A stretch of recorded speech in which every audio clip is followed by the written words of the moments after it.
Just getting a few more economic data numbers coming across here. Initial jobless claims week over week, 225,000 versus 235,000 expected there on the weekly basis. Personal income month over month, 0.7 versus 0.4. There was a PCE number, hasn't populated. There it is, in line with expectations there for year over year PCE, 6% versus 6%. Expected on the month over month number, down slightly, so that's better. 0.2 versus 0.3 there for November final PCE. Remember, we got that second estimate on Q2 PCE yesterday that came in a little bit higher than expected. So continuing claims, meanwhile, 1.6 versus 1.57 expected, so a little bit higher on the continuing claims number. Overall, market trying to hold at the top end of the range after an absolutely monstrous rally into the close yesterday after Jerome Powell, of course, comes out and signals that the Fed could slow down in their rate at which they are increasing interest rates, which the market was dying to hear from Fed Chair Powell, and he came through. So here we are, back to positive territory. We'll see if we can't hold on to it. Salesforce downside, we have Snowflake downside, so those two might be a little bit of a question mark, but not a lot of negativity. I mean, Snowflake aside, it is a little bit negative, but CRM, not a lot of negativity in that report. Going to be an interesting day. It's December 1st, if you haven't checked the calendar. It's Thursday. TraderTV.live starts now.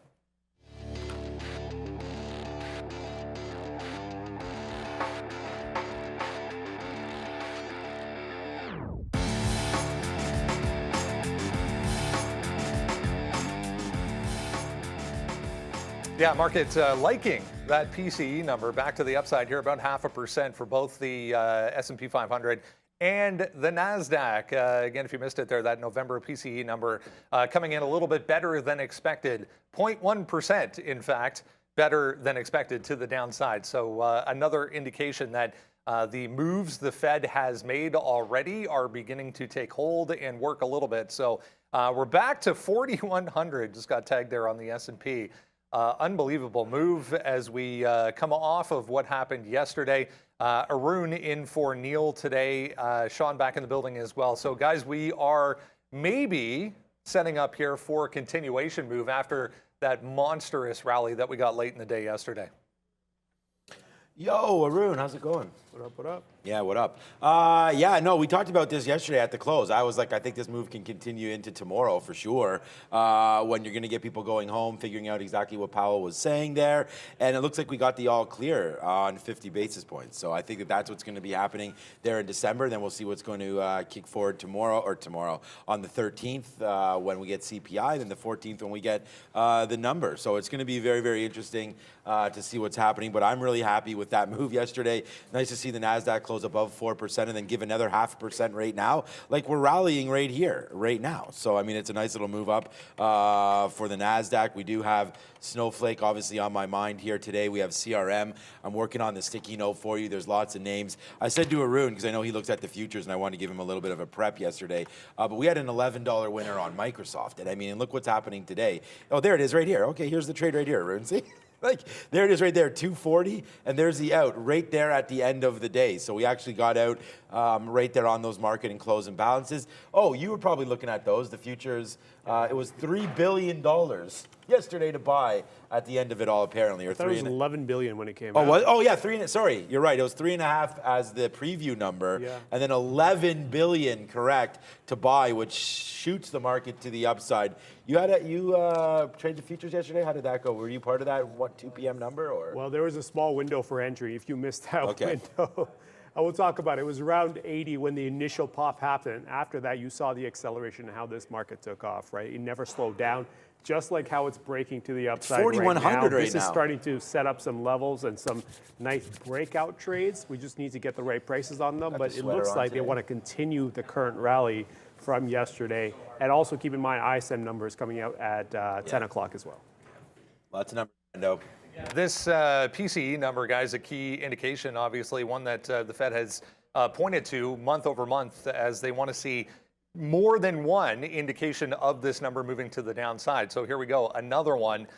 in the right direction. Here's the CME Fed Funds tool, now at 77%. I was actually expecting this to be higher, but still a couple weeks to go before we get the next Fed meeting and interest rate decision. But 77% now in favor of the 50 basis point move versus 23 on the 0.75. I mean, Fed Chair Powell said pretty much yesterday it's going to be 50 basis points, and then they'll see what happens over the holiday. But yeah, bulls definitely in charge here, coming off of that just absolute explosion higher yesterday afternoon. Yeah, look, I mean, it's for the first time since March that the ES is now above its 200 period moving average. So, I mean, you're getting a beautiful, beautiful move in the future. So here we go right here. There we have it at the 200 period is this red mark. It's the first time since March that we've been above that. So that's what we're doing. It's 40.80. We're taking it out right now. It's at 4,100. Excuse me. And yeah, it looks like we're off to the races again. But let's not be too fooled. We had a very, very similar rally back in July, July into August, where we topped out at 4,300, battling back. I mean, we didn't almost make it back to all-time highs. There's still a lot of work to do before we get anywhere back to that level, and it has to be led by the big index names like a Google, Apple, and so on and so forth, because the ES isn't that bad. We've already seen the Dow is now, what, up or something for the year? Oh, no, yesterday it was up 2%. It's down about 2 to 3% now, the Dow on the year, and the NASDAQ and the ES still down a little bit less than 20%. I think it's like 16 and 18% or so. But you still have a lot of work to do, but it's really nice. We're now above that. There's that line. We got to it last time, and that's where we stopped. And guess what? That's right where we are right now, and then looking for direction. So we'll see. If we can hold this 40.80, 40.90 level, then, you know, we should be able to at least take out 4,300, I would think, is the next sort of leg to go. We'll have to wait. Like I said, we're now at the first of the month, right? So it's going to be a little bit of a ride here to 4,300. I think if we can get to that level, we'd all be pretty happy, especially if we got to that by the end of December. I think that would be pretty nice to get a little bit of a move, about 5% higher from here. And then really that's going to be the inflection point. We'll see what happens. I really like the move that happened yesterday. We saw some names like AMD. We saw even a name like Microsoft, that was struggling to the low side. We talked about some names that really need to help this market get going. I mean, Microsoft really is such a solid business, but getting hit there on, they have the Activision deal. There's a lot of stuff going on. And then you have Apple as well with some of the talk there about Foxconn and China and so on and so forth. So I just feel like, there's reasons for these stocks to be down, but it's nice to get them going back up again. Here's the 50 period for Microsoft. It's been holding since the beginning of November, right? And now you make that loop up. So what's going to cause it to come all the way back down? That's sort of the things that are going through my mind now. There's now a quiet period for Fed speak. So I'm not expecting them to come out and sort of talk the book anymore. We just got to wait. And what's going to send this market down? We don't have any more earnings. Well, I mean, we have a few names coming through. We got a bad minute. Like, look at the market, up 0.5%. CRM, so a major earnings call for them yesterday, right?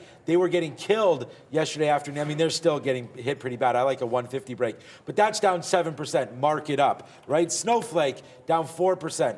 Mark it up. Oh, Snowflake's really battled back nicely. Snowflake only down 2%. Mark it up. So, I mean, JP Morgan, some of these bank stocks, I don't know if you've been looking at bank, I know you're probably not looking at too many stocks, but bank stocks rifling to the upside as well. JP Morgan, I mean, look at it. Look at this daily here on JP Morgan. I mean, you want to talk about rates. These guys making money on these high rates on the turnover. And look at this, 140, you're right back to where we were here back in March as well. So, we're coming up to some nice levels. It's been a nice little rally in this market. And I don't know, I think it has enough legs to hold for now. I just don't see that. If look, I'm in for a long term. I don't really have any swing trades on or anything like that right now. So I just think that if you did, you probably take profit over the next couple days, let it run a little bit today. So I could see, maybe tomorrow being a little bit of a red day, especially if today is another green day. I just don't see any reason to sell other than taking profit right now. But wow, what a big day here. Again, PCE for October came in at 6% year over year, in line with expectations. I'm reading this now. So I just feel that there's not really too much negativity in this market, Arun. Yeah, there definitely isn't. But there's something that said in the chat that I completely agree with, which is the fact that a healthy pullback, but which would be helpful for this market because it ran so fast that a small little pullback would be helpful just to keep the rally going. So although we're running strong above 4,100, I would hope that we would come back a little bit and let the prices, get better prices on some of these names. Like I'm forced to go into here on Amazon. I feel like we're gonna extend, but at the same time, I don't wanna chase after these prices. So there's some names that I'm like, you know what, Amazon might be the better runner at this point. So I don't want to step into too many as we break through 4,100, but I do want to take a look at some names. So I picked up some Amazon. That's all I'm going to take at these prices. If we can get a pullback here, I would love to pick up some more names. But yeah, I do hope that we get a pullback. If we don't, we gotta have to figure out what the plan is in the event that we just continue the extension. At this point, it's gonna be difficult to kind of price in risk and all that stuff above 4,100 if we just keep going. But we'll see how this goes. I've picked up some Amazons, flat for now, but we'll see if this market can extend a little bit more. Some of the most impressive moves yesterday came from the Chinese ADRs, specifically XPeng. If you remember, 40+% to the upside. We did get some delivery numbers. It's the first of the month, so we get delivery numbers from all three of these. 58.11 there for XPeng. Here's NIO, 14,178, up 30% year over year. Li Auto as well, also a monster day yesterday for LI, 15,000 and change, 11.5% increase for LI. There's XPeng this morning. This was just huge yesterday to 11. It flirted with 11 a few times at the top, but just could never really take that out or get close to it even. We are down a little bit here, 4.8%, guys, but a lot of people are going to be watching XPEV again today. So I don't have the sticky note out yet. I am working on it. It was a little bit delayed here, working around a few things. But, okay, look, yesterday was an absolute...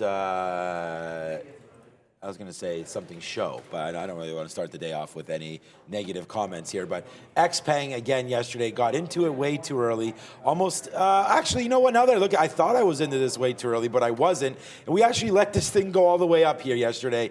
And then when it was up, you know, when these Chinese EV names are up 30%, and there's really not any huge news. Obviously, we had that rally that happened at 2 p.m. You could see it, this name actually falls down when the rest of the market rallies, right? It's just we got absolutely annihilated. We didn't get annihilated. I told you, we wound up yesterday. It was a great day. But, you know, this was bad. We kept going short, all the way up in here to 10 until eventually it breaks 10. And then we're like, oh, my God, what are we going to do? We have some wins in here because we did short this 10.30 and started getting out at 10 before eventually breaking higher. And once we broke 10.30, rips all the way, and Brendan just said it exactly, stops at 11, pretty much on a dime, and then falls back down. So my best shorts in here, we made money in the afternoon, which was really good because thankfully I was so upset that we shorted this thing all the way through that I told you that it was a little bit of a revenge trade here because we were looking for something weak. I did call Amazon as a weak trade, and I know Arun's in that, but Amazon did fall a little bit there in the afternoon as well. So I was looking at XPEV here, and we did short that, and we were able to take advantage as it bounces off this 1050. But today, and you're going to see it on the sticky note, it's going to be a little bit different than what people are probably thinking. I want to go long XPEV today. I just want to play the momentum. It rallied like crazy yesterday. These names, I'm convinced, are being manipulated by, I mean, we could put on our tin hat here, but I mean, if people in China, we've seen this happen before. I mean, NEO was like $1 and it ripped to like $40 or something. We've seen PDD, we've seen JD. A lot of these names just go out of nowhere. We've seen names like HKD when they got low enough in value. I mean, that was an IPO. But some of these names at $7, $8, $9, $10, the minute they get down here, they just get run right back up, and it seems like for no reason. Lots of volume in the morning. Everyone excited to run this thing up, and then pretty dead in the afternoon. So let's see if volume picks back up, and you're going to be surprised, but I actually have written on here 1050 long for XPeng. I just want to see it take out this 1050 level. Then I think we could see 11. We take 50 cents and we work on it from there. Or we let it rip to 11 and not in this and we short it. So I feel like there's a couple plays that you could do for XPeng in here right now. I would either say this is what the daily looks like I said, got down there, rally like crazy, breaks the 50 period of 950, and you're in here into 11. So I don't think that it's out of the question that this name continues to rally here today. I just think the momentum was so strong yesterday. I don't want to go short initially on this name. If the short appears and gives it to us, we'll take it. But to be honest with you, I really like a 1050 rally break up to 11. Yep. Okay, so I will go ahead and talk about BABA since you talked about Yeah, sure. XBEV. BABA, it's down, gap down on a strong market. It's obviously relative weakness at this point, and I'm just looking at 85. There's so much space. Given how we've traded yesterday off the open and then just kind of left it wide open below 86, going all the way back down to 83, 82, why not 85 break to the downside? Why not look at some shorts potentially if that's how we're going to play this, right? So here I am kind of waiting on BABA to kind of make that move to the downside. I don't mind shorting, but I don't mind shorting in this because this is doing its own thing. Other names, I want to pick up some longs on a pullback if I can get it. We are coming back underneath 4,100, so we might get a small little pullback here. That might be helpful, but again, it's going to be at the open. We got to figure out how they're going to digest all of this here at the open, and then keep in mind 10 a.m. I don't know if we're going to still have any weight to it, but ISM coming out at 10 a.m. as well. Was one of the first to go red to green in the pre-market as I was sitting writing some stuff up this morning. But a few things to note on Tesla today. First of all, Elon and Tim Cook have apparently made up. All is well. Misunderstanding, no harm done. Everything's fine. They're best friends. Elon even followed, I saw, Tim Cook on Twitter. Here's another note today. They're going to officially take the wraps off the semi-truck at an event at their Nevada factory. So finally, we get more details, I guess, range, towing capacity, things like that will come out. Analysts are expecting anyways for Tesla's semi, guys, coming through today. But here we go. As I said, already 1.7 for Tesla. It was one of the first to go red to green. Yeah, I haven't. Yesterday, Tesla was definitely a little bit of a missed opportunity. We were on that name. We did write it on our sticky note. We wanted, I mean, it's so crazy yesterday. I can call up the sticky note here. I just put it out, by the way. I know there's some talk there in the chat. Where's the sticky note? Where's the sticky note? But it's out there right now. Bears versus Bulls, probably. I can get you guys the link, but I just sent it out. Yo, what's up, Playmaker? There he is. This guy retired right now. What's up, Playmaker? 305 in the house. Relationships are priceless. I mean, that is 100%. I mean, Arun and I have known each other for 15 years. Neil and I have been friends for 30 years. Brendan 10. I mean, we're all very, very into relationships here, and I believe that that's 100% correct, man. Without, yeah, I know that didn't sound that great, but without having friends and this kind of camaraderie, then yeah, I don't think we would be anywhere on the show. And I think that we have to definitely respect some of our viewers and everything, and want a big shout out to everybody that's been with us for a long time here on the show. And you too, Playmaker, congratulations. Again, a former, I guess I could say former police officer there in Miami. Very dangerous role for sure, and everybody out there wants to thank you for your service, of course. Okay, but here we go. Tesla, we talked about this yesterday. Look, strong, buy dips, 180, right? Buy 180s, go long 184 yesterday. This is yesterday's sticky note where we talked about all this stuff. Long BABA, I mean, we had all this stuff. Long Palantir, I mean, it was all in there. We only had one short idea yesterday, XPeng. How the hell did that work out for me? But all right, here's Tesla yesterday. And I mean, this is the craziest thing about yesterday was here's the 184 long that I took early, out a little bit, out of the rest when it breaks back down below 182, okay? But look where we bounced, and I know I had the AMD long. I know I had $11 in Microsoft. I know I had $5 or $6 in Meta yesterday. But we just wrote down long 180 yesterday off Tesla. It's really unfortunate that we had our production meeting at noon yesterday and we weren't sitting here. This is 12 o'clock. Went down to 180. Ripped. Now that I look at this, it's $11. It's the same move as Microsoft, so I'm okay with it. But there it is. Huge move up there yesterday to 191. Basically barcoded a little bit. got that bump up there to 195 on that market imbalance that we talked about, over $11 billion on imbalance yesterday, rifles Tesla to the upside right now. This name, when it gets going, guys, I mean, I don't have to tell, if you're a Tesla trader or, you know, you hold shares, you know how wild this name can be. I mean, just not too long ago, we were down here at 180 and let alone 160. Well, I guess it was 170 was the bottom. I think a lot of us were waiting for that 150 area. I didn't buy anymore, but yet I didn't sell anything down here either. So it's been a good one. But look where we're coming up to. I mean, this is why we look at the 20 period again. This goes back to the 15th, which again is only 2 weeks ago, but we already bounced off 200 a couple times. We can zoom this over. 200's been a pretty key level here, you know, including back to early November as well, where we came into, sort of hung around near 200, hung around here and just kept going to the downside.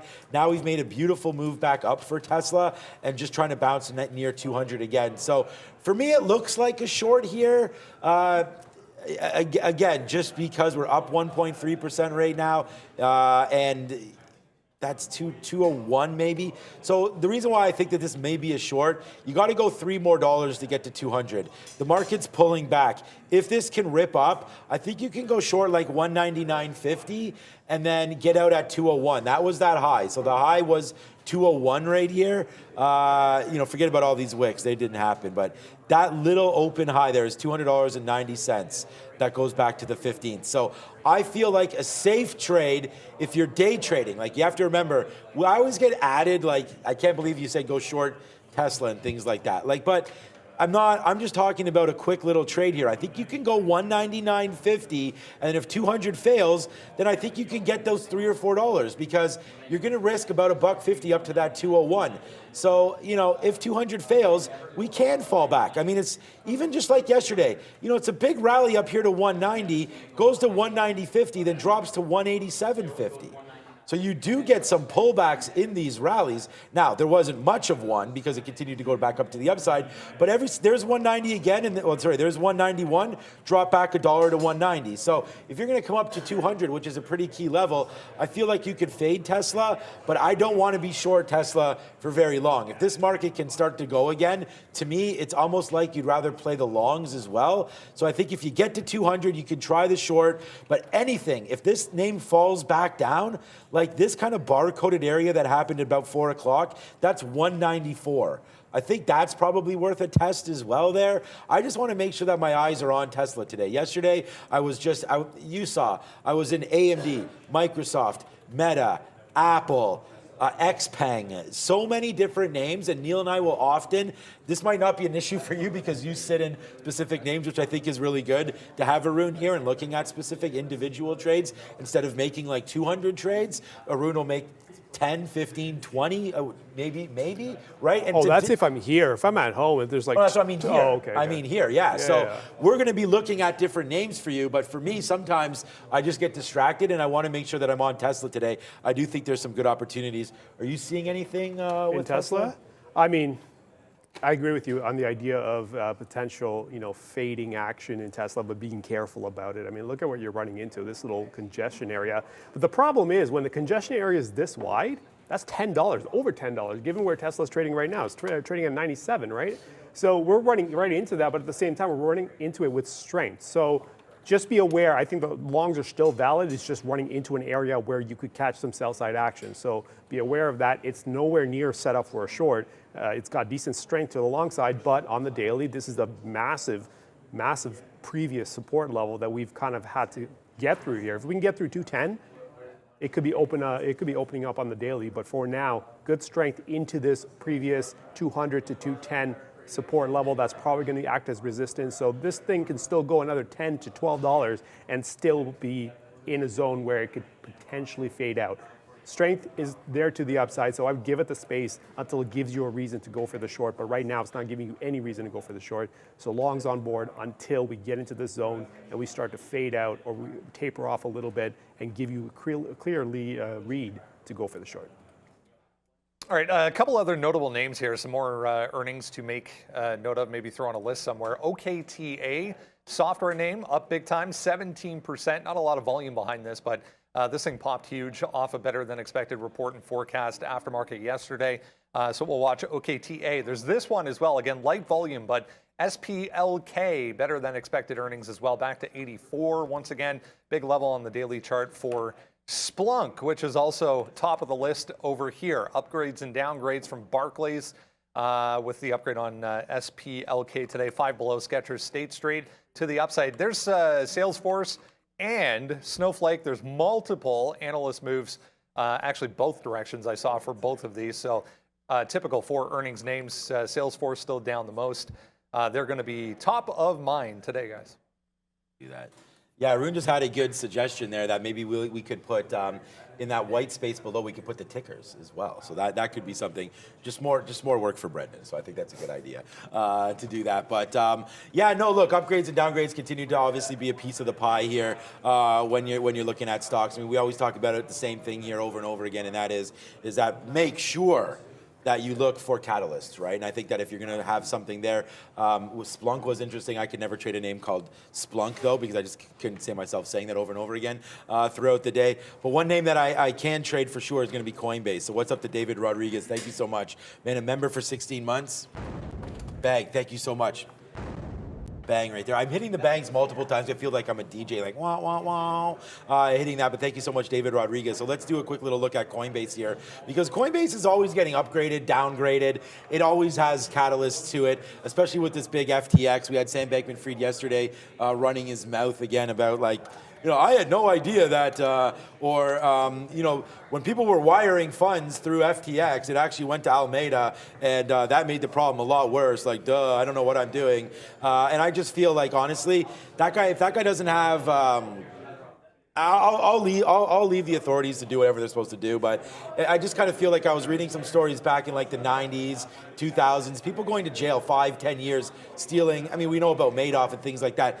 This dude, Sam Bankman-Fried, is in the billions, right? We're not even talking about millions. It's just billions. So I feel like there's going to be some problems, obviously, there, if there haven't already been, that include handcuffs and things like that. So I feel like Coinbase getting the brunt of a lot of this. And they've come out and said that, they have enough reserves to be able to a 1-to-1 on their holdings on exchange versus what they have. So something like what happened with Coinbase, where there's a liquidity crunch, or with FTX, really shouldn't happen here with Coinbase. I don't know if that's true or not, but I mean, it seems like it is. Coinbase has really held 40 really nicely here. And then I know you're wanting to look for a play today, David Rodriguez. I would say it's a long break right here through 46. So when you're looking at the stock, you had a monster move again. What didn't go up yesterday? I mean, Microsoft went up $11 from the bottom. Microsoft's a $230 name. This from the bottom, same kind of thing, was $41. It ripped all the way to 46. So that's $5 on 40. It's actually a better move than Microsoft. So crypto and the space really worked yesterday. If you're going to look at Coinbase, you're going to have to look at Bitcoin. So let's just go like that to get an accurate look here. For some reason, I don't know what just happened right there on that spike on that number, I guess. But Bitcoin went up to 17.3, which has been pretty healthy. Nice little pullback down to 17 and then a bounce off 17. So if we're going to bounce off and then continue to go to the upside on Bitcoin, I think you got to watch out for the $17,000 level, anyone that's trading Coinbase. But then you could fade out, and then I'm looking right into here again for $44 long. So 44, 44.50, something like that. That's only about $1.50 down. I think you can get that off the open. We've seen Coinbase, I mean, here like yesterday off the open, move from 44 down to 42. So that's a $2 move within the first 30 minutes. If we get something similar today, I want to buy dips. So there's a couple names that I like buying dips in today. Coinbase is up more than the market, so it's relatively strong. We just saw Bitcoin hold 17,000. I think, David and everybody, you're pretty safe going long some Coinbase today. I like it. It looks good on all the charts. The daily's holding $40. I think it's fine. I mean, I think Coinbase is one of those names that's a couple upgrades or positive talk away from actually going back to that $60 mark. They got taken to the woodshed a little bit on FTX and on exchange worries. We also know about Silvergate as well. I think there is some rally there, and especially if Bitcoin can hold 17. So for me, though, I've always said this has been my sort of tune for the last year or bit. And it's like, I hold the coins and I don't hold any exchanges. So that's what I'm doing, and Coinbase looks pretty good to me. You a Bitcoin guy? No, I don't think so. No, not really. No, Coinbase, I agree with you on that, the long, but I want to see how this opens. If we can actually, we're flirting with it now in the pre-market, but if we can actually stay above 46, this would clear a multi-day top there. So I'm looking to see how this opens and kind of handles its first 5 to 10 minutes. If we're willing to stay above and not really dip too far into the 44s, then I think there's a decent long, especially when we've been kind of playing near this bottom, right? We're sitting right here. What day is that? This goes back to May. So here we are kind of trying to find a base to go long on and see if it works out. But I do agree with the idea of potential longs here north of 46. All right, let's get a check of what's happening over in Europe. Before we do that, though, another notable name just to have on watch today. KR reported earnings in the pre-market, up on that, trying to test 51 right now. Not a lot of volume here, but up 3 1/4 there for Kroger. That's how things are shaping up so far over in Europe. Nice follow through after the rally we saw. Obviously, these markets were closed when the rally took place in North America, so a bit of catch up happening here. 1+ for the most part outside of England. They're lagging ever so slightly. That's a look at the social sentiment board. For this morning, COSM Mullen back on here for both. Downside today, red anyways. NIO, Tesla, both green notably. We'll have a look at the Chinese EV makers as the morning continues here. Coming off those monthly delivery numbers. Why don't we, Arun, get a check of the overall market here, have a look at the futures coming off of that move. On a day like this, the day after we get just an absolute straight parabolic move for the actual index, what do you typically look to do? Well, what you want to do is, what you want to see is kind of what's been happening in the pre-market here. Is obviously this is the rally from top to bottom, right? So you get that move. Which sideways action is helpful for a continuation rally, I would imagine. Even a small pullback, preferably a small pullback. Not an aggressive one, but this is actually helpful because it just means that they're not getting a little too far ahead of themselves. They're willing to actually go sideways, take a breath. And if that is the case, and we get the extension break. Now, we did crack through 4,100. Let's see if we can actually, that was just based off of an economic number. Clearly, pre-market doesn't mean a whole lot unless we can actually stay above and trade above. So for now, we've obviously broken through 4,100, taken some stops all the way up to 4104.75, coming back in and out a little bit here. So for me, that clears the stops to the upside and opens up some potential longs. So what I did here is I actually picked up some longs on the futures on the way down. So remember when we were falling from 4,100? I was okay with the idea of picking up the long. So you see that green triangle there. That's my entry right near that bottom end of that of that drop. So I'm long on the futures going into the pre-market. Obviously, I'm in Amazon as well. But this is only the beginning of my position building if I were to build, which I most likely will. I want to average this down and get the price into the mid-80s. Preferably, that's where I would rather sit. Bottom end, of course, if you consolidate like this, you break 4,100 and then you break through the bottom, I'm going to say 65. If you break through the bottom, then you may have an issue where they may want to take a little bit further of a move down just to see what's down there. Because this opened up a lot of space in terms of volume, right? The last time we actually hesitated when we on this rally up was, it seems like between 40.40 and 40.30. So somewhere down here.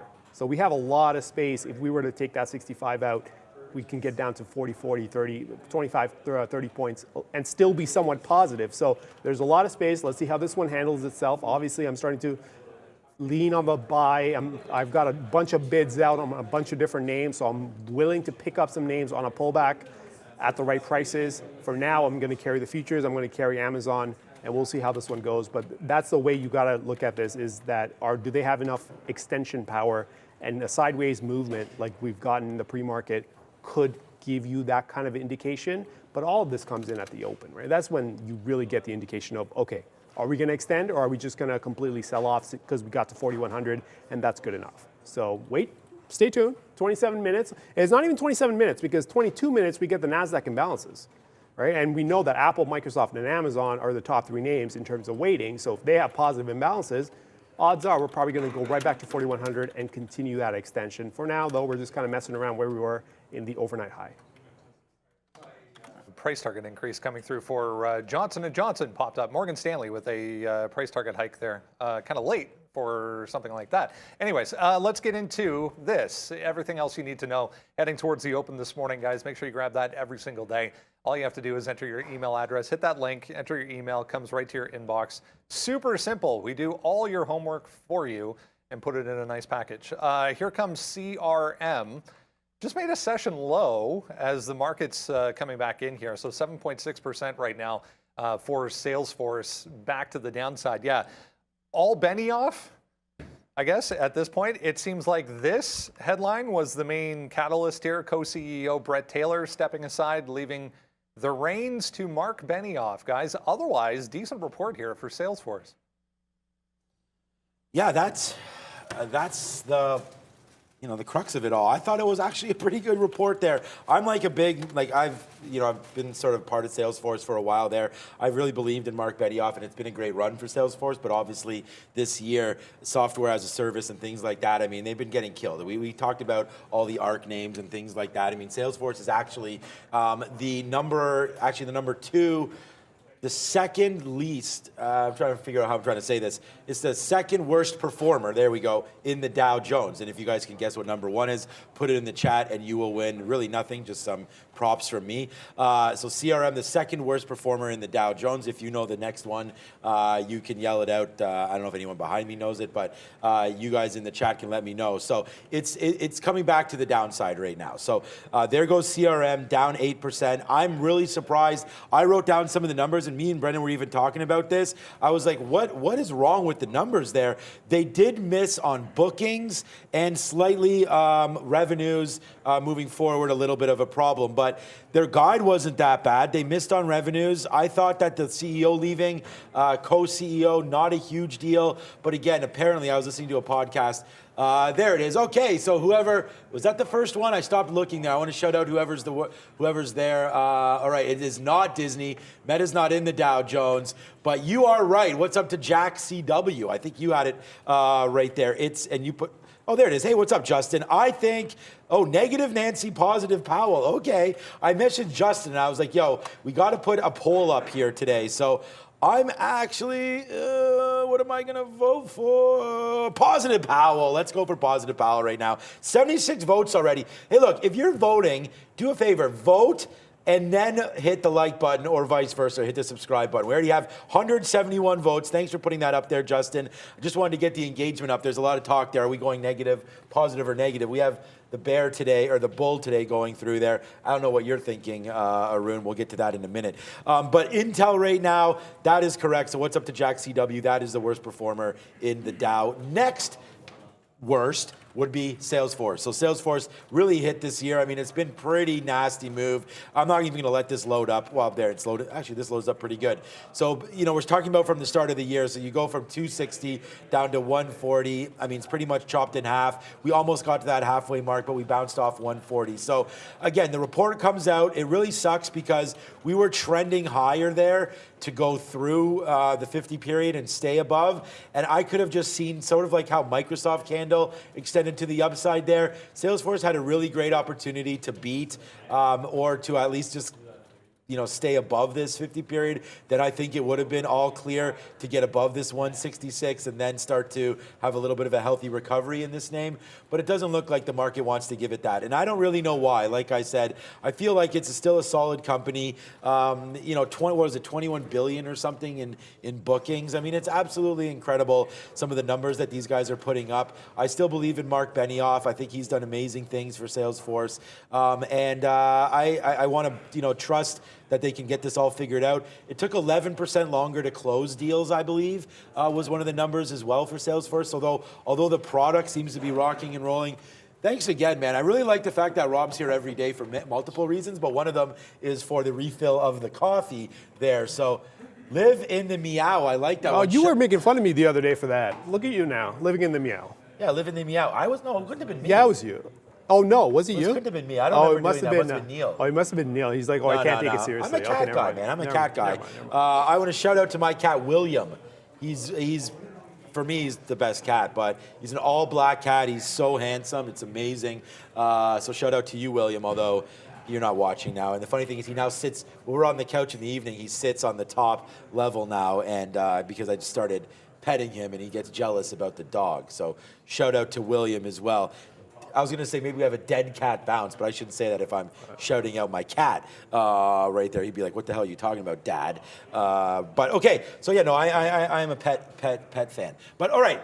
Back to CRM. Where's the trade then? Sean, stop blabbing over and over and over again. All right, so the trade is right here at 150. I think it's a long, but this is a name where you cannot push the trade. I'll take a small long if we break it early and then try to work it. If it falls back down in, then we'll see if there's some support levels. Or I have CRM up on my side with XPeng right now and Snowflake, which we're going to get to in a minute. I just want to wait to see, is there going to be a bottom formed on CRM? And I hope some of you traders out there, because I will be trying to watch the chat as well, that I'm going to be waiting to see, is there going to be downside movement where we can find a base and then go long off that base, similar to what we did on AMD yesterday. Although AMD yesterday didn't have AMD, oh darn it, we're on the NASDAQ. Yesterday AMD, and this is what I showed to Arun, was although we didn't, we didn't have this trade there, which sucks, like we said. And I know David Rodriguez, thanks again for the $10 on that Coinbase. And I know, why did we have a production meeting on the day when there was Powell coming out? But he came out at 2, man. Our meeting was 12 to 12:30. Then I had something else to do, 12:30 to 1. So I didn't, which was related to the show, of course. But we missed that. But this is the kind of base that I'm talking about. I want to see, look at this move for AMD early, right? A huge move upside. We were looking long for AMD. It was on the sticky note yesterday, looking long, but I didn't want to break tops long. So you wait for it to fall back down, make some bottoms, and this is where you could get absolutely smoked, because if there is no bottom and it continues to go down, then you lose. But the best part about losing when you find a support is you have an out. And then it's up to you to incorrectly manage the long, which I did pretty good yesterday. Like I said, made that $4 or $5 on AMD. But that's what I'm looking for on Salesforce. So again, long story short, I ain't afraid to trade. I'm here to make tons of trades today, but it has to set up. And that's the one thing that has to happen. And I know that's true for Arun. I know that's true for Neil, and it's true for me. We need to get setups here that happen. For right now, it's looking like we have a 148 base with a bottom of 147.50. But with this market opening up in now 20 minutes, I don't trust that that's going to hold. There could be people that have bet short on this name that want to let this thing continue to go down, might not be happy with the 7%. And there could also be traders that are stuck long, because remember, we talked about 160 being the 50 period. So, we were well above it. There's that 160 where we were at yesterday. You fall back down and break the 150 to the downside below the 50 period. So, there are traders that I know specifically that are pretty big traders that don't hold stock below the 50 period regardless of what's happening. So I could see this name being dumped pretty good right now. Let's see what happens to CRM. What do you have any sort of a take on that long-winded explanation there? Yeah, CRM broke through. Even if you look at the daily, they took out that 150, which opens up the downside. The issue is, do you really want to go short in a name with the market that's running strong towards its highs? Ugh. So I'll keep an eye. If this market actually shows weakness at any point, I would love to take a short against the 152. So it's got to kind of coincide with the market. Before now, leave the strength alone, or the weakness in CRM, but strength in the actual market itself. So we'll see which one actually ends up falling off first, whether it's a strength that falls off or if the weakness actually just kind of continues on. So we'll see which one goes. But for now, 152 up top, we'll just leave that there. We'll see how this market plays off. And we're getting closer and closer. I mean, we just took a move towards that 4,100 again, and then we came off a little bit. So this market trying to work these 4,100s as we get closer to the open, but it doesn't seem like it really wants to get going just yet. Meanwhile, here's Snowflake after a wider loss in their quarter, pointing to higher costs for research and development as well. Positive now on the day, guys. Just went red to green there for Snow. It was down more than 6% when I sat down. Okay, so we are going to do Snowflake, but there's been some talk there. What's up to Maurizio? Show us your cat, Sean. So what age did I start trading? I started trading Jack W. straight out of university, 21, 22 years old. I've been at this desk for over 21 years trading and helping offices all around the world. I've worn many different hats at Day Trade the World. excuse me, and this is my favorite by far to be able to do this. And I started teaching other offices. So it was like, we have over 300 offices worldwide, and my role, not only to manage the trading floor behind us, which we don't do anymore because I'm on the show, but Greg, Neil, Brankel's managing, not Neil anymore, the floor in the back. But anyways, okay, I'll get to that story here. Here's my cat right here. I just told that my wife's watching me, so I messaged her and said, send me a, if you follow me on Instagram, over 6,000 followers right now.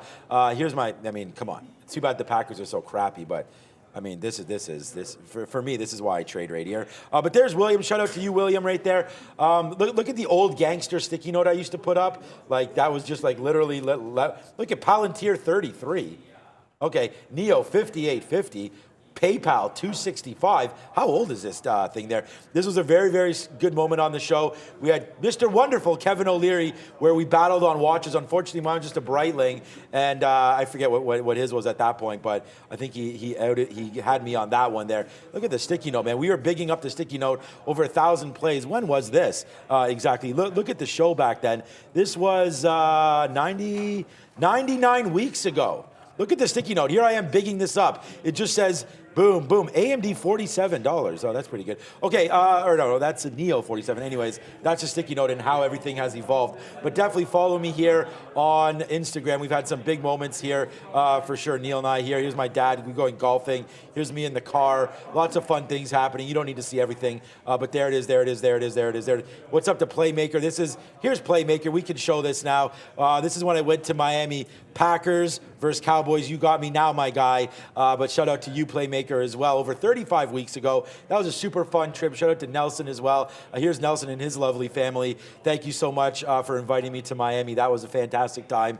Miss V, we miss her for sure. There's Miss V, Brendan, and all of us here. Happy St. Patrick's Day last year as I just continue to talk. In case you don't know, I talk about everything forever. So let's move off that. CRM, we definitely like that play there today at 150. So Snowflake, let's go, man. Drop that cash down for Snowflake today. Can you believe this, Brendo? I know me and him were talking about it, and I said we bought Palantir yesterday at 710, and when I saw that Snowflake number come down, I instantly messaged the family and said, uh-oh, problem time. But no, that's just a joke. I didn't say that. I messaged and said, look, if Snowflake is really bad, we may have to reevaluate our Palantir position, but Snowflake today comes out, big data, continues to work out. I like Frank Slootman. I think they're run properly, Snowflake. It's a nice company. It's been hit as well this year. Pretty disgusting. This is just a 20-minute chart. I can show you the yearly if you want, but rate, or the daily. I actually think now maybe we can even break this 148, which sounds absolutely crazy, I know, because we were down to 124 yesterday on a miss. Like, look at the rally. You're telling me that people don't want to buy tech? Like, look at this move on Snowflake today. 124 bottom yesterday. If you just sat there and said, oh, I'm going to buy something at 4 o'clock, and you bought this for 124, Merry Christmas. You just got $20 straight to the upside, and it doesn't look like it wants to stop. So right now you're taking out as if they didn't even report anything bad. It's all the way back to the upside. If this is not a bullish sign, then honestly, I can't really see one. Straight up, really no pullbacks. It's a beautiful move to the upside here for Snowflake. I think a 137, 138 buy would be absolutely incredible. That's what I was looking at in the first place when we were hovering around here, when we made the sticky note. Now it's just bump, bump, bump. So I don't know, man. 140. Again, this looks like a base to me, 140. So I feel like we can play that. Let's put some bids here around 140, 140.20, something like that, and then we'll go from there. But 139, maybe a base as well. So I think going long 140, holding out for 139, maybe even 138 to see where we really come down to. So I really like Snowflake here. I think it's a bullish move, anybody could think that because it's pretty obvious the way it looks. I don't see Snowflake even on here. That's Shopify down there. What's up, PaySafe? You're POS as well. But I don't really see... I don't see anything. Oh, is this sorted by size? Yeah, it is. Okay, so the biggest one there, 10-cent music, Ford, YMM, I don't know what it is, but I really like Snowflake to the upside. I tweeted something out about Mullen as well. I know there's a hell of a lot of talk about Mullen. I think this 23 break on Mullen, I'm almost down for this, man. I mean, this goes back to the 23rd right here, where we sort of barcoded between 24 and 23 before eventually, I guess it's 25, the top there, before eventually dropping down and making a bottom at 19 cents here for Mullen. And I just tweeted tweeted it out. If you're following me, then you've seen it. If not, please follow right now. You can see here, Mullen Automotive officially closes the acquisition of the ELMS assets plant in Mishawaka, Indiana. All intellectual property and related inventory is now a part of Mullen. So they just tweeted this out. So I'm not an analyst. I don't know exactly what's up, if this is what everyone's been waiting for or not. But when I look at volume, and we say you need to trade something with a reason, it's 56 million shares already. It's well off the bottom. There's that release of that story. There's the move up. So to me, they coincide perfectly with each other. I look for a 23 break here on Mullen today as well. Brendan? Let's talk a little bit about Netflix here. If there was one that had a huge day yesterday, was a little bit relatively weak here this morning so far. 0.25% downside now for Netflix. This thing was a monster yesterday, 282 up to 308 at the top. There was a story from the Wall Street Journal this morning suggesting they're going to open up previews to more than the current 2,500 or so users that get a sneak peek at what is to come, new content that is set to come. So tens of thousands, according to this report, are going to be able to do that. Again, a minor story, but Netflix coming off a bit. Off, but at the same time, look at where it is, right? What are we trading? 304.74. So just slightly under where we closed, but top end of what has been somewhat of a resistance level. Seems like somewhere between 300 and 310. They've been struggling. So if we can get above what I'm saying is 313, then I'd be more comfortable with the idea of potential longs. But since we're sitting in this zone, candidate for a potential short if we ever set up on the short side.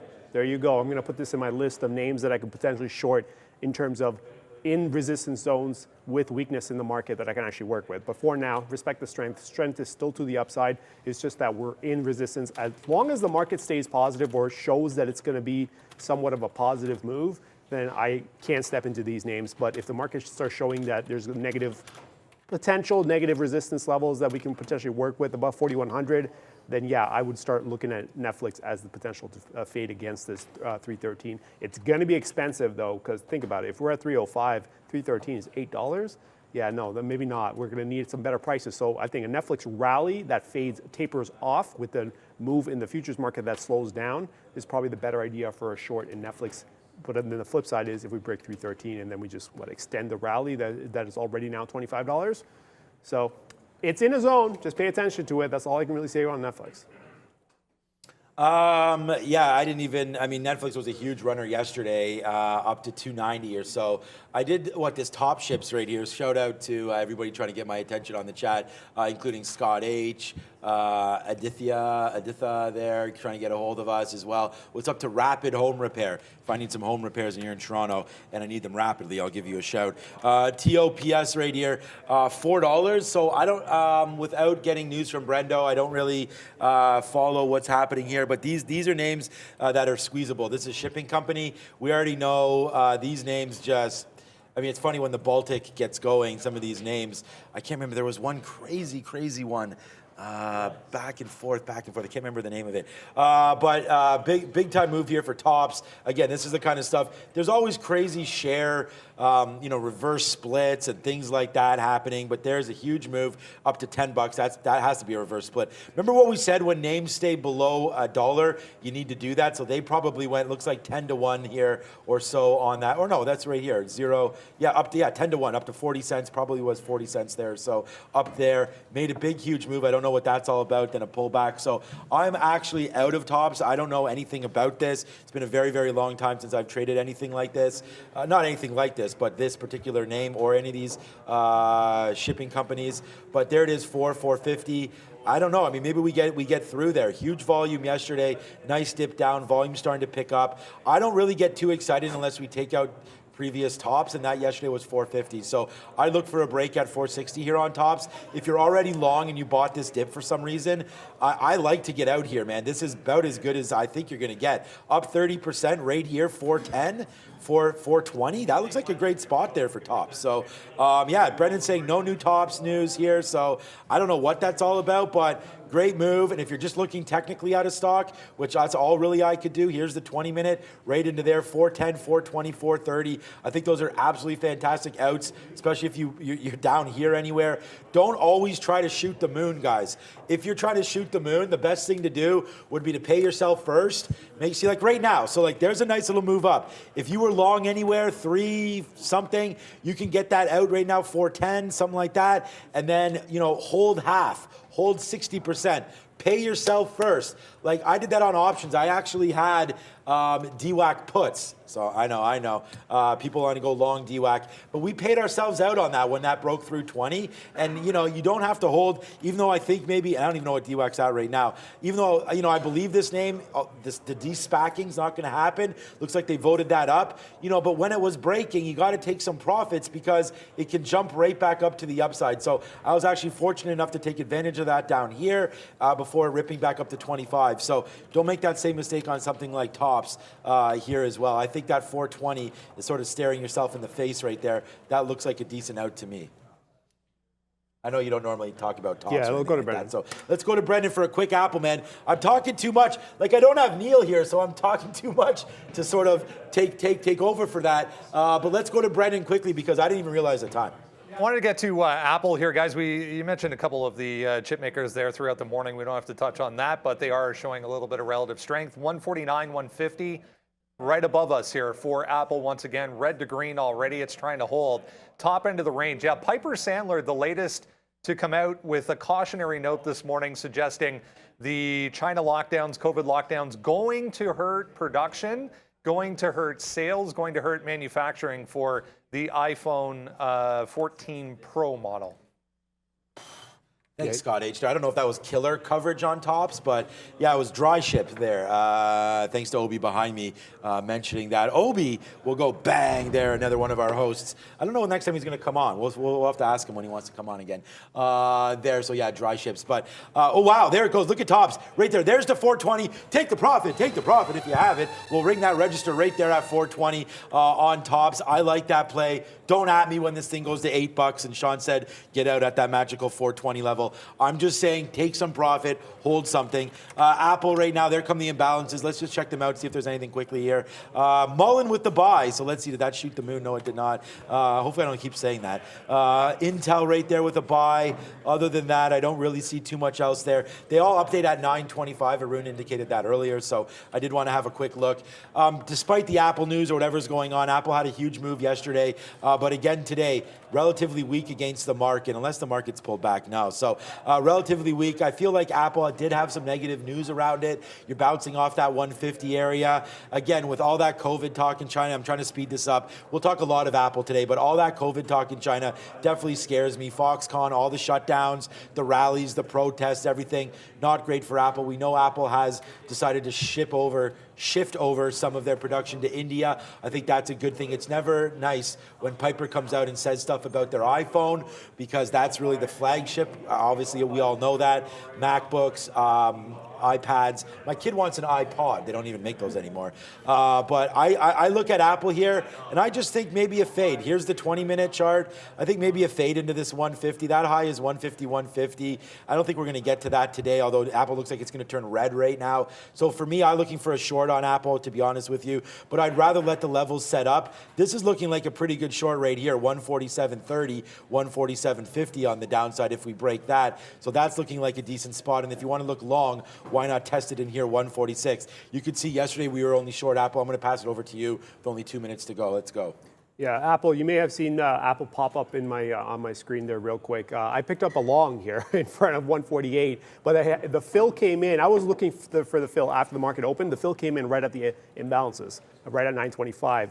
As soon as that went negative and filled me real quick and then snapped back up, I was like, nope, I want no part of that. So I dumped Apple for like 2-3 cents, and then I also got out of Amazon flat as well. So I'm going to kind of clear the board a little bit on the equity side, keep the futures, because based on how things are moving right now, I may be able to get better prices on Apple than I want right here, but who knows. But for now, I'm willing to pass up on Apple just because what Sean said as well. Around this 148 gets a little tricky. I thought we had strength, but if we're going to act like that going into with the imbalances, then I may want to pull back just a tiny shade and let it come to me in the event that we actually do get, now Apple rips back up. But again, it's flirting with that 148. We'll get a better indication. I still like the long. It's just a matter of what is it going to do as we get closer to the open and into the open. Are we going to maintain that sell strength from that imbalance, or are we actually just going to base out around 148 and rip right up? So if we do rip right up, 150 would be the target there. All right, I'm doing a bat call for Katrine because we have the bell in only 1:20, so hopefully she can come through.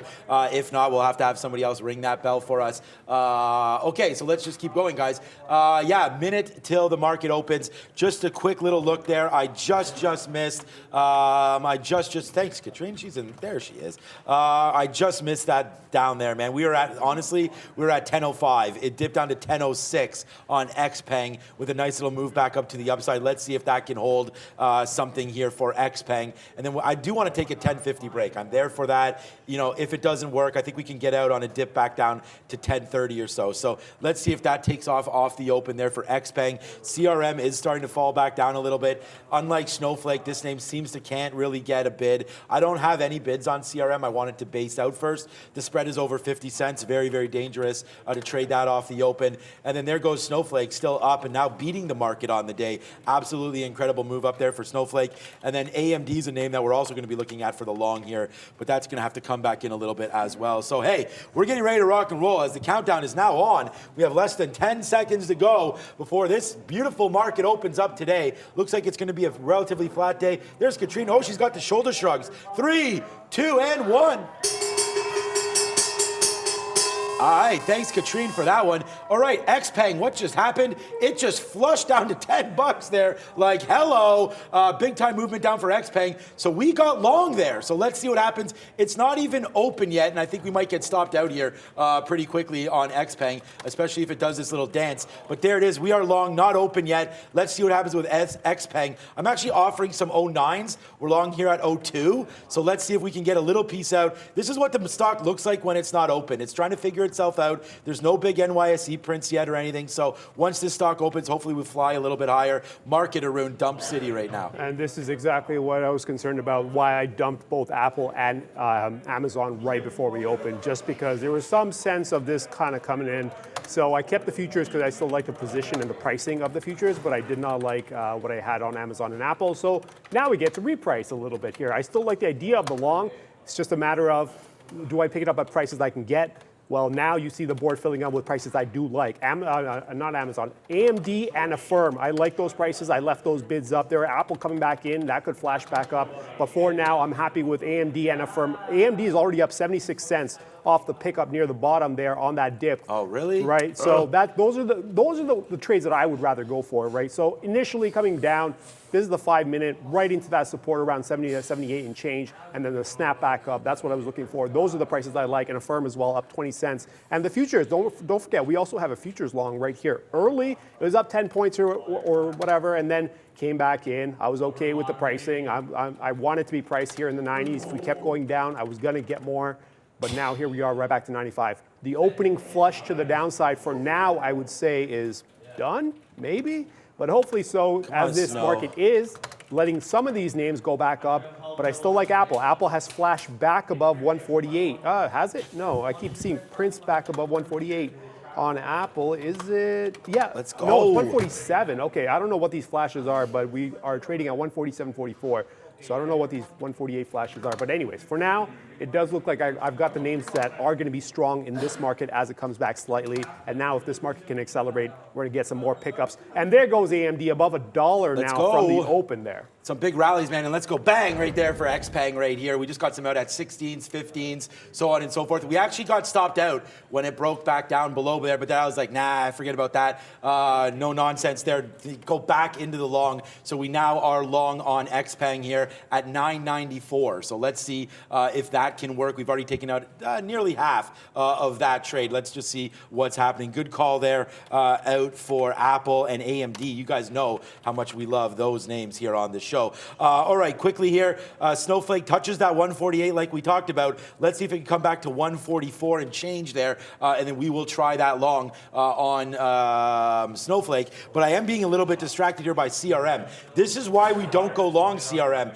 No bottom in place yet for this name. Big drop off here. We're going to see what this market brings for us. 145 might be the hold, but again, not convinced. Market rallying, CRM kind of just hanging out here. XPeng has fallen back in. There goes, oh man, Snowflake. Definitely worth that pickup down there at 144. If we can put a bid out and grab that, we will for sure make that play. What else are we looking at here? XPeng, Meta off to the races as well today. I saw that name starting to kick off nicely to the upside. Wow, Snowflake pretty strong. We're gonna have to look at that. There's Meta.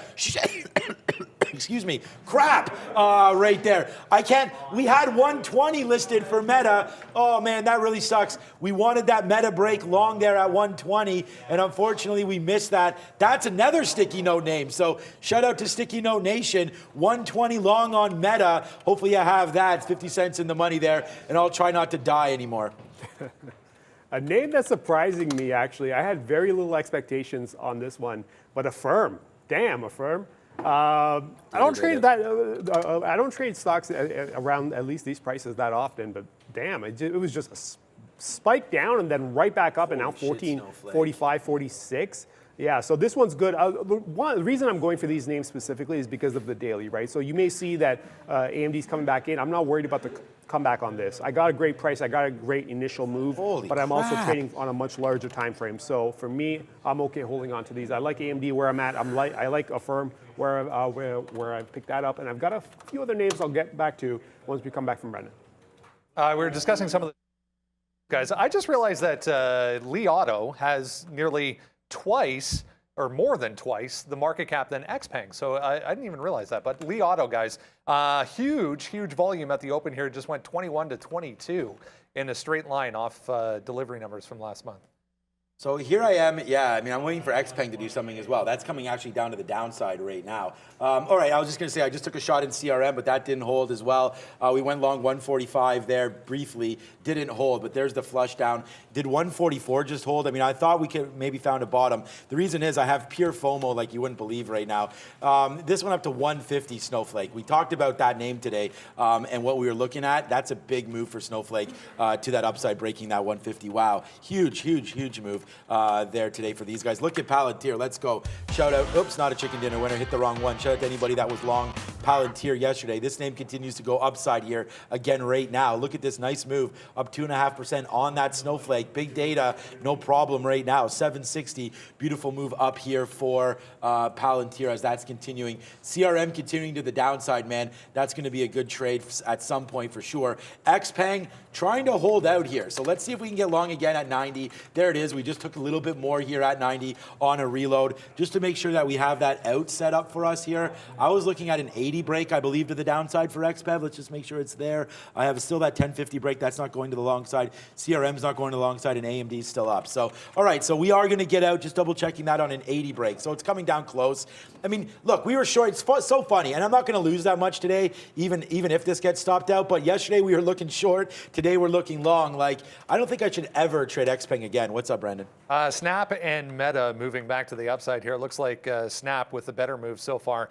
My chart is a little bit delayed. There's more rumblings on the TikTok side. Here's Meta. Nice move as well, back to 121 through that high from yesterday. But there's more rumblings on the TikTok side as far as national security risks are concerned. So Snap and Meta moving. Right, national security risks, eh? Okay, 150.50. Okay, what about, I mean, I was just looking at this Snowflake trade again, and the spread is too much. I can't.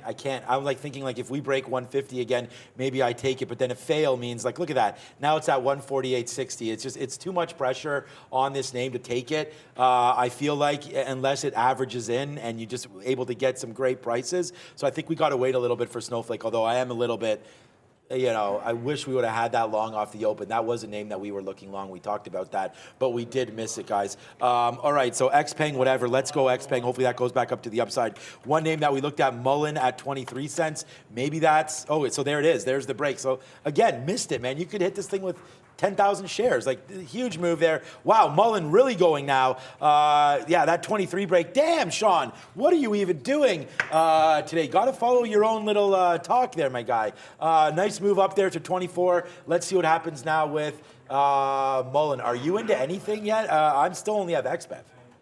Yeah, I've got AMD, I've got Affirm, and I've also picked up some Apple here. AMD showing a little bit of weakness. I don't Is know. it? I didn't Yeah, know it's AMD might become a problem. It was a great runner initially, and then they just completely lost it, which could turn into a short, is what I'm thinking now. Okay, AMD. Yeah, I might actually flip this.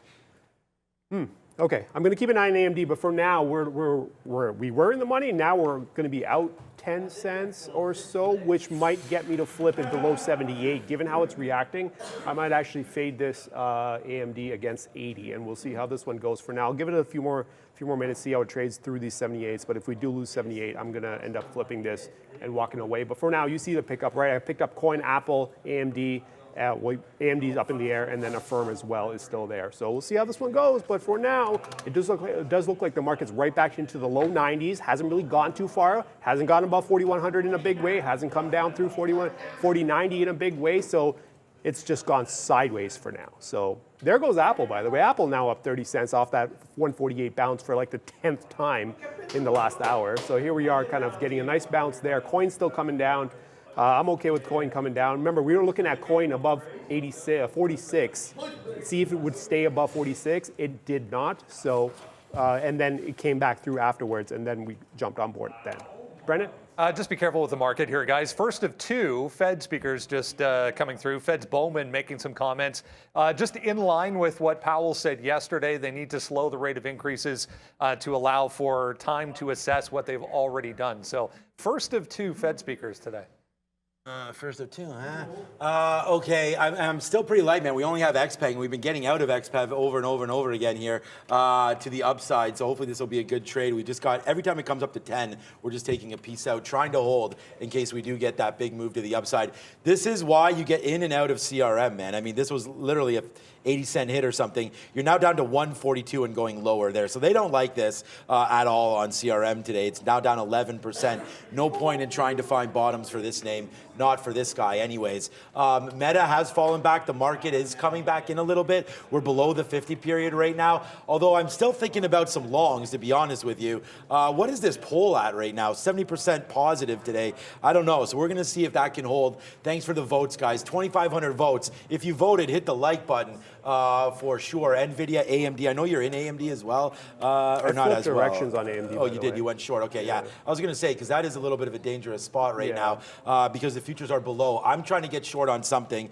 Yesterday, I liked the Amazon short. I think that we could probably take that here as well. Amazon. Let me just do a little bit of work. XPeng now back to 90s again, so we're flat on that trade. Yeah, there's Amazon. So this is what I thought. Amazon now below VWAP, below the 50 period, and bouncing off this 97. I think there's going to be a short here somewhere for Amazon. Just got to find it. I might just take it now. All right, so AMD, remember we were sitting around that 78. We had 78.10 longs, and it was like, okay, this is good. We got a nice little run. I thought that was enough to get us to 80. No, we instantly spun back around, took out to 78. Yeah, that's a problem. Why is that a problem? Well, look at the way where we're opening and trading on the daily, right? This is the 5, including the pre-market. And then the open puts you right here near the top end of the range. Round number puts you at 80. We should have taken the run at the top right off the open if we were that strong. If we're not that strong, we're going to lose the previous tops. I mean, I'd be more comfortable on the short putting up $2 than trying to hope that my long is going to go towards 80 again, right? So that's the reason I'm going for AMD. AMD had a decent run to the upside, obviously, yesterday, as the entire market did. But a lot of the other names, they broke through their previous highs or previous resistance in the last few days. This one did not. So it's tapering off. It's showing some weakness. So I flipped directions, took the 20-cent hit, 25-cent hit, and then flipped directions here against the 80 on the short side. We're going to target about 74 through the bottom. And the market is flirting with the 90s, bouncing off the 90s, which is a good thing for everything else that I'm carrying except for AMD. Brendan. Market kind of chopping around here, possibly waiting for this number coming up. Remember, PMI at 10 a.m. We'll bring that to you. This one, however, falling off a cliff right now. G3 Apparel down on an earnings miss and full year cut to their guidance. 41% just made a day low here for G3. All right, so we're short Amazon right now, new position. We'll look at all these trades. Right now, I'm just trying to like piece things out. Huge move for XPeng right now. We just got long, well, we're still long at 90. It just went to 10 there. I got some out at 5s. We'll put an offer now at 10. So again, buying these dips. And like I said, man, we should have been a little more patient, but I thought we did good. We got long at 10. We got out at 9.90. We rebought this thing back upside. So now we're really positive on this name for sure. Let's go to the upside here for XPEV. And then we'll hope to see what Amazon's doing. I'm willing to short this in front of like 97. It's not going to be too long though. If this is a bad stock and it wants to go against us, then we'll get out of this one pretty quickly. I'm not even going to worry about those wick tops. We're going to get out on a 97.10 break. And I see what you're saying there, Scott. Yeah, definitely a little bit. Not distracted today. I was looking at Snowflake and CRM, but you could see tops right here, $5. Wow. Like I said, man, this name is off to the races. As soon as we took out that 420, that was an area that I said clear some out if you were long, and now you're just riding it to the upside. So a great little break there for tops at $5. Just be careful whenever you get to round numbers, right? $5. Like I don't know if this probably has options, but option eligible or not, watch out for key levels like a 5 spot. Excuse me, there on tops.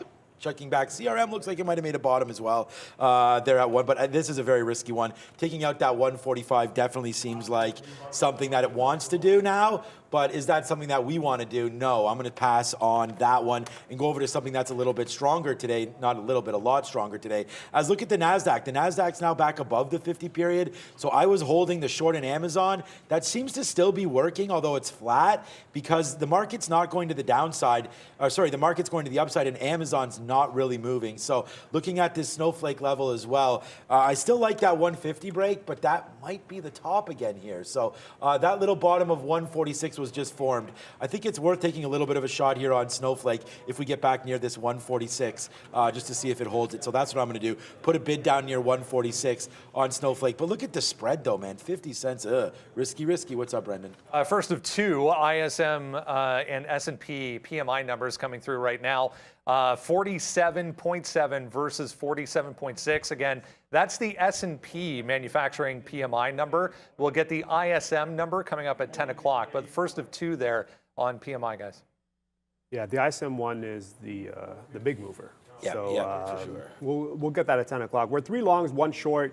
And of course, the 1 short is the one that's not working out. Well, surprise, surprise. I went for the flip on AMD, and it's bouncing up against me. It is. I needed to do that. It is what it is. But the one, damn, we were talking about this in the pre-market, and I was like, man, if Netflix can potentially give you a reason to fade here inside of that zone here, Netflix said nope and went straight up off the open. Just went. This is why you wait. You need it to. If you're gonna fade it, you need it to slow down. This thing did not slow down. It has yet to slow down. It's about to take a multi-day high here on the daily. This is going back to late October here. We put it into 305. We cracked it a little bit. Got out as high as 312 something.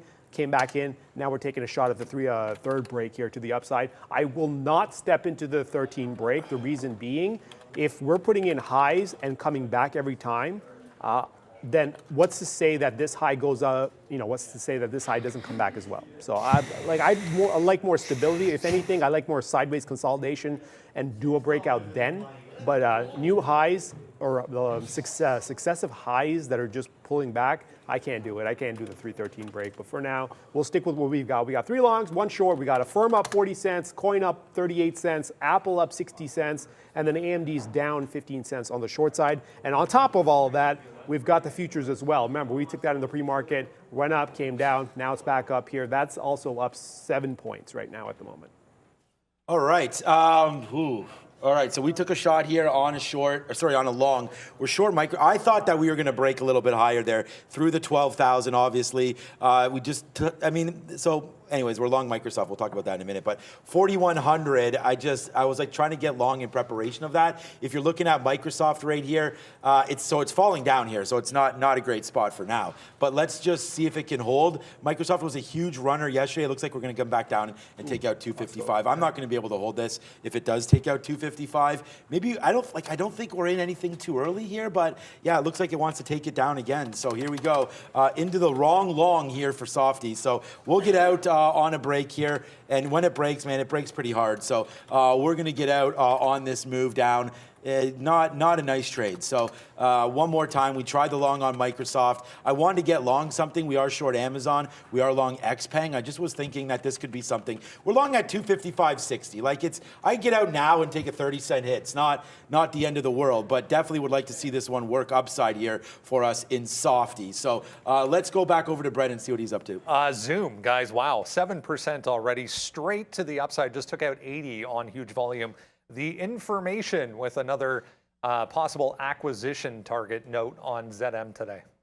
Yeah, that, and There's the a nice chat's been bounce. talking about it as well. Costco, damn Costco. What was I've up traded with Costco Costco? a little bit. I saw but it, wow, Brad had from that. 520, we opened, what did we open at 9:30? We opened at 519. We're already at 495 and falling into an area. I mean, this is a situation where if you want to go long, you're catching a falling knife, and the zone in Costco is pretty wide. It's going to be around 490, but like, I mean, no. No, thank you. It's been somewhat in a trend since we kind of broke through that 510, and then just finally broke the trend in a big way. Down we go. We can probably hit support, but no, I'm not going to go looking for. I'm not trying to catch falling knives at the moment. I've got the positions that I want, right? We've got the 4 longs, including the futures, and then we've got that 1 short, which is actually holding up pretty well, given the market's rallying up. Yeah. I'm starting to feel like, you know what, the right move was to fade, to reverse in AMD, because it is actually showing some weakness here.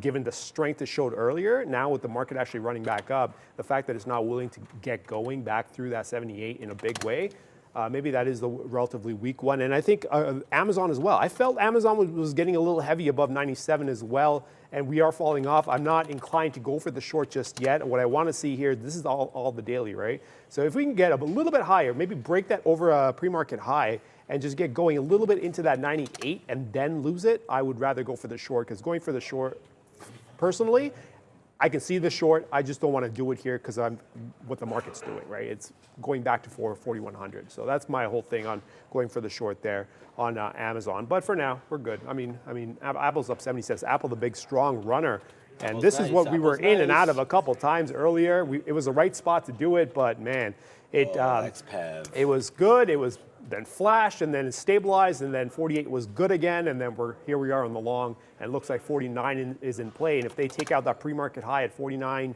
49.14, if they take that out, you know 150 is coming, right? 150 is a big round number that which everyone's going to be looking at, and there goes 4,100 on the S&P to the upside. So that's a nice little move back up. Pre-market high is 4104.75. So we still got another 4 points to go to take out pre-market highs. Does it mean that as much? It was a stop run initially, so we'll see if they get some strength here if they take that high out once again. Let's go. Huge volume spike here, guys, for QuantumScape, one we haven't heard from for a while. QS, there's a GM note floating around on the internet right now. Apparently, possible partnership between QS and GM. Just be aware of that. Also, this one, trying to make it 2 days in a row here. Shopify up another 6%. Yeah, we have over 9,000 watching. Let's see how many likes we got, guys. Hit the like button, man. 9,000 right there, 1.4K. Thank you, that's good. Hit the sirens again for this. So we'll hit the sirens also for Microsoft right now. Fails early, but wins late. We went back into the long, so we're long Microsoft. You can see this one. We're nicely in the, I mean, we're only in the money 40 cents. We've just been getting some out here in the 90s, 80s, on the way back up there, you know, sort of licking our wounds from that first trade. But like I said, we were going long, trying to anticipate a 4,100 break. So my best out is 09. No, I'm sitting at 09. Actually, no, I got it. We did get it. No, we got 98s. I don't have an 09 now. What am I doing? Let me put in 05. See if it rips back up here. Tries to break this. It is having a hard time at 256 now. That's initially where we went long. So we've already lost on Microsoft today. But we're going to try to see if we can't make a little bit of money back on this name right now. And I think that we're doing pretty good trying that. So there it is. Out. We are now out of about 60% of the position.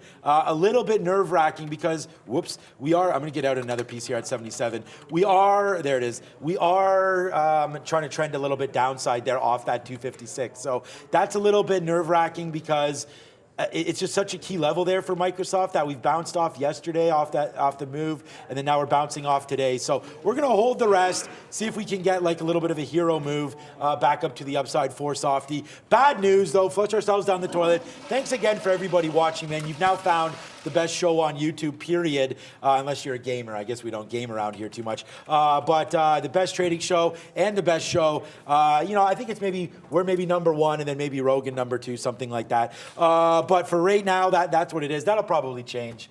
I mean, Joe Rogan's old news, right? We're new news. So there's XPeng. Nice taken out right there. Boom to the downside right now. So it's a nice move here for XPeng. Congratulations to anybody that held that short. We're able to be fine on it. Like we talked about that over and over again. We were able to get out of the way of XPeng a little bit and get out every time it came back up to VWAP and the 50 period. So trade responsibly. That's, that for me is one of the keys. Look at Amazon. We double shorted this name. We got out of the way a little bit. I got to clear up some of these wicks, but it came back down to the 50 period and we took it out there at 52. So far so good on most of these positions as we get ready to, there's a number coming out at 10, more Fed speak and so on and so forth. So this should be good, guys. Respect it. Let's go, Brian James. Yeah, respect the like button, guys. What's up, Brendo? More follow through for CrowdStrike, guys. Remember yesterday had a nice bounce back after earnings 2 days ago were disaster. Got back to 118, 120 late in the day yesterday. Here we are now, 124, guys, for CRWD. Yeah, damn CrowdStrike. That was quite the move there. The problem with, if you're in a situation where, this is where my weakness, Sean and I trade very, very differently. So you'll see that, he's going to be momentum heavy throughout the day. And me, you see the positions I've got, I'm either going to build new ones or I'm going to just manage the ones that I've got. So I'm not going to be in and out a ton of them. So CrowdStrike, in the way I trade, puts me in a very tough spot because one, I look at the big chart, I'm like, okay, what can I do? And it starts down there. I was like, okay, can I make a trade here? No, above 120, that's a momentum play because there's no technical boundaries for me to work with. And if you want to draw something, if anything, look at that, downtrend on the daily. So we're not near anything that I can potentially work with, just a massive gap, which is the unknown. And this is where momentum strength would come in, right? If you're good with momentum, then 120 break, straight up, $3. Now you may look at 124 because we're stalling out here again. This is the difference in approaches, and everyone's got to find their own. But this is what you're going to see throughout the day. Actually, between me and Neil and Sean as well, I'm going to be much slower with movement and also with my pricing and my positioning. So if you wonder why I'm doing and why I'm taking so long, there's an approach to that, right? Everyone has a different approach. That's why you guys are watching the show, figure out what your approach is. And you're going to see diverse approaches, especially when I'm on here, trading the way I do. But for now, Apple running strong. Damn, AMD picked up a bid. Oh, the one that I had to reverse on because of weakness actually finally picked up a bid. And this one might actually go now. Damn it. Okay, but I'm going to have to take the hit. The reasoning was correct there to go for this specific short versus every other one. We're still holding on to a firm, and obviously Apple's up doing well. And then Coin is, I don't even know what Coin is doing. Coin's all over the place right now. It was up, it was down, it's back down. And now is just flirting with this 46. Doesn't want to get too far away from 46, and this is why I want to price it as close to 46 as possible. In the event that we actually make a move like this, which puts us in a range, I'd be priced right in the middle of the range, right? So I don't have to worry about risk reward and whatnot, trying to play tops and bottoms. So here we are. We're going to hold on to this one. 44 is the break on Coin. I like the daily, so we'll just leave these ones to do what they do. In about 4 minutes, we got some ISM work to come through, and if we get a positive number, man, we just took out that, well, we didn't, I guess, 0475 high, barely, on the futures, right? We're just under 2 points from that top. Doesn't really mean a whole lot. It's just that, is that ISM number going to take out that 05 and run it right up? And that's going to be the big question that's going to get answered. Hopefully so, because I am positioned there. And obviously from the board, you can see I am positioned on the long side more than on the short side. So including the futures, we might get a nice run if we get a decent ISM. Hopefully we do.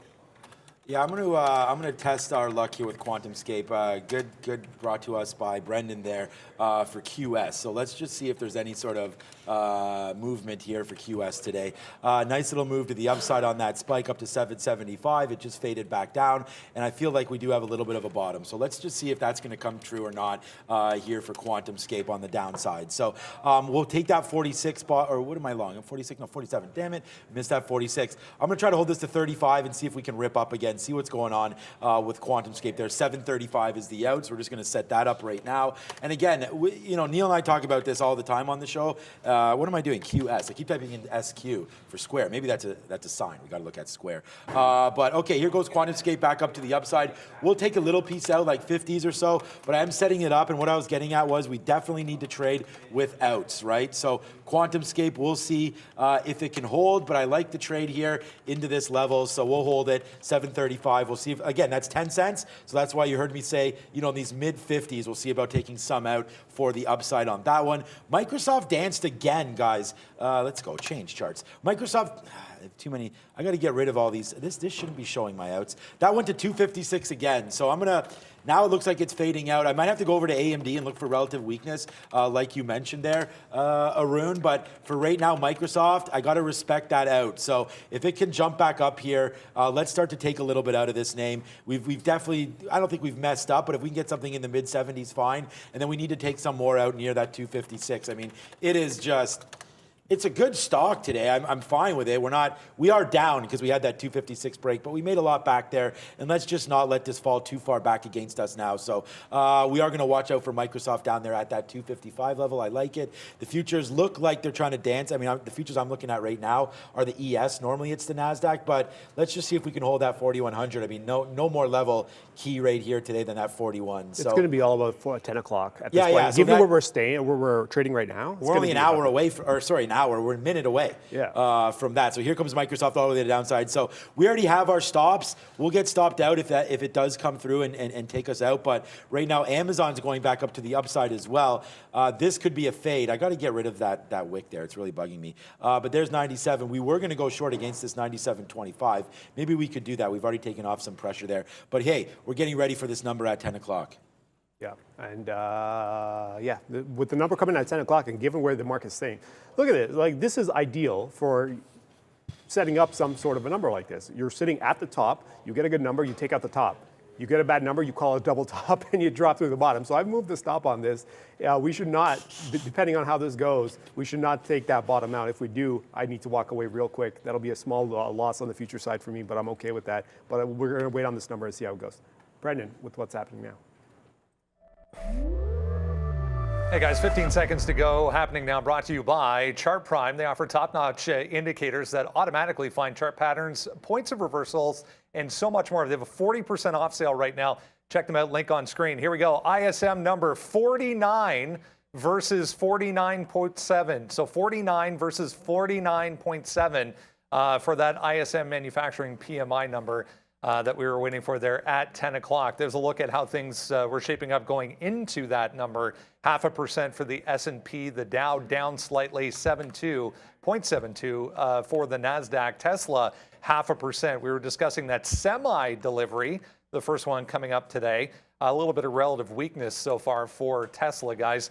This was on the note as well. TSM downside. There's going to be a ceremony next week in Arizona regarding their brand new multi-billion-dollar plant, but downside just rejected 83 there for TSM. Okay, interesting talks today for sure, man. This has been nuts. So we got stopped out on Microsoft, which is kind of a good thing there. We tried it again at 255, and then it just went to the downside there. So, stay humble with some of these trades, man. The liquidity is not great in this market right now. It's fine, but not great. So I think that that's something that we can sort of just give a little bit of a warning now. Like, when you're wrong, it drops pretty quickly for you there to the downside. Nice little trade here on QS.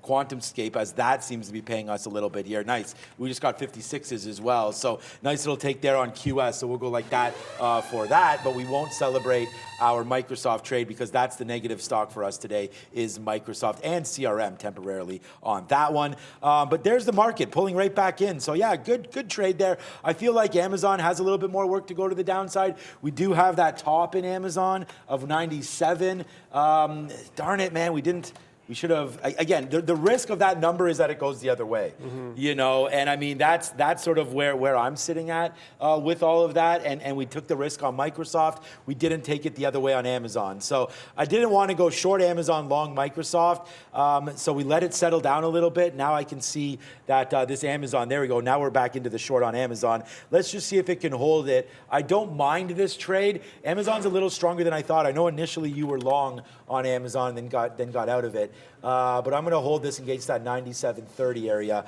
on the top side. Amazon today, though, basically with the market. So if the market battles back, Amazon will rip. So we got to be very, very careful with this position. AMZN on board right now. Look at QS up to 60, man. This is a great trade for me on QS. Thanks to Brendan for bringing that to our attention as well. Let's take another out here at 59. But Amazon getting spicy right here up to 97.25, guys. Yeah, the market also, though, just trying to digest what this means. They're trying to predict. They're trying to figure this out. How this would affect the Fed's decision on whether that changes this 50 basis point expectation or not. It fell off, right? I mean, it broke the high, great, and then they just completely ran through it and then lost the top. And initially, I was like, okay, we'll give it a chance. And then it started falling off. So like, okay, I got to get out. I got out, and then they found a bid where I was looking to find a bid, so I got back in. So I'm back in on the same trade that I kind of got out of initially. So we're still long near the 90 bottom, just because, you know, you wanted to see if there's weakness up here, are we going to find strength here? And it looks like we're going to find strength here for now. So we picked up the long ones again. We're still back in the same position. We'll leave it alone.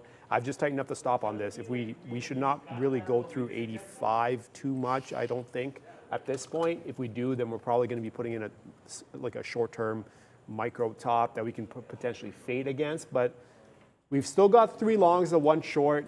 And the short's not doing well because AMD and Apple fell off here a little bit. Apple showing some weakness, even with the market catching a bid here down in the low 90s. So Apple showing some weakness. Apple's flat for me right at the moment. And then Coin and Affirm's up 20 cents, but Coin's flat as well. So for the most part, everything has gone right back to being flat after being up 30, 40 cents as this market comes back in. There goes AMD now back to towards that 78 to the downside.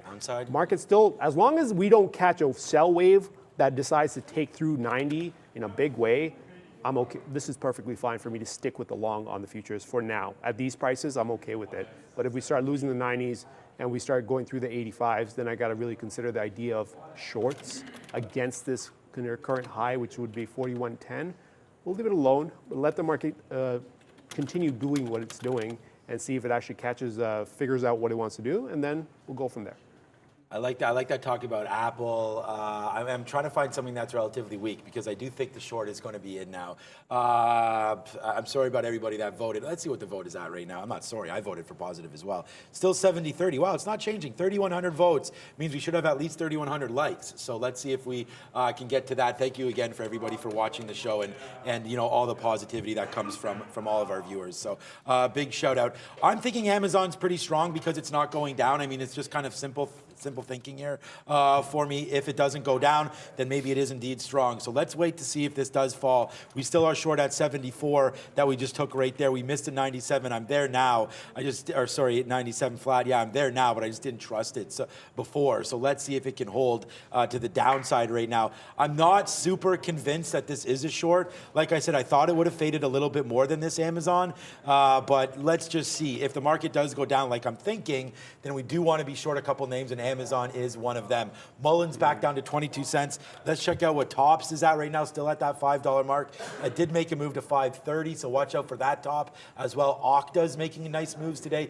Eli Lilly, wow, 370. Eli Lilly with the banger. That's one of my names. That's at a 52-week high today as well. PDD, Pinduoduo is at a 52-week high today as that name keeps on going. Let's check out Pinduoduo right now. New 52-week high for a Chinese name. What?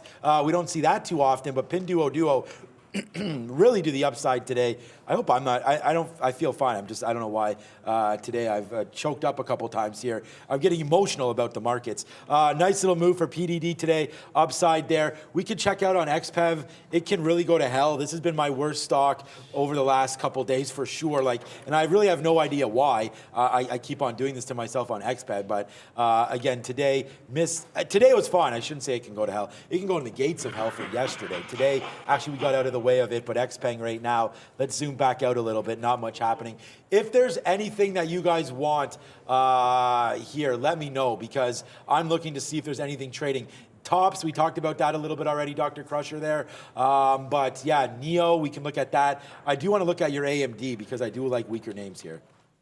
Yeah, and I'm also considering, man, this futures is not stabilizing as much as I would like for me to continue and putting up the risk here.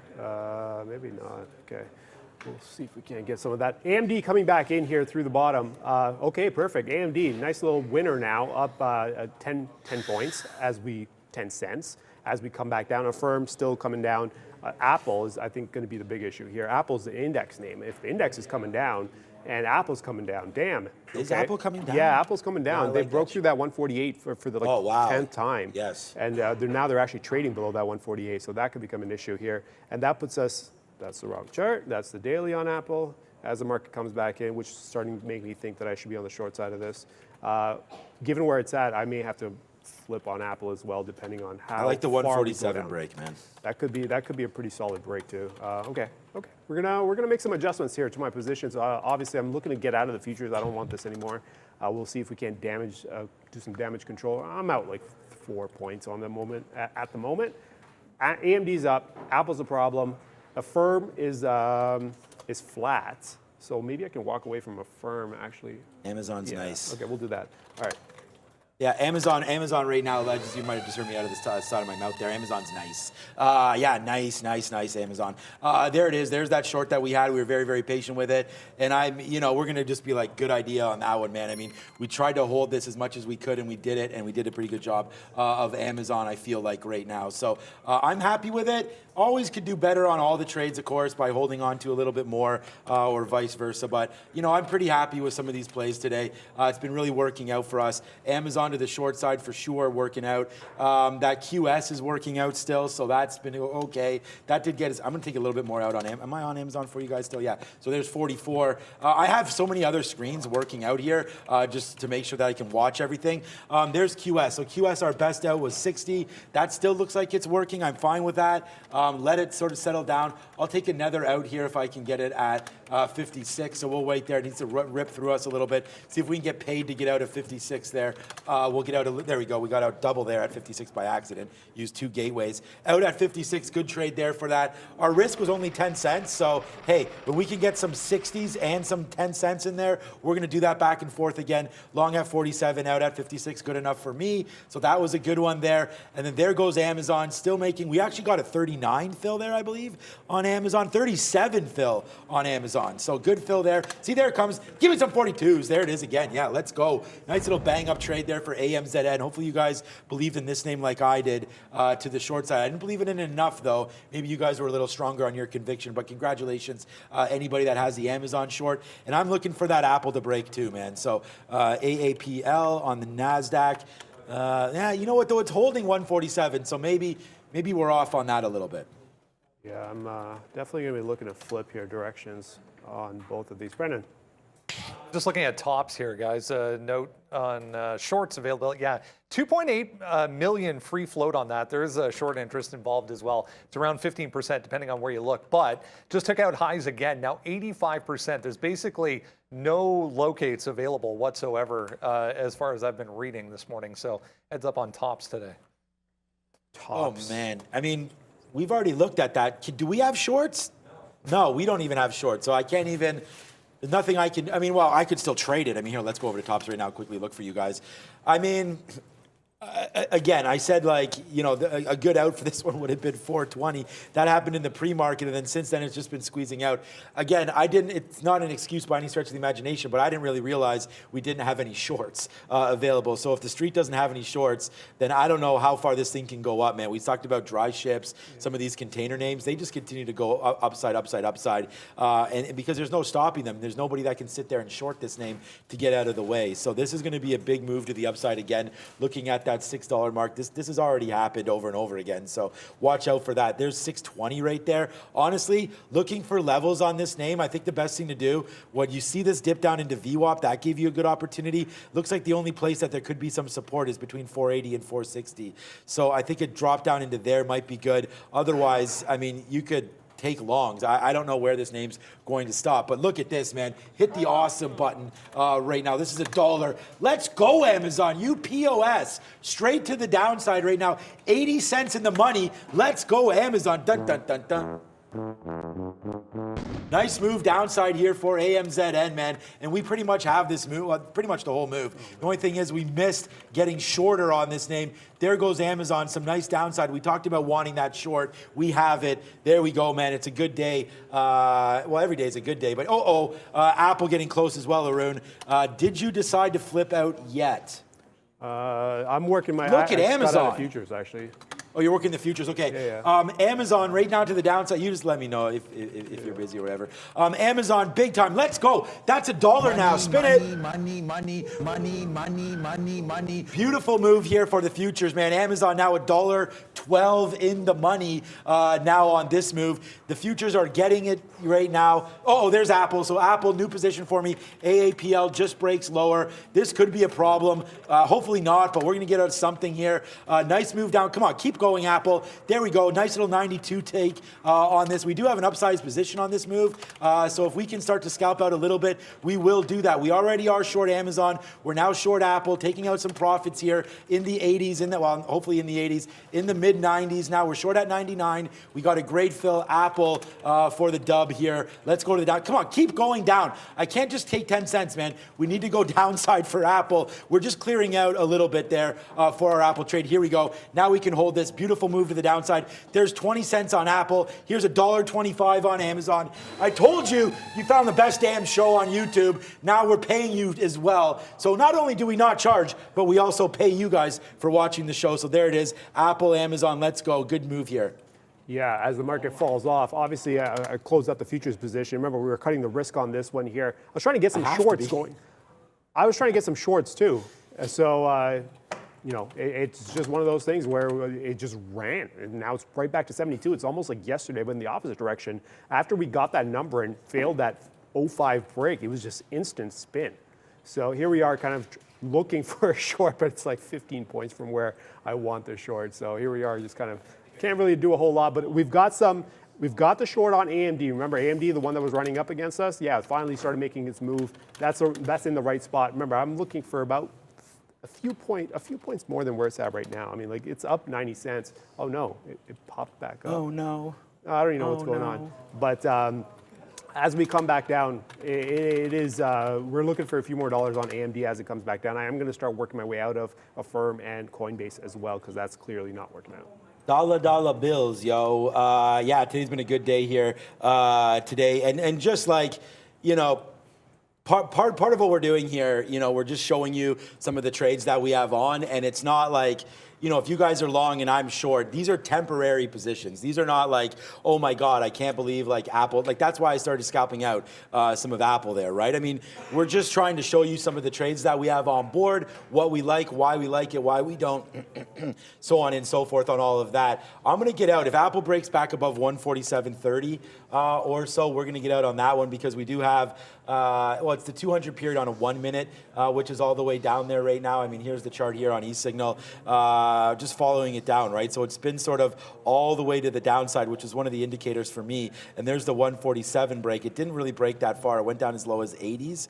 We have an 80 print. I mean, my best out on Apple's 83 and 86. So we do have a couple decent outs there. But here's the move back up to the upside. Man, we really got out of that Amazon for a nice one. But 147, I mean, we can wait till this 50 gets taken out. We are out of a little bit more, but I'm actually going to respect it breaking levels there. 147.34 to get a little bit out of Apple, but I want to reshort this name actually right now. So let's put on another short. We'll take that right now. More short for Apple. We just put it on. Let's watch out for that 147.30 area. If that breaks, we're going to get out. It's the first time it's taken that out, so we're going to respect that and just get the heck out of it if it does fail that level. But there it is, reloaded on the short. So okay, we're reloaded, and there's the nice little print to the upside to the downside. Let's take advantage. We just give me those O's. Yes, sir. like I said, man, we're in the building today, Arun. Nice little move to the downside there for Amazon and for Apple. I mean, look at this Amazon move.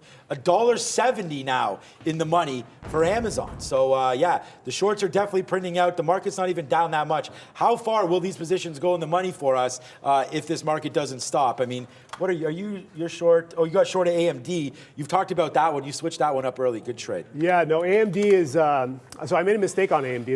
That's why you see the price is what it is. Is what happened. I keystroked, so I got in short initially up here at like 80, 84, and then I accidentally punched more $1 lower, and then I got out that for a 5-cent win. So first in, first out, based on those rules, I now have the second entry price, right, which is 76.85. But technically speaking, the way it should be is that I should still have that 77.84 short from up here, up $1 and change. But you'll see on the screen it's up 6 cents. That's, if you're wondering why there were some price changes going on, that's why. Futures, damn, man. I've been looking for this short after we cracked through those 90s, and it just accelerated so quickly. Here it is, 40.64 now through the downside. Yeah, Amazon here, just showing, I'm going to tweet this out on Amazon, just because, you know, this is, again, something that we are looking for short, and there it is, man. It's really, really starting to break now. To the downside goes Amazon.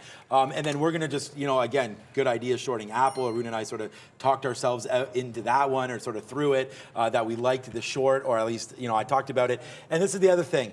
When this name was at 147.40, I said, I'm going short 147 break.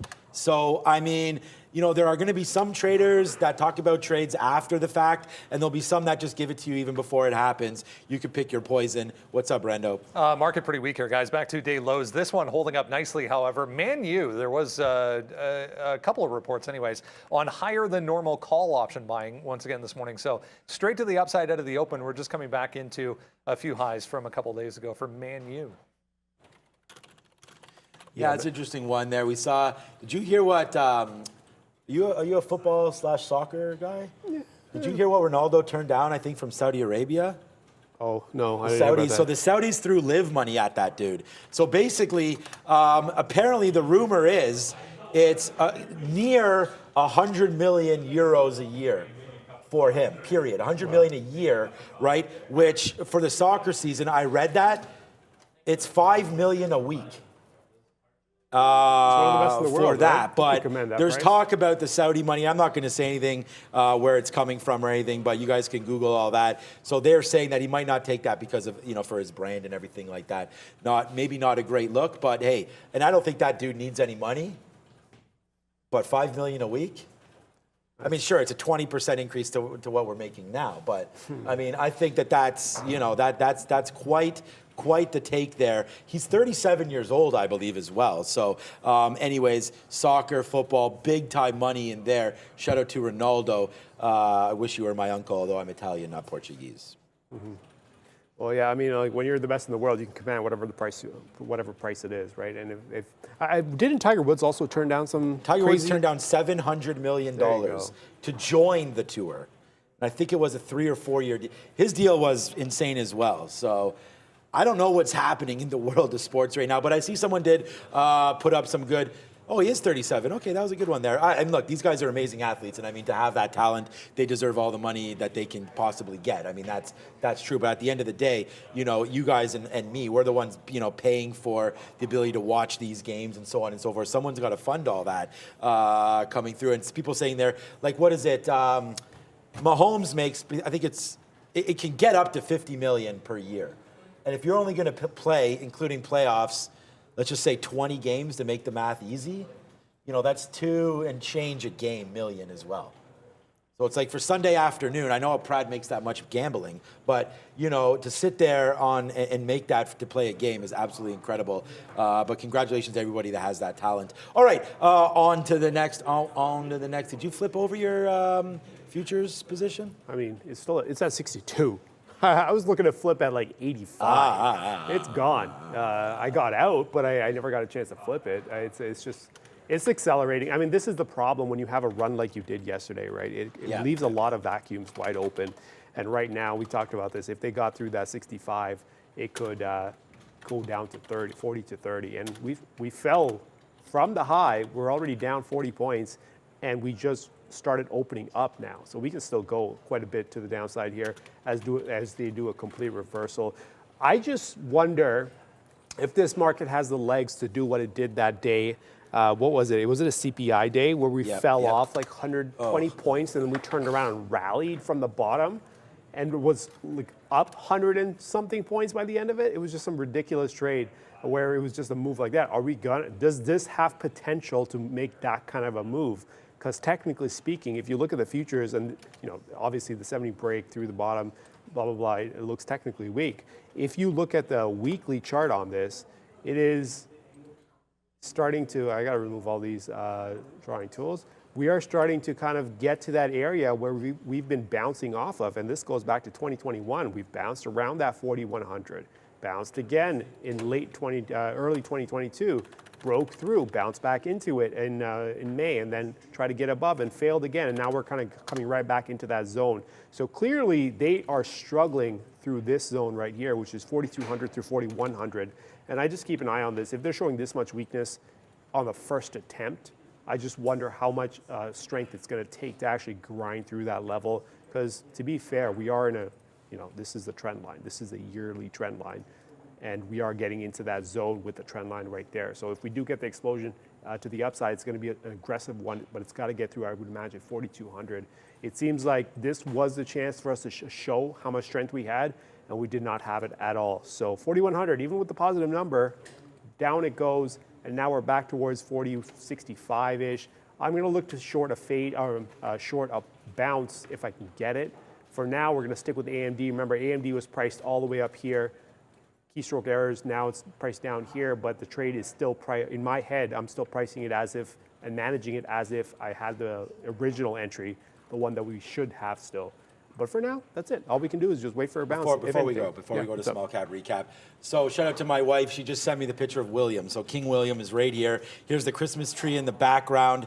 And like I said, look where he's just chilling. He's chilling on the couch. He's just relaxing. Look at that, Super Mario. We have some pretty cool ornaments, man. I tweeted out some of the ornaments that I had, some Packers ones as well. But there we go. So there's William, a little bit of cat talk that we had earlier, man. This guy is so handsome, you honestly. Amazing cat there. But shout out, thanks, Marissa, for that picture, as there was some love for William earlier. But all right, we always got love for everybody. We've got love for the markets as well. So let's go over and talk to Brendan and see what he's up to. Hey guys, pretty quiet day once again for small cap land. Just the one really making any kind of moves, and that is this one, TOPS, the main attraction of the day. If you caught any of these breaks, wow, what a move it was. 350 was that pre-market high, and then you got $4 that came into play late in the day yesterday. 450 was the high from yesterday. Any of those working out very, very nicely. Again, basically no locates available or very, very expensive. I've seen 30 to even 50 cents per share to short this thing. Absolutely crazy. May not be done. Look at the volume. Tons of volume. Still up 80% for tops. There was this one that was up in the pre-market as well. RMED on some positive news. That 350 level on the daily chart was really the one. Got there early on in the pre-market if you missed that. We did get below 3 and then held on a few tests below 3. Just kind of chopping around a 20-cent range. Volume, bit of a problem already for RMED. Guys, back to you. All right. I see there was authorization on my credit card for the Toronto District School Board. Ooh. So I think I see what it is. It's for the kids. I think it's for a pizza day or something like that. They actually have all that automated now. It's actually pretty cool. So each kid has like a link. Okay. And then the parents go in there, click it, and then instantly it's just like you can deposit cash online, basically, right in, and then it hits your kid's account. And that's that. And no, but it's, remember when we went to school, at least maybe I don't think we're dating ourselves. I think this probably happens, similar to prison, where you get a stipend and stuff, which is good. Keep my kids locked up in there for sure. But we used to bring those little, you used to take it home a permission form. Yeah, with and the then you envelope, bring an envelope. Yeah. And then it's like your parents would give you, and back here in Canada, we have well, you guys know this, but we have the metal coin for $1, $2 loonies and toonies. So it's like, you know, you would get in a slice of pizza $1 or $2 or something. So you'd get like all this change. And I remember like rattling it, bringing it into school and everything like that. I'm gonna talk to the Toronto School Board. They should be accepting Bitcoin as a payment there. How many pizzas does that get you? And then exactly. So they're not, you know, the school system's not worried about making any money. So, you know, maybe that might be something. And then we can get a little rally in the crypto space. So anyways, that's just an interesting story there. I just saw that to go through. So is there internet in Canada? Yeah, there's internet in Canada, because right now this show is brought to you by Trader TV Live, located in the best city in the world, Toronto, Ontario, Canada. So if any of you guys want to come visit, you're more than welcome. We've had a lot of viewers here on the show come through, and open door for sure for anybody that wants to come check out our studio. It's you know, multiple dollars spent on this studio, so we're really proud of it. So I want to thank everybody for, again, all the continued support. Hit the like, hit the subscribe, and let's just continue to do some damage on this market. Yeah, I mean, this market is doing some damage to some books here. I mean, damn. Like, let me get the bigger chart up for you guys. This is the nice little breakdown. I mean, with Apple losing it at its top, with the futures now snapping through that 4105 and coming back underneath, I'm just very curious how this is going to set up the afternoon. Remember, towards the end of the day yesterday, we had quite the run, with the massive rebalancing action at the end, $11 billion or so to the buy. My question is, are they going to do a complete reversal of that today, given that we've kind of failed the consolidation? Because we were talking about earlier where sideways consolidation is great for an extension.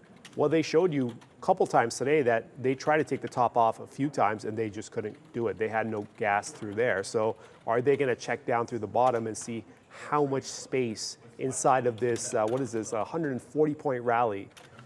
How much space is actually going to find support?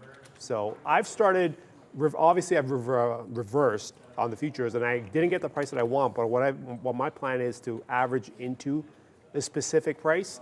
So I've started taking some at 64, and I'm going to work my way in through.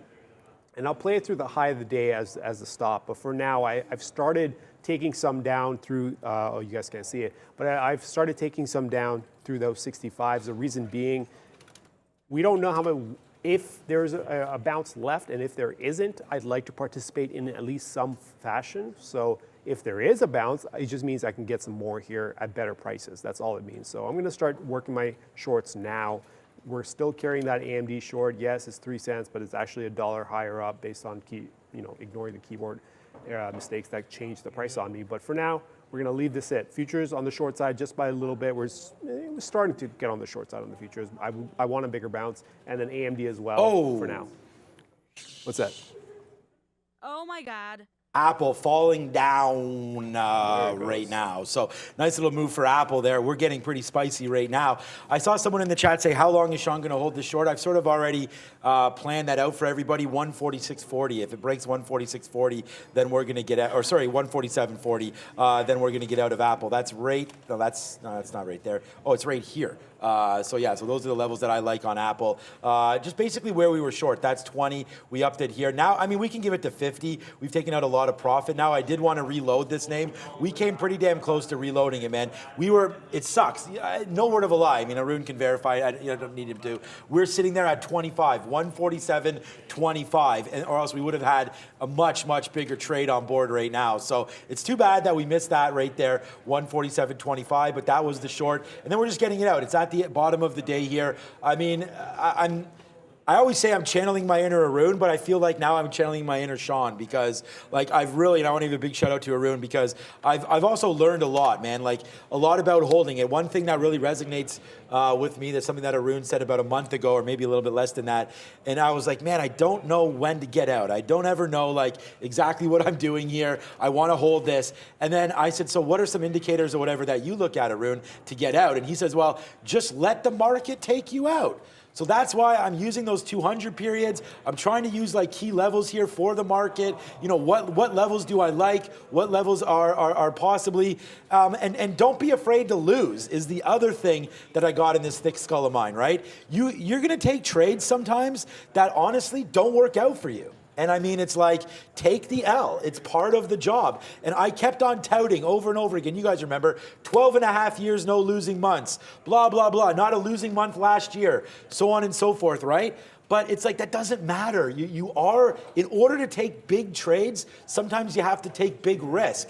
So like sometimes it's better to be down $500 and have taken a shot at an A+ setup rather than to be down like $100 and to have not taken that shot on that setup, right? So it goes both ways. There is definitely something to be said about consistency. I'm really proud of what I've been able to accomplish here in my 21 years. That's why we're doing this. You know, it's been a great run, and I think we can continue that. But that's part of it, man, and that's part of staying into your trades and believing in it and just scalping out. I'm still staying true to who I am, as you guys can see. I mean, we're getting out of Apple. We took an 81 and we just took a 72 there, and like even right now, I get a little bit nervous seeing that move go back up. So I just tried to punch out 80. There we go. We got some 87s there, and got out of some 87s. But you know, it's about evolving your trading strategy, listening to good people, finding good traders, and just really living to see another day is part of a strategy as well. So, all right, let's throw it over to Brendan. It's 10:30 already.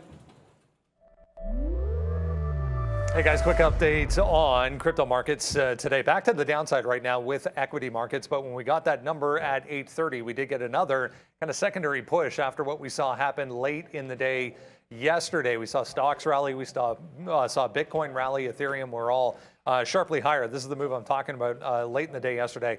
Nice move back to 17,200 at the top there. We tested that, actually above that, on that PCE number at 8:30 this morning. But here's what's happening right now. Right back to 16,900, 800, which is this area, that consolidation from the initial move through that 16,800 consolidation. Still green on the day, but only just trying to get back to 17,000 once again for Bitcoin, 0.25% there for Ethereum, back to the upside as well. But bit of a mixed board today outside of Matic at the bottom there having the best day, 8% on top of that rally from yesterday, guys. Yeah, I mean, to be fair on this show, obviously we talk about winners all the time, but we have losers too. And somebody in the chat was saying, I wish I could see the losers. Oh, you got it. I got a couple losers for us that I can show you because Wait a second. He wishes he could show the losers. Yeah. You must not be watching the show too often. But, whatever the case is, I got some losers here for you today. 148 long on Apple twice, was up $1. Spun around, broke 147, called it a day. Well, walked away from that one, and then the other one was Coinbase, which was doing nothing mid-range, and then decided that it just wanted to completely fall off out of that range. So that was that long that got out here around 145. Those are the two losers. And the other question was futures. What about good long on the futures? I don't know, but I'm on the short side for now. For me, the way I'm looking at this is I would rather be on the short side letting the market decide how it wants to play this. Let me get the bigger chart up. How it wants to play this whole vacuum area. Because remember, when you run up as strong as you did, remember yesterday at certain points, we were going 10, 15 points without stopping. Right? That's not exactly the healthiest of a run to the upside, which creates vacuums to the downside. And I would imagine 40 to 30 is going to be the next support level. So 50 obviously is going to be a big round number that people pay attention to. So what I'm doing is, even if it bounces up, I'm just very curious as to what is left here in this big rally. Clearly we're struggling above 4,100. If we break through the bottom now, which we did, 40.65 was for me was the location where I would start looking short. If we broke through, I want to see where the support is. I let the market, like Sean was saying, I said to him earlier, it's just let the market tell you where it is. So for me, I know there's resistance here now, given what we did near 4,100. So I'm going to look to fade everything into that and let the market tell me where the support points are. Because on the way up, we created a lot of vacuums that I'm very curious to see whether we go in and check into them. I think the first one is going to be around 40.40 to 40.30 should be the next little level that we should see. But we could get a nice little move up and then fall off later. There's a lot that can happen, so I would just be patient with it. I'm not going to call for a long. My read is for the short on a pop if we can get better prices going. But obviously, you see how fast downside can get going, right? So we'll see how this one goes as time goes on. Brendan. SI with a spike to the downside here, guys, on decent volume. The bear cave with a short note on this one. 27 was the level from yesterday. Flushed through that, probably got some stops out, but huge volume spike there for SI. Yeah. Shout out to Zach there in the chat. Good comment there. Sean and Arun treat the market like their own ATM. I mean, you know, except for when you push it and it says like no balance, and then you don't get that ATM love. But I like that, Zach. That's pretty funny. I just sent that into our chat. I like that one. That's a good one. Yeah, no, look. I mean, some days better than others, and you know, as long as those some days are better than the others, then you're good, right? So, you know, that's what we're trying to do. Thanks for the comment. I really like that. That was pretty funny.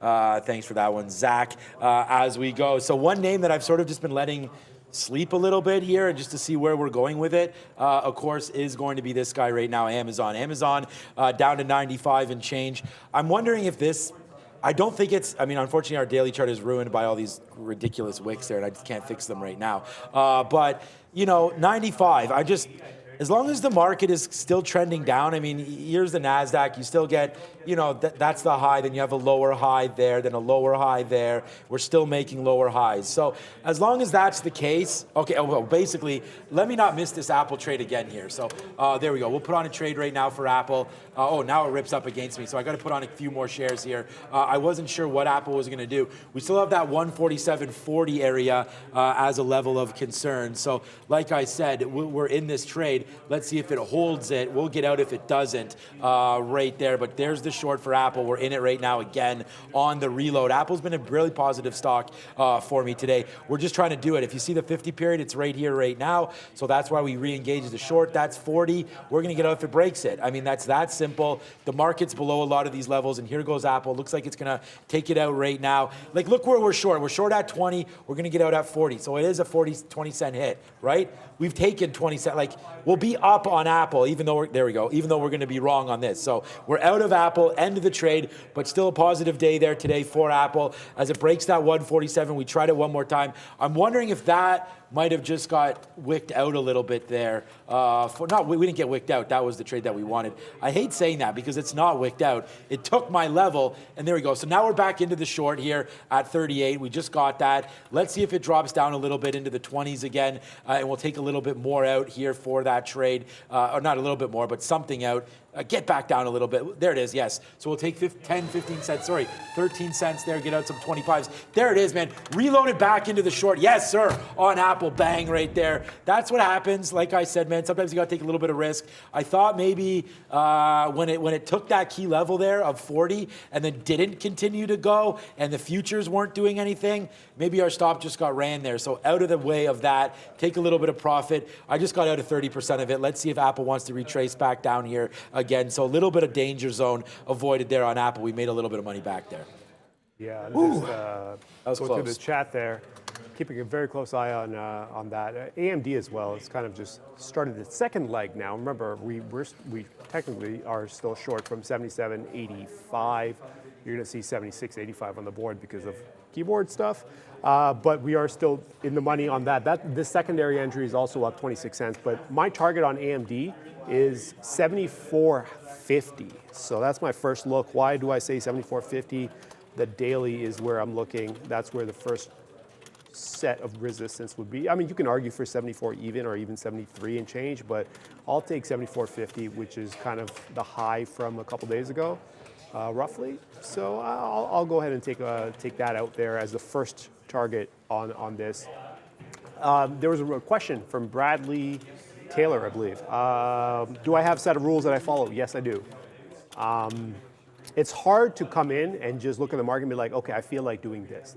It's better off you come into the market, you know exactly what it is that you're looking for, what the approach is going to be, and sometimes you don't remember that, like for whatever reason. So writing it down helps, and reading it before you start the day would make it much easier for you, knowing what you have to do that day. So if your job is to come in and trade breakouts, just the rules on how you would approach the process of taking those breakouts, right? So that definitely helps you and make things easier as a trader. So I would definitely say, yes, there are rules. I do have rules that I follow. And what happens if you break them? We're humans. We're going to break rules often, even when it's against our best interest, and that's just part of it. You do your best to remind yourself of what the rules are. And I think once you get into the habit of making sure that, you know what, hey, this is what I'm going to do today. This is what I'm trying to follow and how I'm going to approach it. And then you break it, keep doing that, remind yourself, and then eventually it becomes a habit. And then you kind of get past that habit, the bad habit that you developed, and you develop a good habit, and then that'll take care of itself. So I wouldn't get too far down if you break your rules, but just be aware that you do have a set of rules to follow, and you just make sure you do your best to follow them. Brendan, the sector breakdown?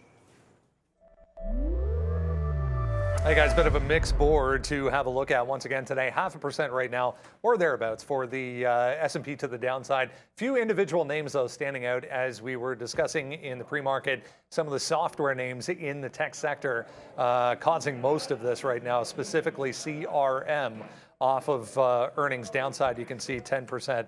On the day. Some of the semiconductors, though, really standing out as weak. It was obvious right out of the gate. There's Micron down about 3.5%. It was obvious right out of the gate that this group was going to be a little bit weak on the day. Continues to be that way. Financials also downside as we're getting a pullback in some of the yields once again this morning. There's energy stocks upside on a bounce in crude oil today. Consumer discretionaries, Dollar General, we didn't get to it pre-market, but they reported 8.5% downside. Etsy offsetting 2.5% upside. Healthcare stocks, a little bit positive. Utilities and communication stocks, Netflix specifically, having a pretty good day, about 2.9 there again today for NFLX. Guys. All right, it's a good thing that we reloaded. Yeah, Netflix. I want to look at Snowflake. We missed that. I missed Snowflake, and you just said CRM. I'm like, oh man, I can't believe I didn't look at Snowflake because there was some trades there that we should have had. All right, let's go, man. Bang it out on Apple, man. You got to have some confidence sometimes in some of your trades, right? And we went back into that short now, 147.38. I mean, that's where we got stopped out. We probably punched out 41, 42. So we'll take a couple penny hit on that one and then just get right back in. And we're going to end, I don't know if we're going to end the show. There's still 18 minutes left, but we're at the highest spot we've been at all day now. Let's go to the downside Apple as there it is. Yes, wow. Good move there for Apple as the future's giving it back a little bit. I'm going to take advantage of that, put a 95 bid out. We didn't even get filled at. There we go. Now we got filled at 95 on the way down in. So there it is. Man, look at that. Short. Reloaded down to the downside. But we did get out. So again, Neil. Hey, what's up, Neil? Arun was just talking about, making sure that you have your outs, your ins, what happens if you lose. And there it is, right? We have the ability here. And again, I know this is there's a lot of traders out there that don't have this ability to do this, but we can just get right back in, make really quick executions. Thanks Day Trade the World for the platform that they've built and some of the executions that we're able to do on all the gateways with an amazing fee structure. So just so you guys know today, I've made 113 trades today, and my fees are like up $2. So I'm paying $2, 113 trades. So a lot of the fills that I've been getting, I'm adding liquidity. Like when Apple makes that move back to the upside and takes me out, that's a marketable limit order that I throw out. We pay for those. Those are removing liquidity. Those are aggressive orders. But like when I'm sitting here and it comes down and fills me at 94, that's a bid. So I'm adding liquidity. That is a passive order. So this is, again, I'm going into my teaching phase here, but that pays us. So there's two order types. So I try to manage my fees, but Arun can tell you, especially on the futures, it's one fee, so it doesn't matter. But fees aren't the be all end all. I don't think you should be trading for fees. You should be trading for gross. And then if the fees come in, then that's obviously fantastic. There are strategies that you can do where you collect rebates and stuff like that, but I'll hold my opinion on those for another time. And there it is right now. Apple back down to 147 flat. Yeah, starting to find some bids here. Maybe it's time to walk away from some of this AMD because we are, still up 14 cents, even this secondary entry. So let's get some out there. All right, we'll take some out of AMD. To be fair, the reason you may see a show of 14 cents, but remember this trade's from up here at 77.50, and we just have a double entry down here that's changed the price on us. So we got out of some, so from 77.85 to 77.69, so $1.16 on AMD on the first little bit. And then we're just going to keep the rest. And I've also spun around on the futures again. Yeah, I think the long might be in now. So yeah, I spun around the future. This is one of those days where it's just like there's nothing, and then there's support. Or earlier, there was like nothing, and then there's resistance on a false move through the top on off that number. So you might see me here There you go. The long. Oh, you don't. Oh, you do see it. Okay. There's the short initially. Well, there's the longs. The longs exits, and then the short, and then got out, made like half a point on that, and then like, you know what? This is starting to feel like it's catching a bid. So up to the long we go, and we'll see if we can get it back into these 80s. Remember the original plan of getting some out or starting to work the average price? Well, that's still in play. It's just now I'm not going to do it from the short side. I'm going to do it from the long side, which is work the exits through the mid 70s and into the 80s and see if it catches an offer through there, and it actually continues to sell. At that point, I back to the flip, back from the short to from the long to the short. We would go, but for now we'll just work the bid since the bid is there, and then we'll see if we can get back into the mid 70s before we have to make a decision on whether we stick with it or we run a flip and go back to the short for now. So there is going to be something happening, I would imagine, in terms of volume from 75 going on up to 90. It's just a matter of how much volume is there. Is there enough sell side volume? We've had quite the drop here. Are people going to be freaking out? Or are people going to be using this as an opportunity to catch some longs on the cheap side of things? Because we know Apple, Sean, you were short on Apple. You're still short on Apple. I just reshorted, yeah. And he just reshorted on Apple on the bounce. So Apple is starting to bounce off that 147. It's going to be a matter of, is this enough to get us back to 148 on Apple? Or is this just a small little bounce that you just fade again, once again? Yeah, I'm not thrilled about it. Good talk on everything there, Apple's futures and everything, and going over our positions. What I meant to say before, and I'm just thinking about this as we talk again out loud here. What I meant about, like what we don't show our losers. Remember I was talking about that, and I put it in the chat. Like that's personally a policy for myself, is to make sure that I show absolutely every trade that I ever talk about on the show. Sometimes I'll miss them, but if you're like, hey, whatever happened to this, there's like no way that I would ever miss talking about a trade on purpose. So if that ever comes through, I do want you guys to be like, yo, what happened to your QuantumScape, or what happened to your whatever? You can do that. Every single position that I put on, I'll be able to hopefully justify my ins, my outs, and show them all to you. I mean, I talked about XPEV, how disastrous that was yesterday for me. That the thing is, and we are going to have losing trades, obviously, and it's a cost of doing business. It's like if you're sports gambling, they say the best sports gambler in the world is like 58%, and if you can do that, then you're doing pretty damn good, right? And I think on trading, you need to be like 70% in order to really make a decent amount of money and a good living, unless you're taking a lot of risk on your positions.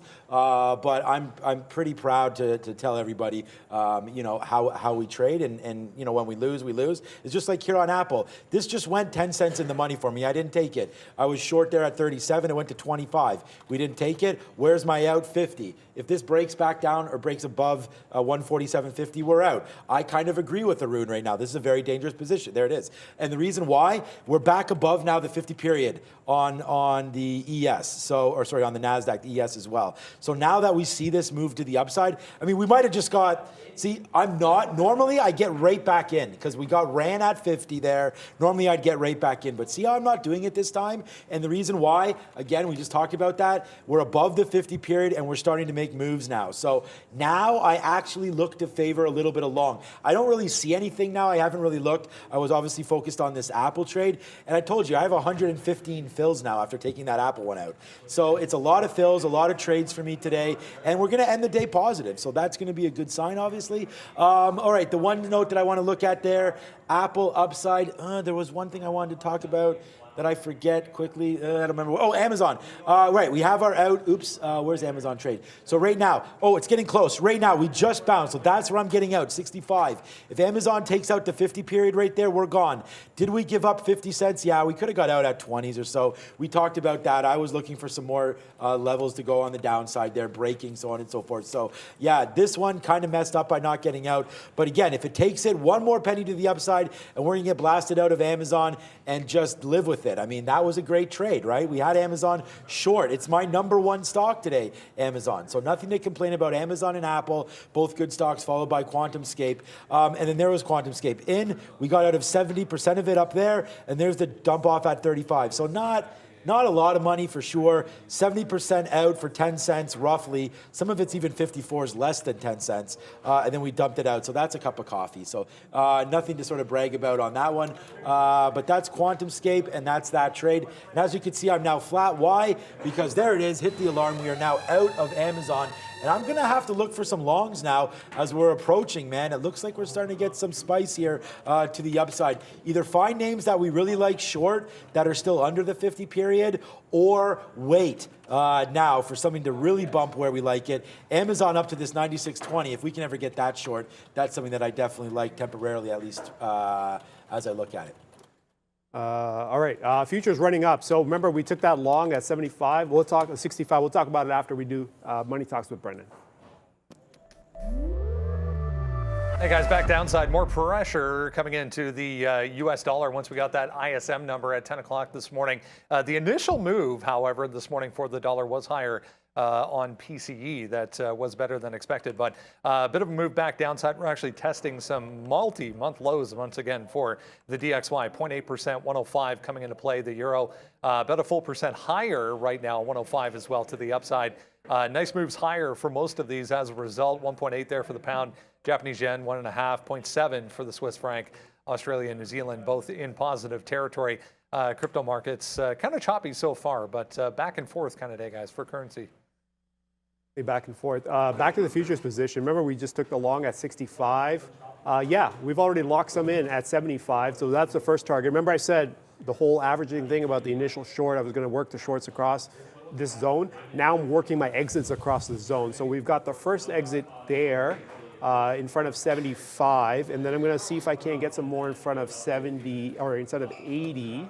And then I'll see if I can get some more out in front of 85 as well. Wow, we'll just start working the exits through this previous little support floor, whatever you want to call it. But I did go through the chat, and Philip Owens, your comment caught my attention here with, you said there is a trend line. Can you just clarify what time frame you're looking at? Because I'm very curious where this trend line is, because I'm looking at the days, and it's all like, there's no trend line that I could find on the smaller charts that would make sense that I can find. But if you found a trend line that got you that long near the bottom, damn, that's all I can say. So if you can help me out, just throw the metric for that trend line so I can actually see it, and then maybe I could possibly add that as well. I'm not a big trend line guy, but when I see something like that, if you can catch when the market just does a U-turn, then that's definitely something that's going to catch my eye. So 2-minute trend line. Okay, I see you. I'll take a look at that as we go through. But there we go. Next exit on the futures, right there in front of 80. So we're out of one exit here at 75. So that's 10 points. That's 15 points. And now we're going to work another one and see if we can't get some 85s across the top. So far, it looks like it's going to do a U-turn for now, but it's starting to enter this area, which is going to be a problem, I would imagine, given how much strength we've had in the pre-market, which is going to be, let's ignore that now. You know, that one's gone. Let's work this right here, which is going to be, I would say 90 through about 85 is where, 90 through 80. So the next 10 points up from here is going to be a problem, but we've already paid out. We've paid out what we needed to pay out across the 75s and 80s, and now we're just going to let it go and see if it actually keeps going through or if it spins around. If it spins around, I'm out. If it actually keeps going through, then obviously I've got some riding here, and we can see if we can actually let it go a little bit further. But for now, there's some buy strength going into resistance on the futures, and we'll see how this market plays out in the next little bit. Keep in mind, 35 minutes, Europe closed, right? Europe still has to digest yesterday's move. So they opened up, did whatever they did. Brendan showed you how the markets were starting off. Now they've got to digest what happened when they were closed, and their close is going to be at 11:30 today. So that's coming up soon as well. All right, so we'll go new position, and it's working well for us. We are now 15 cents in the money on an AMD short. So here coming in right now, nice little trade here for AMD as it's making a move to the downside now. I'm going to take something out. It just bounced off 18s. We'll see if we can get an 18 print. There it is. We just got it right there. So nice little fill on us for 18 as it started. Whoops, it's starting to come to the downside right now. So good trade here for AMD. Let's just see if it wants to retrace back even lower. So right there, 17 now cents in the money. And again, I keep saying like I want to hold these things, but then I see this move happen, and we still are above the 50 period. I'm trying to get some more out here at 16, just missed it. We are bidding that 16 level to get some more out. So there it is right now, a quick little trade on AMD, short in there, waiting for this 77.60 level. So there it is right there. We'll go short. We wanted to find a name that was weak today into a market that I thought was weak as well. So let's just wait to see if that holds. Like I said, man, this is what we're here for. We're here to trade. So I'm going to put on a couple more here for AMD. And again, Arun and I, you could see completely different styles. Congratulations on that. Futures long, that's pretty ill, man. I'll take that all day. Great trade on that one. Arun dealing with the futures. I'm dealing with some equities here, obviously. And we're just having a good time, and I hope you're enjoying the show. If you haven't hit the like button, please do it, because we're about to pass you over to even two better traders, Sharif and Prad. Oh, 2.5K likes. Wow, Arun. Give it up. There it is, Arun killing it today. I asked for the likes once, man, and we got 2.5K. So what's it normally at? Not that. Normally I try to get it to 2.5K. Now, let's get to 3K. Thank you so much for everybody watching, man. 7,200 right now. Let's see if we can make a run, man, for that. Thanks, Arun, man, for coming through. They like you. They like you a lot. Right there, 77.35. We almost got some more out there on AMD on that downside. Now 2.7K. Thank you, man. You guys, they like us. AMD, nice move to the downside. Let's hopefully that can still handle it. I don't have anything else, man. I really love Microsoft because of what we were able to do on it yesterday, although today we are red on Softy. Good thing we got out of that long. It dropped all the way to 251. Okay. And now you're bouncing off there. So Microsoft down 0.75. This might be, forget about the short on AMD, although really happy with that short as we're trying to get printed now down at 16. Oh, it just bounced again off 16. I'm going to take a 21 right now on AMD. We just bounced again off 16 flat where I was waiting, so not much luck on that one. That kind of sucks. But we'll take another bid out there. Microsoft, the weak name that I think we may want to test on a short, especially if we get up to that 254. I like that, but it needs to run a little bit more. All right. Shout out to you guys. Thank you for clarifying the 3K the moving average there. Yeah. Okay. It's a 200 daily simple. Okay. You know what's funny is I have this chart, but it's not set up on this computer or the computers here. I've got it at home, and I had no clue that we were actually coming down right into it. So shout out, thank you guys for that. The 200 period, for anyone who doesn't know, the 200 period, the large moving averages, the 50, the 100, the 200, they're all really big inflection points for institutional activity because that's kind of what they follow. So it makes perfect sense that we caught a nice little long there. Around there, I based my trade based entirely on like how the market was trading and the volume and the action, but that would kind of definitely be helpful. I got to keep this chart. I got to find somewhere to put this chart so I can actually use it a lot more and be aware. It doesn't come in handy often because usually we're far away from the 200, but in this case, clearly breaking above the 200, even going back to the 16th. The fact that we're above it. So shout out to you guys. Thank you guys so much for clarifying that for me. And this market now backing, I guess, back towards 80. Cool. I got some more to get out. Let's go to 85. I want to get some more at 85 if I can.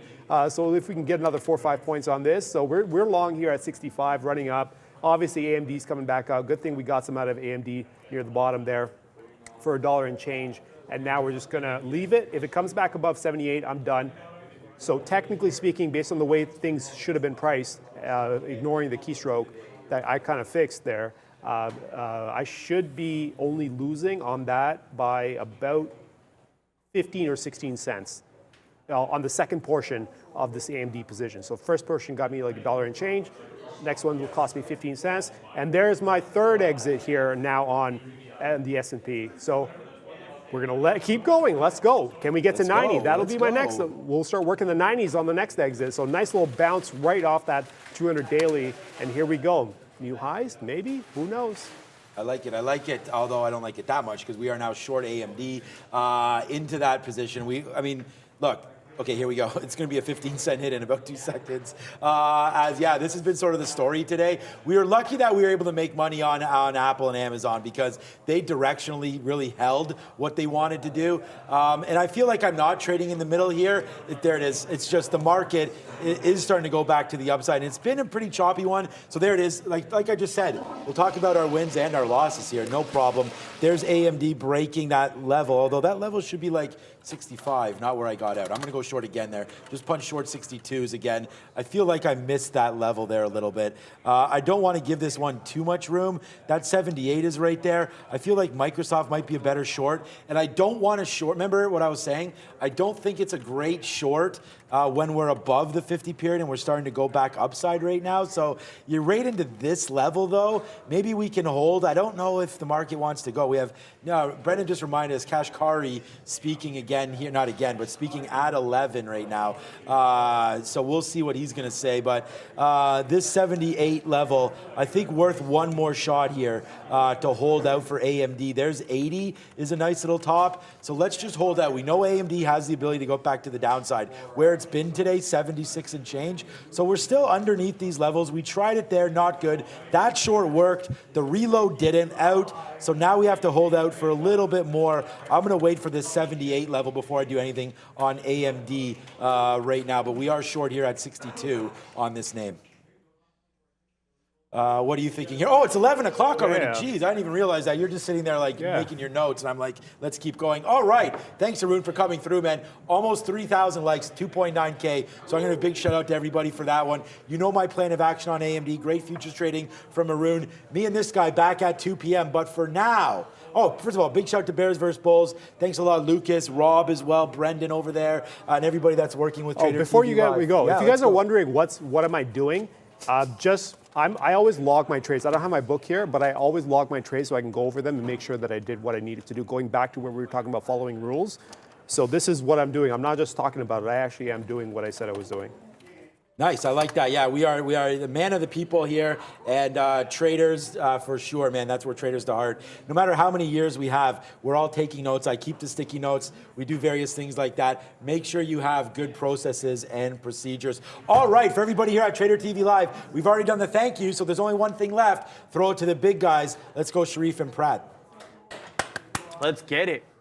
Good morning, guys. Yes, we still have an hour till the afternoon. What a day already. Big move up on that PCE number, Bradley. And then like this, I don't know, this mysterious move down. Could be, I'm thinking maybe some of the Fed speakers on board, maybe saying some hawkish stuff. Who knows? But anyway, we got volatility back in the market. It's great to have after that little dead period. I'm pleased to have it back. CRM making moves.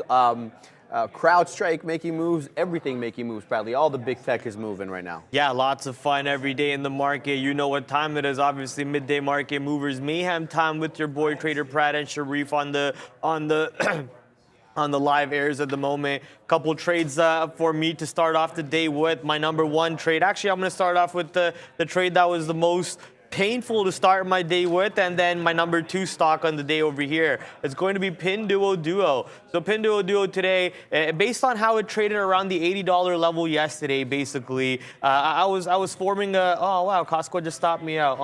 Well, that was also, it's one of Costco was my best trade of the day, which we'll talk about. But Pinduoduo, how it traded around the $80 yesterday in pre-market, I figured, hey, let's try for a nice little long around that 80 in pre-market. Got in, squoze me all the way to 79. I panicked, wasn't able to punch out, and instead of punching out in my panic, I actually added to my position over there, and then I panicked even harder. So I punched out of most of my position somewhere over here for a loser, and then when I started watching the tape for volume to come into this position, I started watching the amount of buying coming in. So I punched back into the long on the break of 80, took the break of 81 to the north side, and started taking all my exits. My best exit was around 83.66, and then I flipped short around 85. Multiple outs in the same ranges, taking 50-cent scalps every time. Just recently, Pinduoduo pulled back to that 85, but missed my order to get back short by 2 pennies. Missed my short by 2 pennies on that trade. So here's Pinduoduo going back to VWAP. That 85 level is acting as an absolute barrier.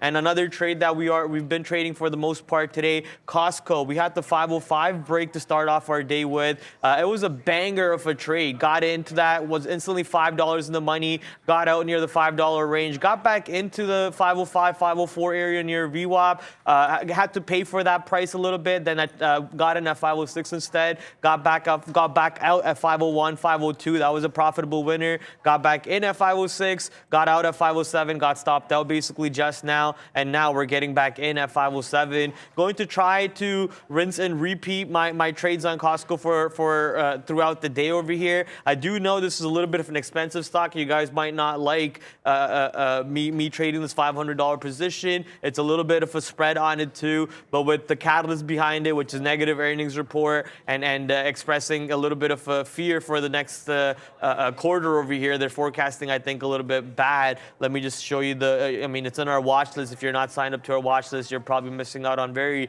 key information over here. It's not in our watch list. Well, their earnings is coming up pretty soon, but it's over here that I did read about Costco. Supply to 3.2 near November sales declined 10% drop in online sales, and their earnings, according to Trade Ideas, is in 5 days. So we're going to be watching the Costco's earnings report to come out in 5 days. That reload that we had at 507 now getting ready to pay us as it is going down. And MRK, let's go MRK. MRK paying us some money as it is pushing to the downside. Let's get out of some size over here on this bad boy and see how much bigger of a move can we get. This was off a Trade Idea scanner. We can talk about that later. Let's send it to your boy, Sharif. Yes, sir. Just teeing up CRM here. Had a good trade on that one. Initially got long here, then it pulled up against me, so I got out, then punched back long here, and then scalped all the way up. The reason I got out at that 144 level is because there was a prolonged period of consolidation at 144, so I didn't really want to wait given that I had already been down on the trade. So I got out most of my position at 144 for about a 60 penny winner. It then went on obviously to break 144 decidedly and move all the way up to that 145.50, give or take a few pennies. So it had ample amount of legs left, but we didn't catch that part of the trade. But this one on the interesting news catalyst, Pradley, how often do you hear of a company with two CEOs? I remember like back in the day, RIM, which is now called BlackBerry, had co-CEOs. You know what RIM stands for? Research in Motion. Hey. So yeah, they had co-CEOs, and I'm sure there's been more since, but Salesforce having one of their co-CEOs, Brett Taylor, step down, despite the fact that they raised their forward-looking, their full year forward-looking earnings. Here's the news article on that. This is an IBKR. Looks like their prior forecast was 471, projecting 473 share. In either case, you know, it's been volatile, pulled back a lot this morning, and was able to catch it on the bottom on a few occasions. So this one, super interesting. In fact, I had a trade on it on here. This was the first pullback after that open tanking move that it made here. I shorted on the retracement upward and then covered through the break of the bottom of that candle. So this one has been really active all day, down 10%, but funny enough, the long looks like it's in play at the moment, despite the fact that the market is rejecting off VWAP, and by the market I mean the ES, rejecting VWAP at that 40.83 level. CRM continues to make an upward push, continuing that kind of that bull flag pattern that it's created there. Still down 9.5% on the day, Pradley, but to be honest with you, this one's got all sorts of volatility. The other stocks that we've been watching, we've got 5 others on deck. Had a couple of shorts on Amazon with mixed success. XPEV, red on that, if I'm being honest. Also red on RMD. This is a small capper that's been moving today.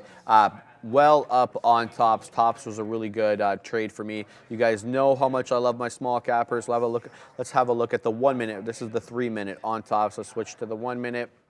Here we go. So we have a consolidation, in the pre-market. I saw it was gapping up from yesterday's close, so it was already on my scanner. It was hovering around that $3.30 area, and basically just caught it right at the open. Prior to the open, actually started making a move around 9:15, 9:20 or so. On the open, it halted at that $5 level, just 450, level. Then I played actually the halt level here. So I had dip trades set up for 460. 475. Started taking these dip trades and just basically scalping the range.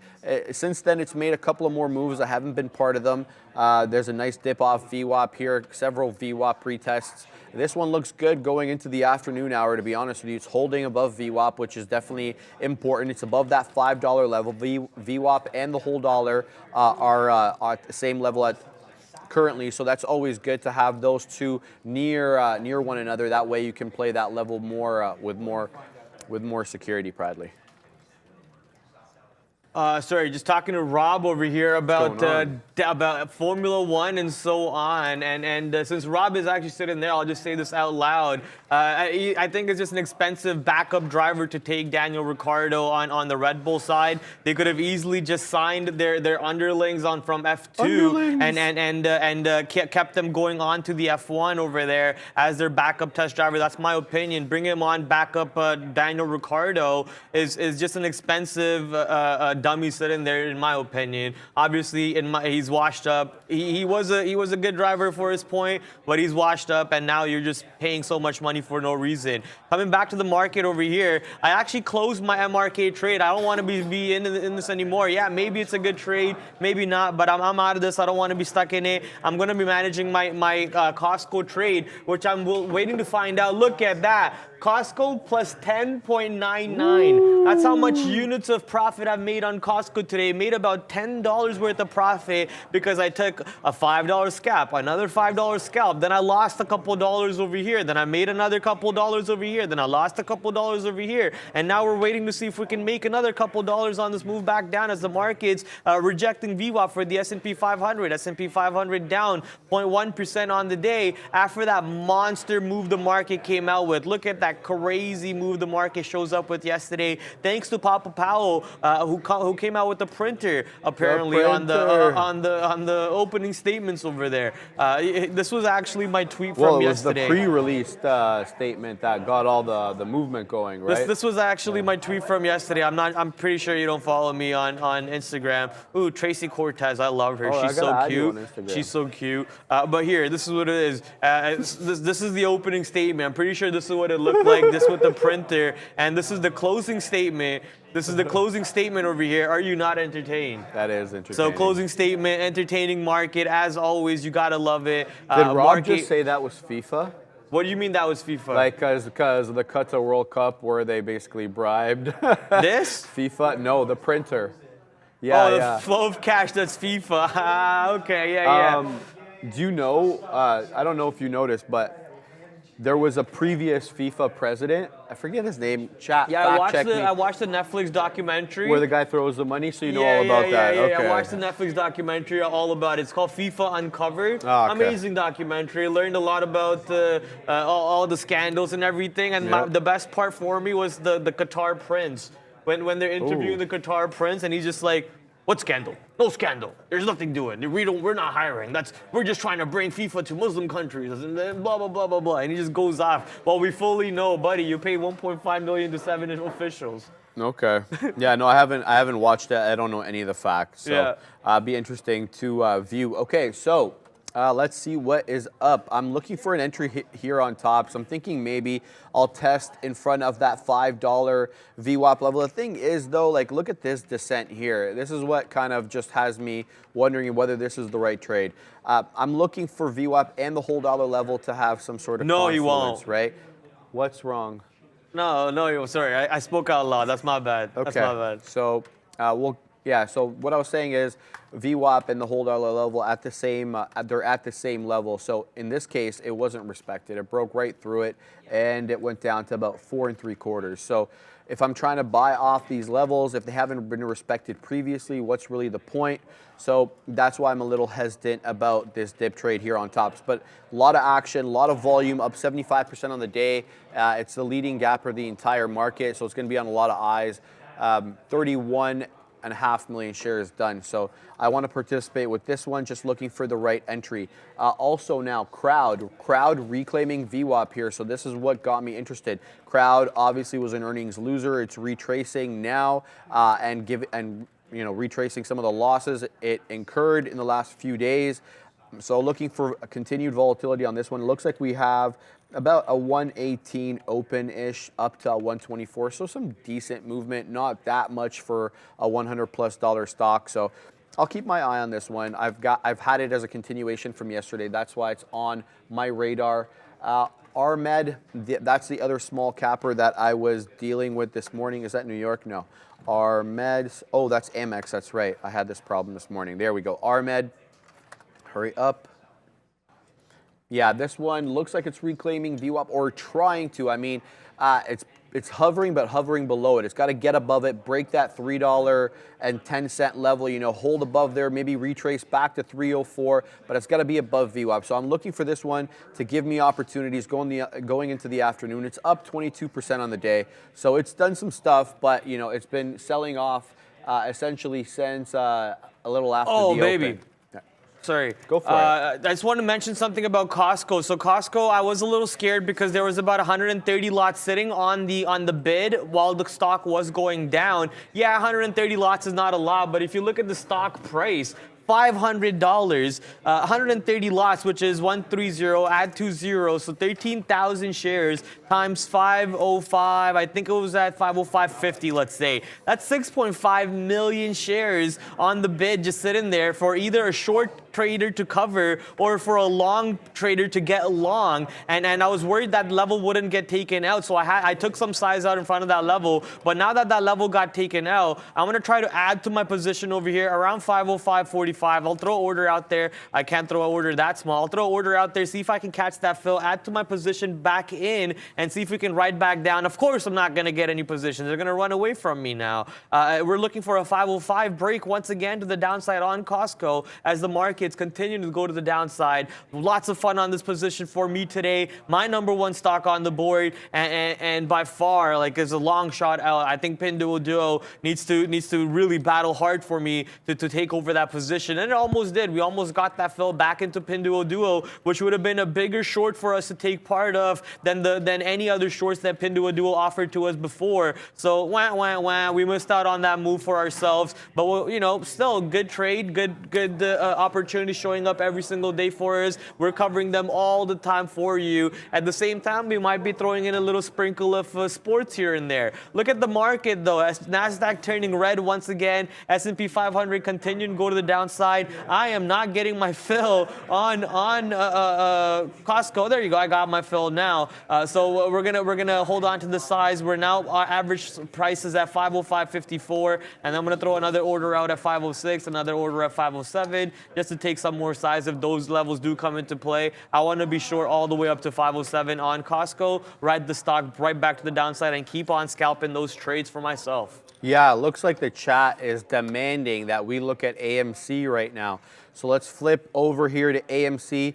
Come on, hurry up. AMC, guys, is up 11% on the day. It's moving and volume is coming in. It's done 13.9 million shares. It looks like we got off that 725 bottom. We're breaking through 8. A bit of a bull flag formed here with a nice retracement, opportunity to get in, a break through the 7. So you'd have to give this one room. Try to identify what levels it's respecting, if any. In any event, now we're having a nice little fight at that $8 level. We could be heading to the north side. I don't know if this is a short squeeze or what it is, Bradley. I'm surprised you're not as excited about AMC. No? Okay, well, what we'll do is just to entertain people, we'll take a 25% position and we'll go long here at the $8 level, and we'll give it the break of 790. Okay, we're already in the money. This one's starting to already explode to the upside. Looks like we're going to test 810 here. We got some size sitting at 810, but nothing too big. There we go. And now we're printing 811. 12 looks like it's in 14. There we go. So we'll take a little bit out there. That's a nice little winner. We'll take, what is that? That's a 10 penny winner. Decent little move on AMC. Heading to the upside. We're quarter position though. Now we got 17s on the ask. Looks like 18s are going to be any minute now. I'm seeing a lot of, oh, there we go. Now we're retracing a little bit. Okay, so we'll give this one room. I got to pay for shorts for this? Oh, so Bradley's already looking to the red side. We're long, guys. Anyway, there we go. Let's take another little bit out there.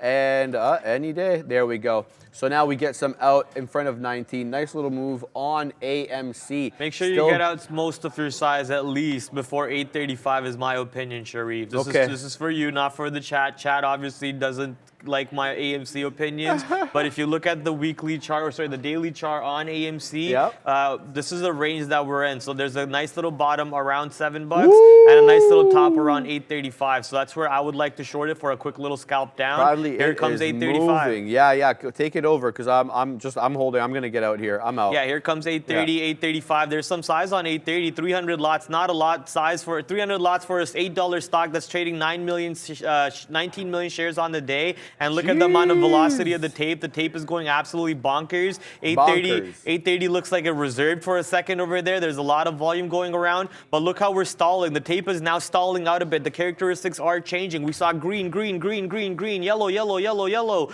and then it slowed down a bit. And now we're seeing that green, yellow action come in around these 830, 840 areas that I was talking about. Look at those pullbacks at 835. All because, multiple traders are thinking the same way. If we are at the high of this range over here of multiple weeks, 1, 2, 3, 4, 5, 1, 2, 3, 4, 5, 1, 2, 3. So almost 2.5 weeks over here, range high of $8.30 coming into play, or sorry, $8.35 coming into play for AMC. Thank God I have to pay for shorts on this position, so it's keeping me away from getting me squoze over here, as AMC is now at 850, 860 coming into play. The volume is absolutely taking off. Wow, look at those volume candles. That's not a joke.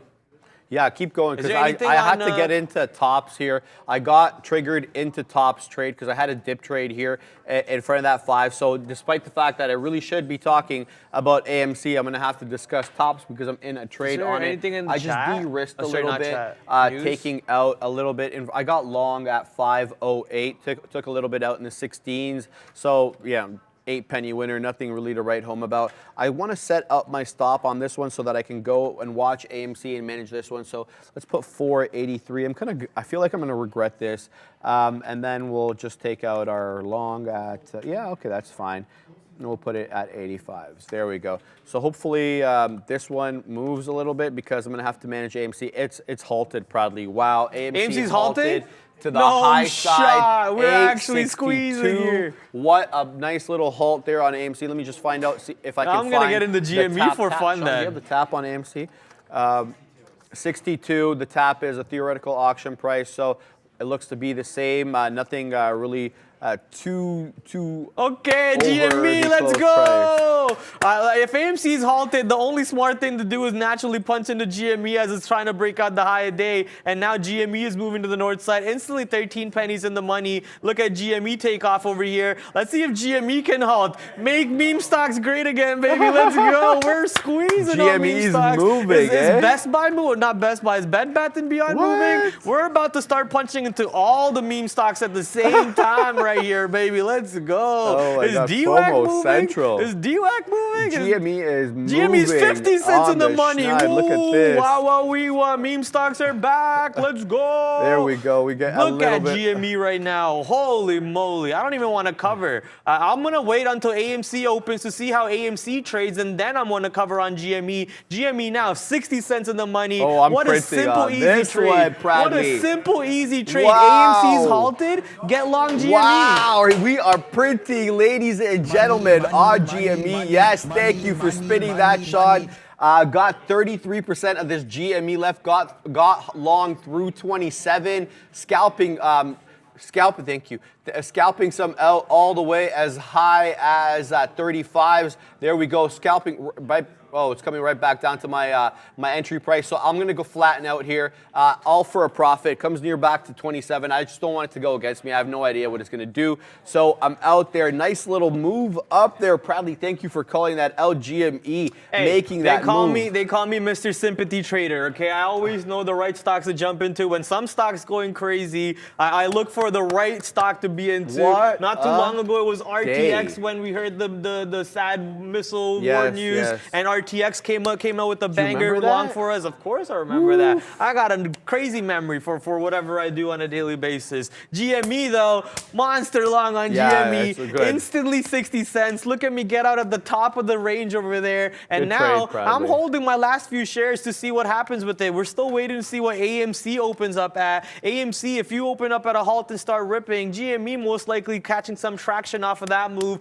and also ripping with it. I see people in the chat are enjoying that GME long. I'm glad that some of you jumped into it, but always to remember, trade your own book and understand the reasoning behind why I did with GME. I didn't just jump into GME for no reason. There was a clear reasoning behind it. There was a setup, there was an understanding behind it, and that setup paid us right now for keeping that in mind. We know that anytime these meme stocks move, they all move in tandem, they all move together, and if AMC is squeezing, come on, GME, it's your turn next, baby. Let's get up to the north side over there. Look at Jimmy over here, though. Jimmy pulled back slightly under 27, but now we're right back to the high of the range on Jimmy as we are waiting for AMC to open. AMC's tap is right now 862, basically where it halted at. So not too much of a move over there on AMC to be indicated off the halt open, and you part very of that scares me. So I think I'm just gonna be out of GME over here. You know, I did say I'm gonna wait for AMC to open,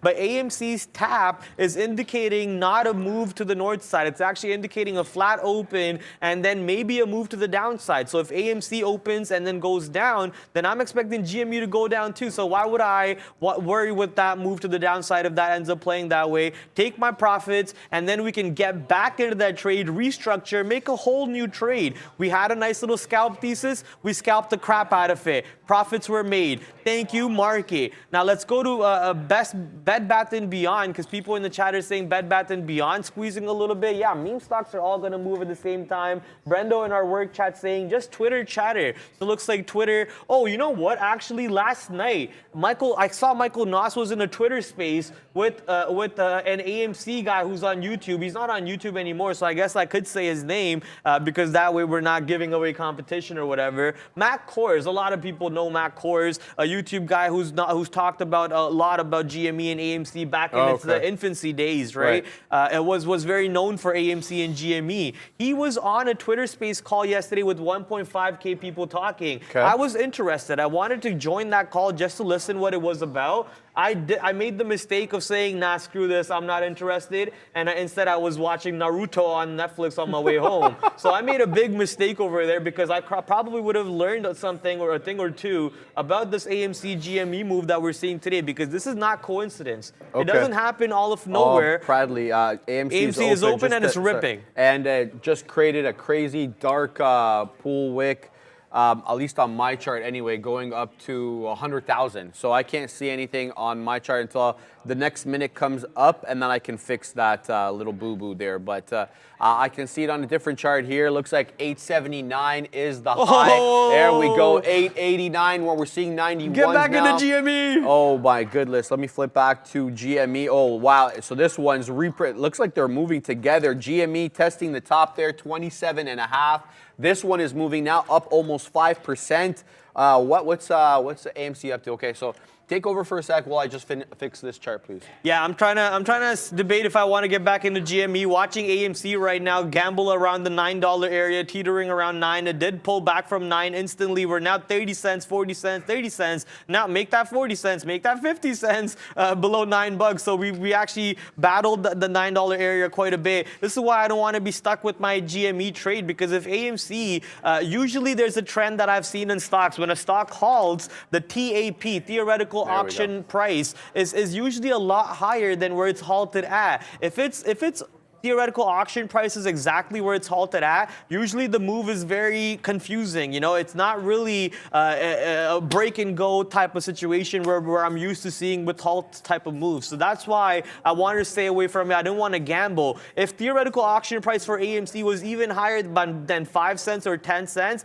that would have given me confidence to hold my GME long, but it wasn't. It was exactly where the stock halted at. And now look at AMC pull back by barely tickling $9. It tickled 897, and now pulling all the way back to the downside, down 50 cents from that level. I still think there could be some longs potentially for us to take profits over here on this position. But GME now my third best stock on the day. Monster long on GME. Thank you to AMC. Yeah, absolutely. I just got that chart fixed. Yeah, nice retracement here. Let's see if we get a bit of a pause in the selling and start up some buying. What I'm looking for possibly is a 1 minute candle to make a new high. In this case, it would be through 867. What? Oh yeah, 867. If it breaks through that level, then possibly initiate a new long. I just don't like trying to guess where the bottom is. So that's one form of confirmation that I try to use. Maybe it's just a 2 or 3 minute pullback. Look for that first 1 minute candle, green 1 minute candle to make a new high. That's what I'm looking for. So AMC, 2 red candles now on the 1 minute, and you have an engulfing candle on the current. So looking for that one to break. I'm just going to give it time. I'm not going to try to guess where these bottoms are, but I think that this one has probably got a lot of eyes on it, and it's not the end of the move. What I didn't like about it is that it really didn't respect that halt level that we stopped out at, 862. It made its way up, like Bradley said, almost to 9, but it didn't even have any buying stepping in at that level. So there was no area of support. Usually that's I like to use those levels as possible areas of support, halt levels that is. In this case, it really didn't do that at all. So gets me a little concerned that it might be a little too volatile and not respecting levels for me to be able to play this safely. But, you know, we can always scale down. I'm still looking for that same, now we have a new 1 minute candle. So I would take an 861 long here, but it doesn't look inclined to go long at the moment as it retraces and tries to test that 7 period moving average on the 1 minute chart.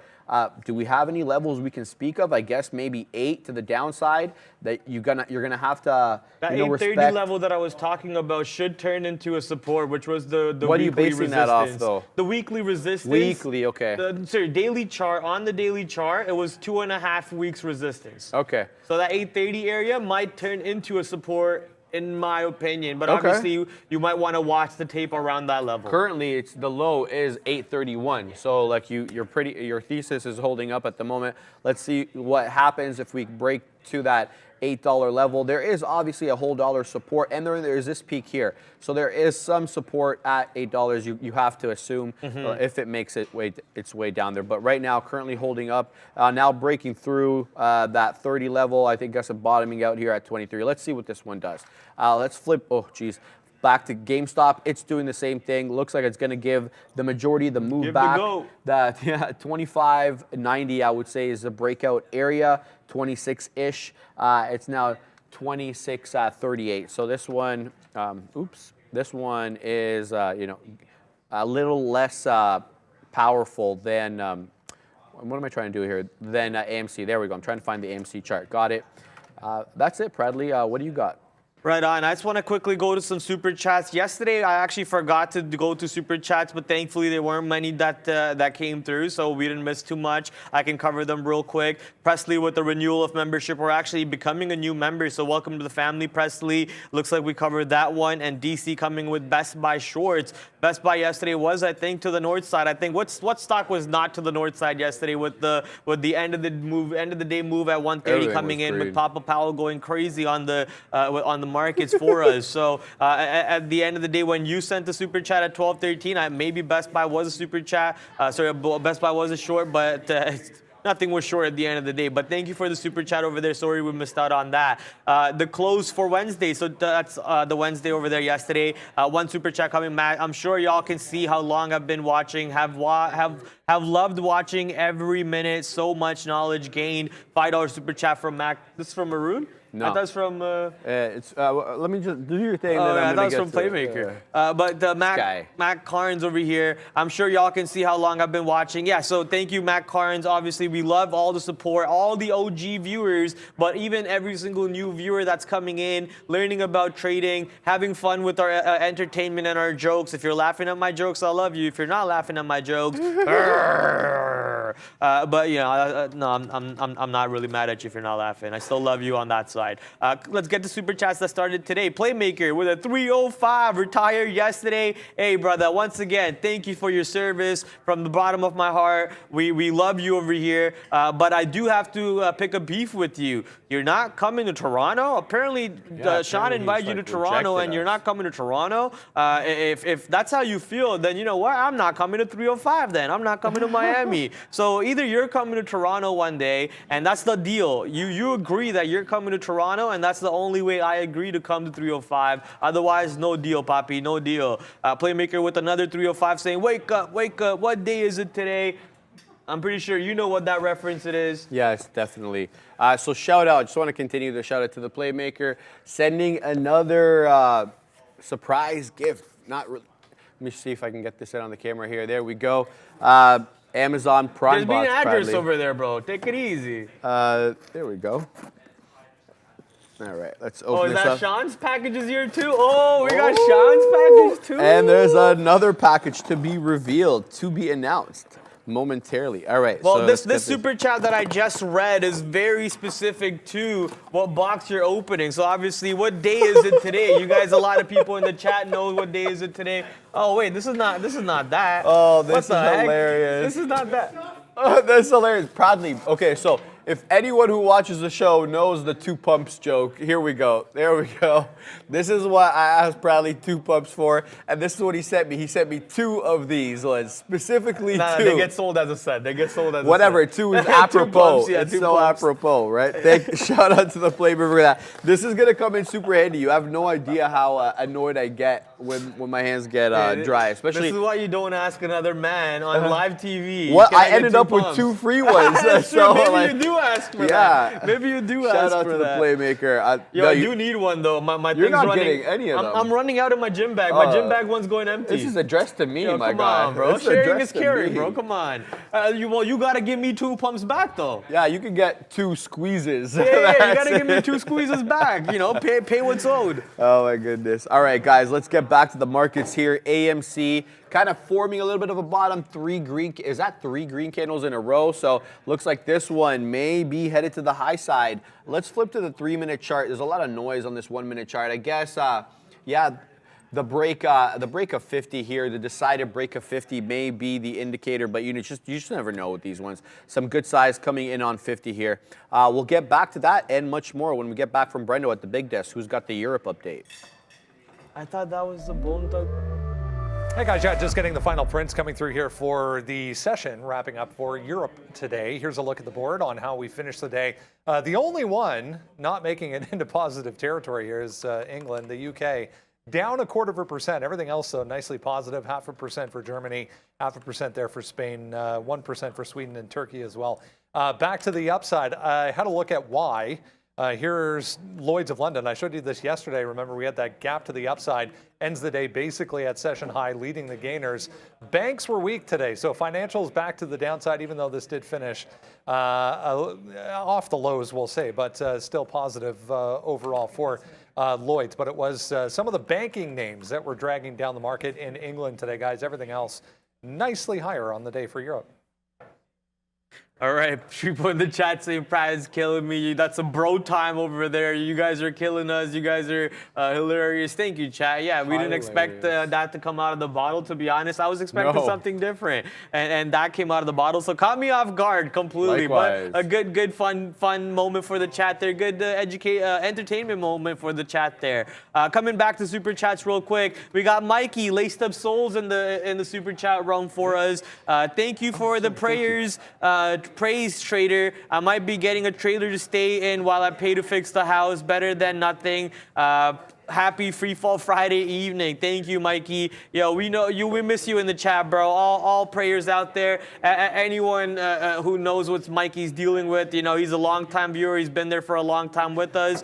The floods in I believe he lives in Florida is where the floods Yeah, happened, right? yeah, after the hurricane, storm, Ian. the hurricane, it took his house out almost, killed a lot of his furniture, killed a lot of his belongings. He had to go live in a hotel room, spend a lot of money in hotel rooms, sadly, and now looks like he's gonna have to do a little bit of a different situation. So a lot of prayers out to the homie over there. We love that man. Yes. Anyone who had to go through that, we prayers out to every single one of you who had to go through that. Rohit coming in with the $2 Euro super chat. Is there some news on Nat Gas? Question mark. Short? Question mark. Sharif? Let me find out. Thanks for that, Bradley. Oh, you're eating? Okay, I got you. My bad. He's eating his... No, let me have a look. No, you're good. Nat Gas plays. I see all red. There's a couple of mixed green. Take a bite, bro. Take a bite. We'll come back to you in a second. We'll go to this super chat over here. It's CA $2 super chat. Those GMA calls are printing, Prad. Whoa! Yeah, GME kind of was fun for us, wasn't it? But now GME, I'm not sure what I want to do with it. Yeah, it did go down quite a bit, almost back to VWAP, but now I'm not sure what I want to do with it. I want to stay hands off from this one, honestly. I'm just going to go manage my Costco position, which is, sometimes out of the money, sometimes in the money, sometimes out of the money, sometimes in the money. So we'll wait patiently over here to see what goes on with this position. What's coming back to that super chat, the Nat Gas question. Sharif did disseminate some info for that, so let's see if we can read that. Looks like there's a decided red move after the bell on Nat Gas. LNG. Here's what I've got on my Nat Gas watch list in case you guys are interested. It's not like comprehensive by any means. I've got it in my energy area. Nat Gas plays. I've got LNG, EQT, KMI, SWN, DCP, and CHK. Obviously, LNG being Cheniere Energy, EQT Corp, Kinder Morgan, Southwestern Energy, DCP Midstream, and Chesapeake Energy Corp. Those are the ones that I've been watching for Nat Gas. And then they were all green before the bell, and now they're all decidedly red. I guess that's probably not surprising given the market direction since that surprise move down. So I don't really see any headlines here on any of these stocks that are showing up. So I'm not sure if there's a headline on Nat Gas. If Brendo has anything, I'm sure he'll bring it to us. Let's have a look at the scanner at the moment. VAXX seems like it's moving. So let's have a look at that one. Let's change tops since tops looks like it's more of a short now. VAXX. Is this a NASDAQ stock? Yes, it is. Okay.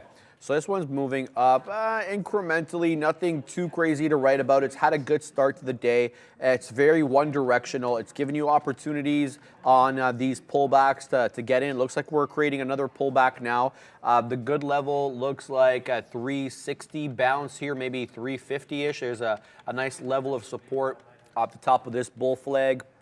Let's set up a couple of dip trades here. Let's go half long at the moment.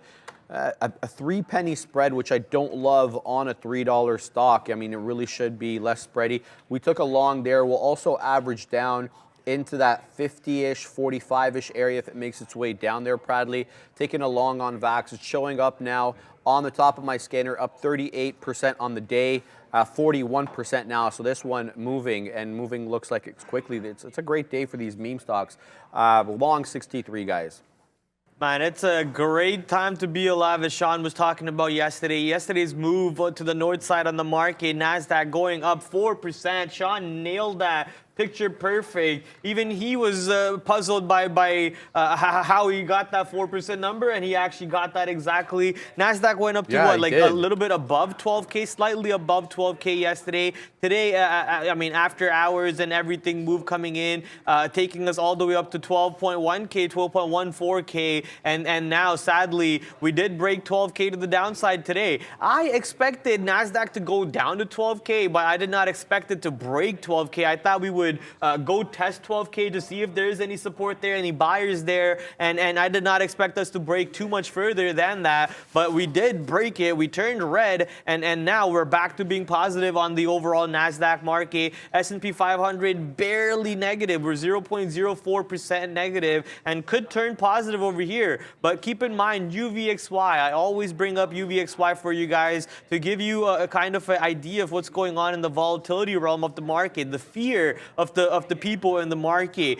Today, UVXY clearly up on the day. It is positive by 1.3%. We bounced off the VWAP area multiple times already, and right now we're at the 100-period EMA, but we could pull back to VWAP and bounce off of VWAP again. If UVXY bounces off of VWAP, then the market most likely going back for another leg down. If UVXY doesn't bounce off of VWAP and continues to go to the downside and turns red, then most likely market turning green and continuing to leech off of yesterday's catalyst, which is lower rates most likely incoming starting this month. The Fed date, that I think the FOMC date is what, 14th of December? The CPI Something date like that, is yeah. sometime, CPI is 13th. what? They're back to back? Well, it sucks to be me because both of those days I'm in a flight to India. So no CPI trade for me and no FOMC trade for me. But, thankfully for you guys will have Sean, Neil, Brendo coming on both of those days, maybe a little bit early.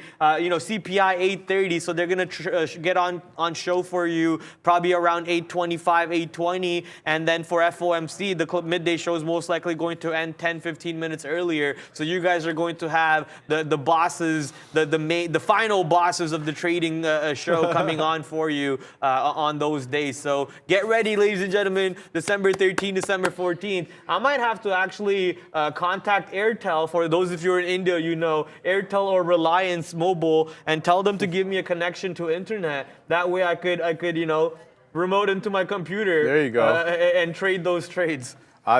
Doesn't Wind have like that roam like It home does. thing? I already called them. I enabled it. Yeah, nice, good for you. Yeah, you're gonna need it. I mean, it's so hard to go on vacation now without a cell phone. I mean, for me anyway, I'm just speaking personal experience. You like to be connected and to like share stuff with your family and stuff. So I like to definitely be connected. But in Egypt, I think that there was it could have been cheaper if I got a local SIM. But then with like the whole your what's it called, the Face or the Apple ID gets associated to that number, so then you got to start telephoning people with your iCloud email, and it just causes all sorts of problems. So I just kept my thing.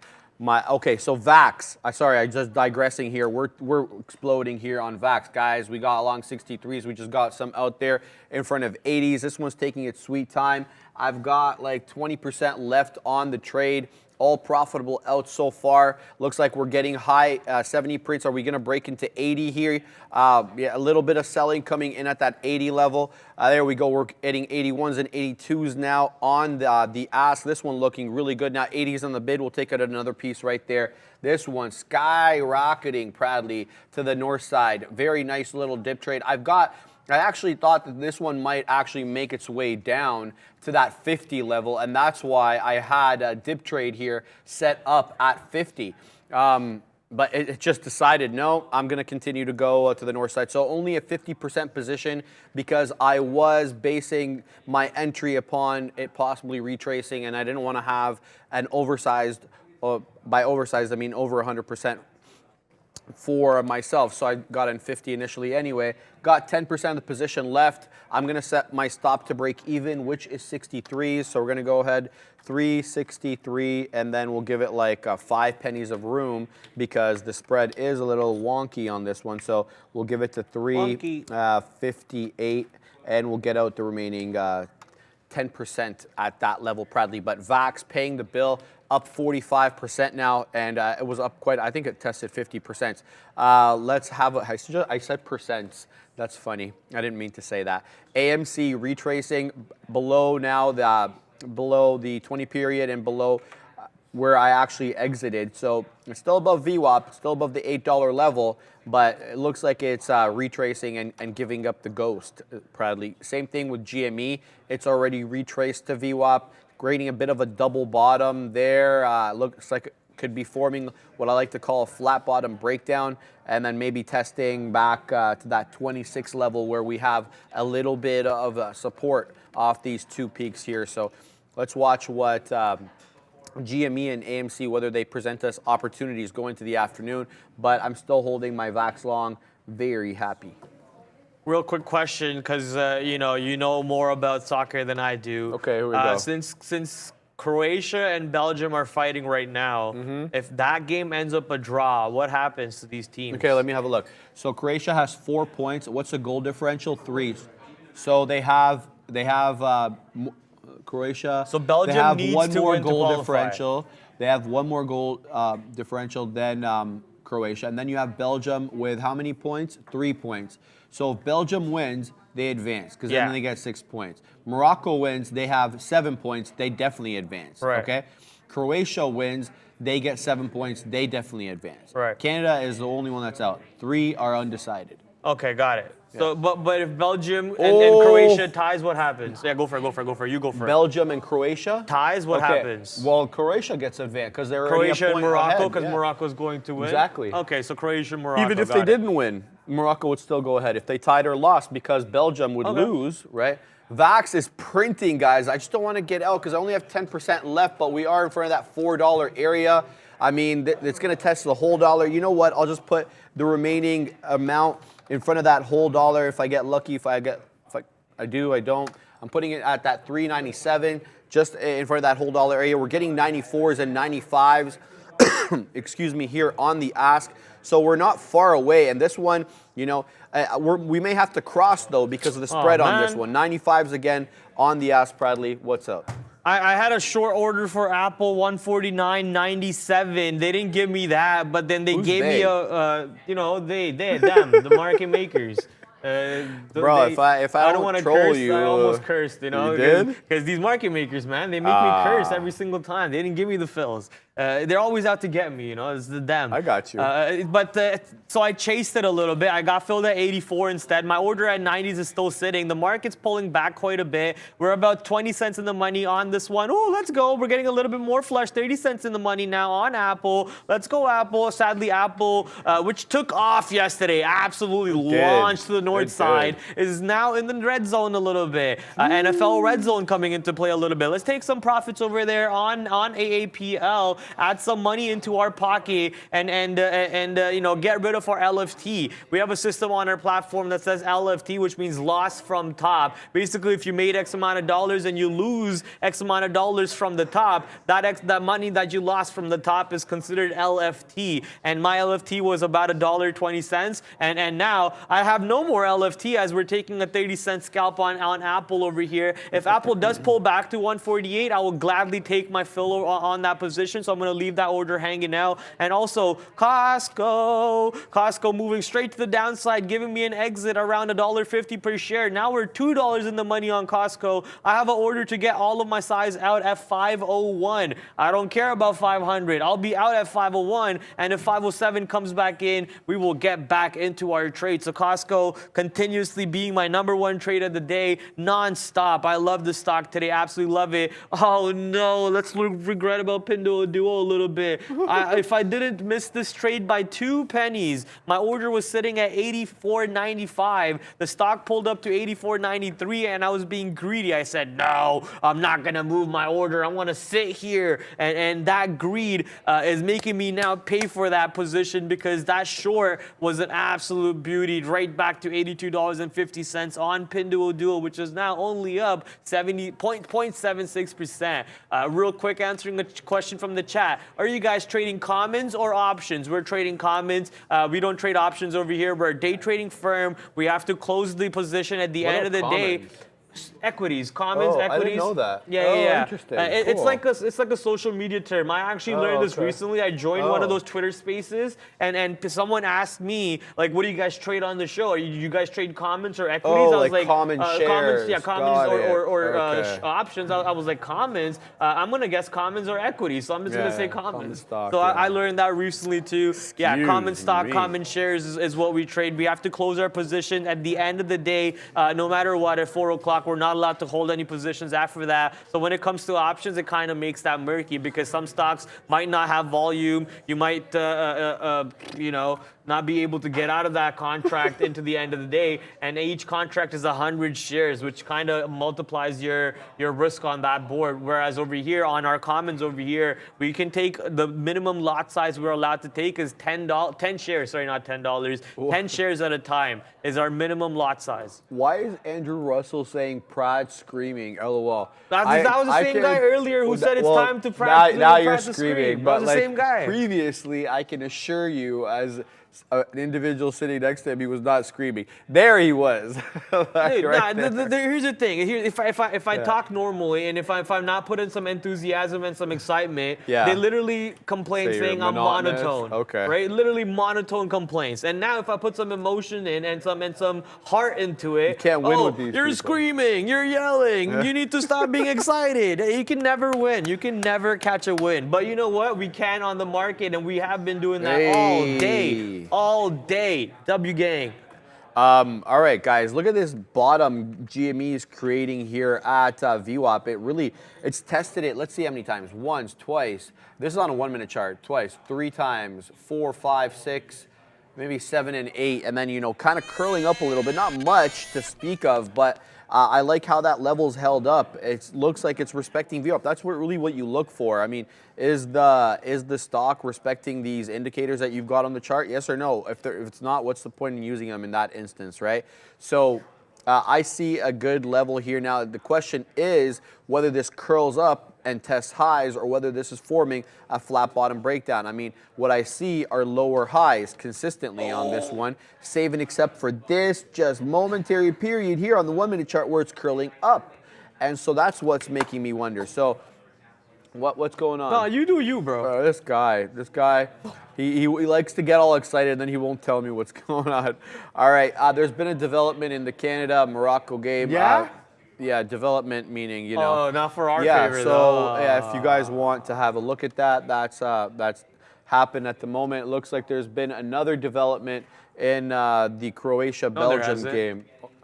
The game's over. There is no development. Bro, why are you giving it away? I said development for a reason. All right. How about we just stop talking about it then? Huh? Because, you know, just get Go over ahead, it. Pradley.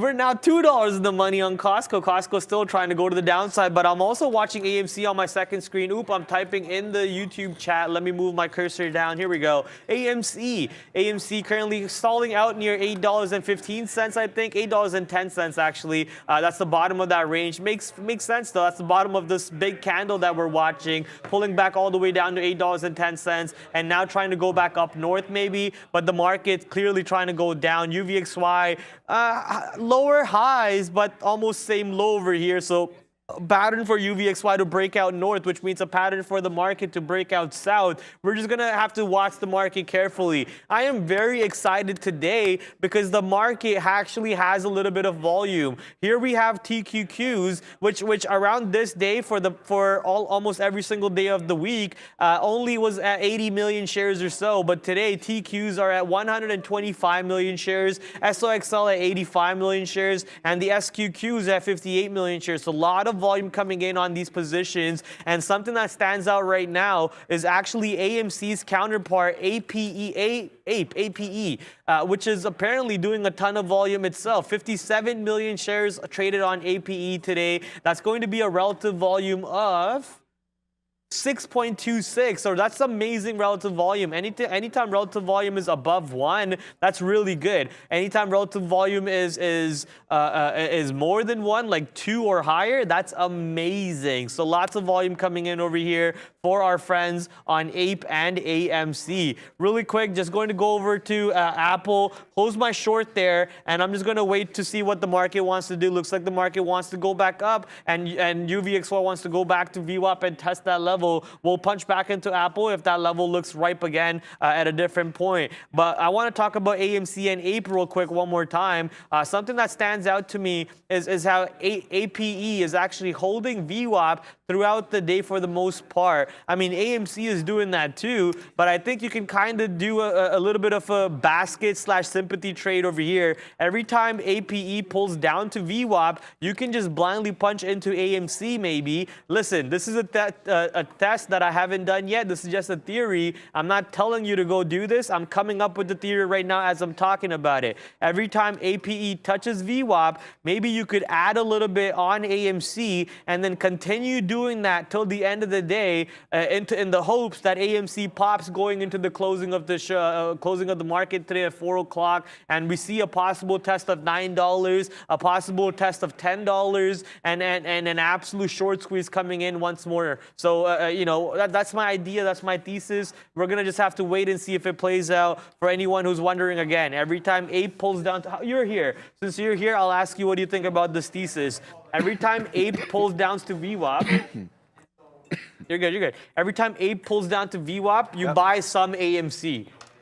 Okay, I mean, Every time APE pulls down to VWAP, you buy some AMC, and then you keep repeating that. You keep repeating that, and you keep repeating that all the way into the close for a possible retest of $9 and a possible retest of $10. Oh, I didn't even look at the connection, Bradley.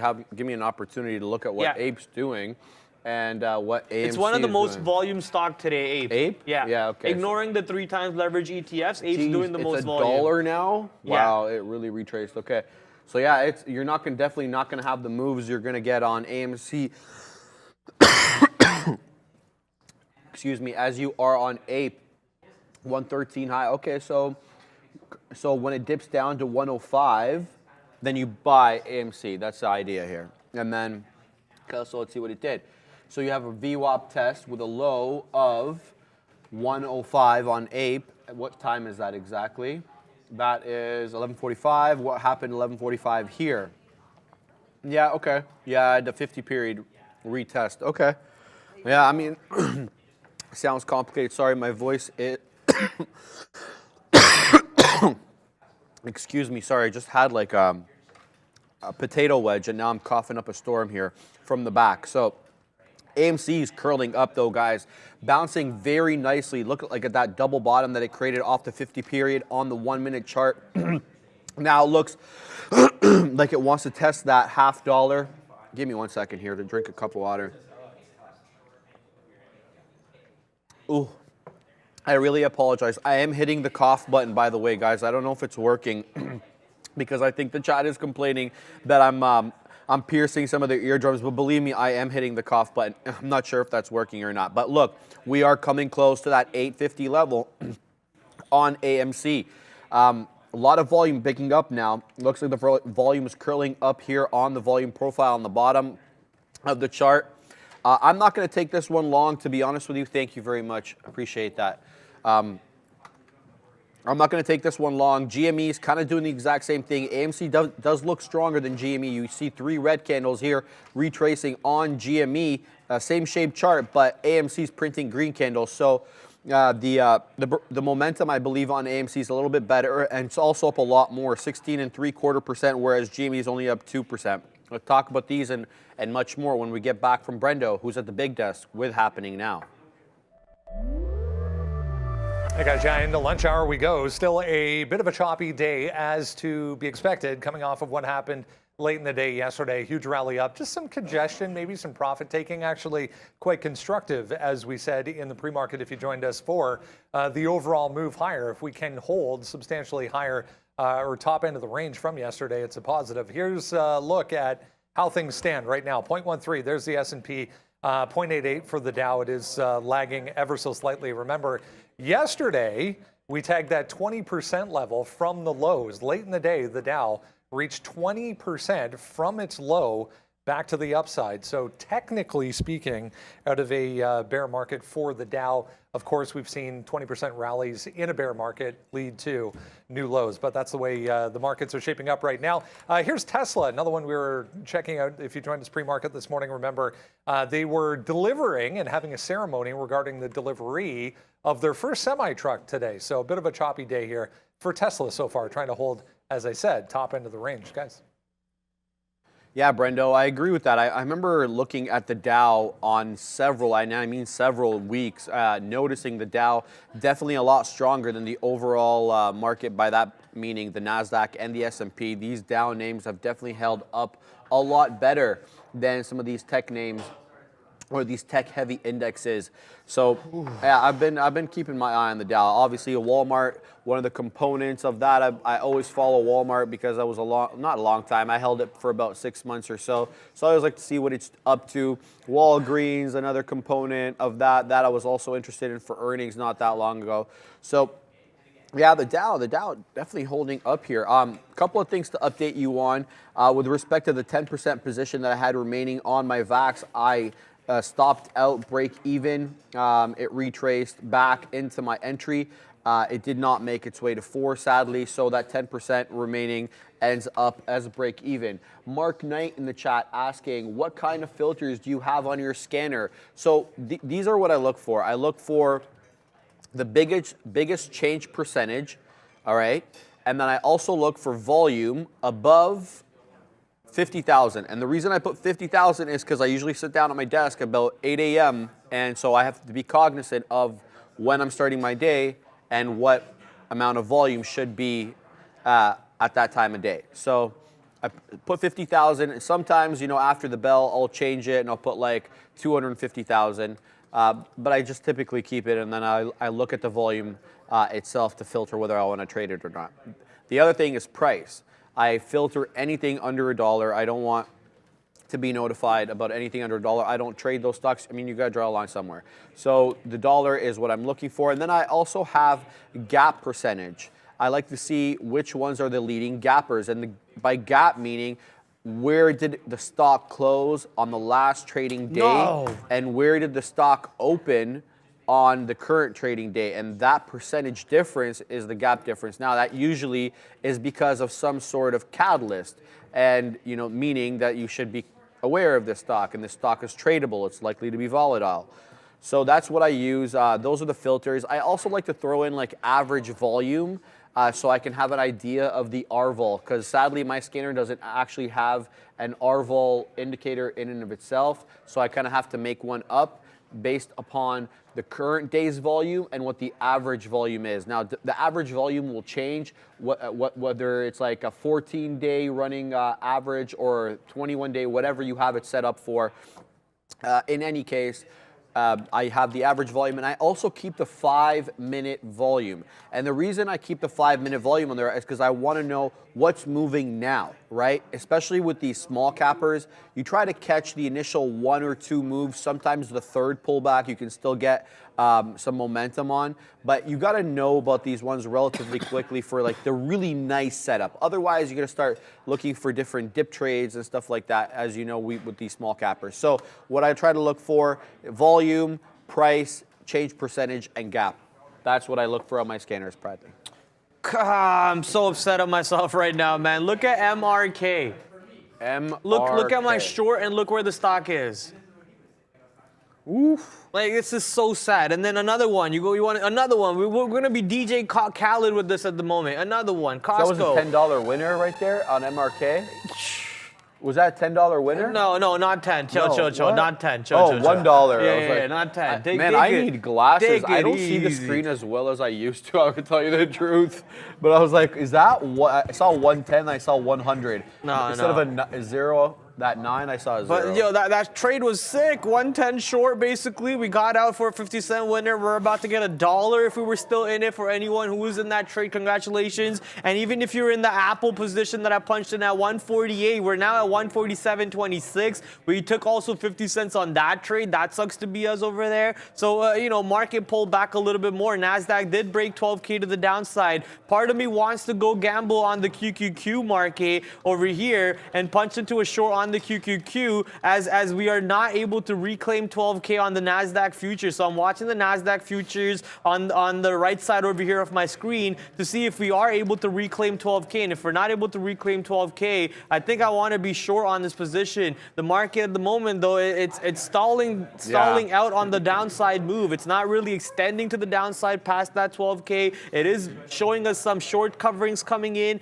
and maybe some buyers coming in too. There we go. Now that looks like a little bit of a rejection. So we're going to punch into QQQs over here. Ooh. Let's see it break 291 to the downside. There you go. 292 breaking, but 292 once again back on the bids. Not what I want to be seeing, especially when we're sure exactly where the stock is trading at the moment. Let's quickly glance back at the NASDAQ market. Let's actually pull up the NASDAQ futures over here and then go to QQQ on my second screen. That way, if I need to quickly Alt F4 out of that trade, I could do so very, very quickly. I like that Alt F4. Alt F4 out of that trade, guy. baby. So here's the NASDAQ market. We're watching the tape over here to see if we can see selling coming in. Ooh, look at that little bit of a buying action coming in. Yellows and blues, not the colors we want to see. We want to see blues and reds, no yellows and greens. Yellows and greens are bad for the shorts, on at least the way I have it set up. And then greens and blue, Blues and reds are perfect for the short side. If you're short, that's the color you want to see. So here's NASDAQ reclaiming 12K, and I'm getting ready to jump out of my QQQ shorts for about a 20-cent loser. Ooh, NASDAQ back under 12K. So until this 12K battle dissipates and we find out who the winner is, I'm going to have to stick into my position a little bit, give it a little bit of a wiggle room. You know, that wiggle room might extend from 20-cent wiggle to a 30-cent wiggle. All of that depends on what NASDAQ is doing around this 12K area. Guess who's playing tonight? Like- Neil's boys. Football. Oh, football? Buffalo and New England is the Thursday night game today. Buffalo wins that. Yeah, but New England's not a pushover. They don't have a great record, but they've come up decent in some games. Yeah, Nah? and I'm to be honest with you, I'll take the Buffalo, spread on it. Give me the Buffalo spread. has been very. I'll take the spread on it.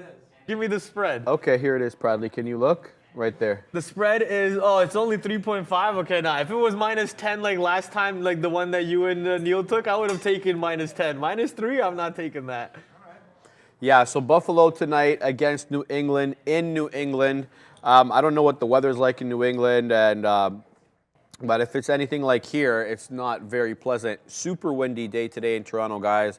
Followed by, it was a nice, pleasant day, even though it was raining yesterday. And then it got crazy windy. You could tell like the north wind started winning over the south wind. And now the north 170 wind pounds? is absolutely dominating. It is freezing. 170 pounds? I was flying. I was like 200 almost. Good for you. You've lost 30 pounds. But like this 200 was like around 5 years ago is when I last weighed myself. Oh, wow. Yeah. Okay. Like when I last weighed Haroon myself. is laughing. Haroon's laughing because, like, you know, he's such a technical guy. This guy is just like a fly by the seat of your pants kind of guy. You That's know when what I I last mean? weighed myself, 200. No, I said 10 pounds. I said 10. I said 10, bro. I said 10. I said 10 because I'm giving myself at 180. No, I'm giving myself at 180. I think I started around 180, and then I lost 10. That's how you gotta live life, man. You gotta not take life so seriously, okay? If you live life so seriously, things just don't end up being fun for you, okay?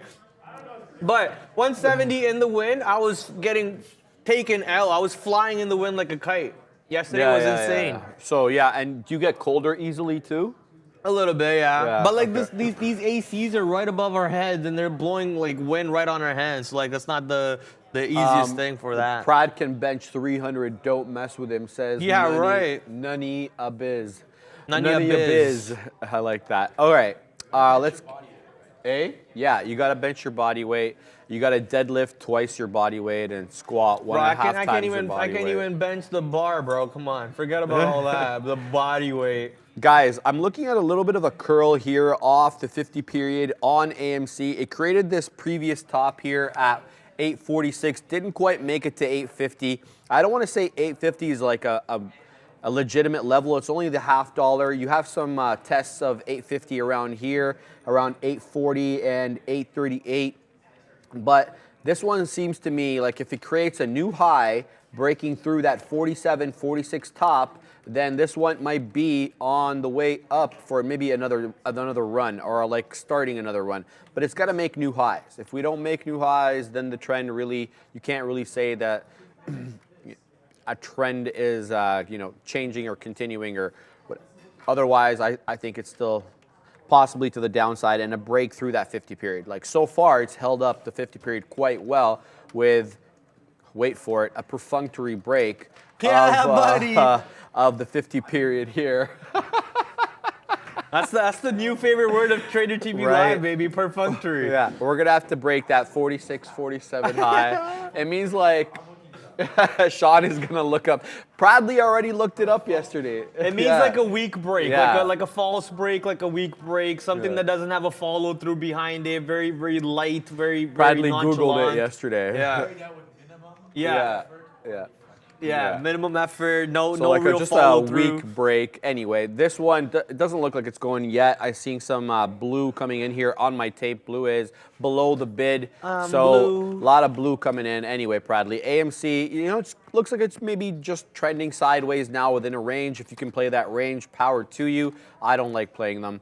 VAX kind of falling off here in terms of volatility. Holy Let's look smokes. at the scanner. I'm seeing KTRA. Remember that one? That one's been running for a while. KTRA making a move proudly. Before I send it back to you, I just want to show the viewers the move here on KTRA, up 45% on the day. Look at that huge wick up through that 9 level. We almost touched 10, but that was a hell of a break. How much volume is that came in on that candle? Yeah, 82,000 shares in one 1-minute candle. That propelled that from $8.60 to a high of $9.93 or so. Looks like that 10 may come into play soon, Bradley.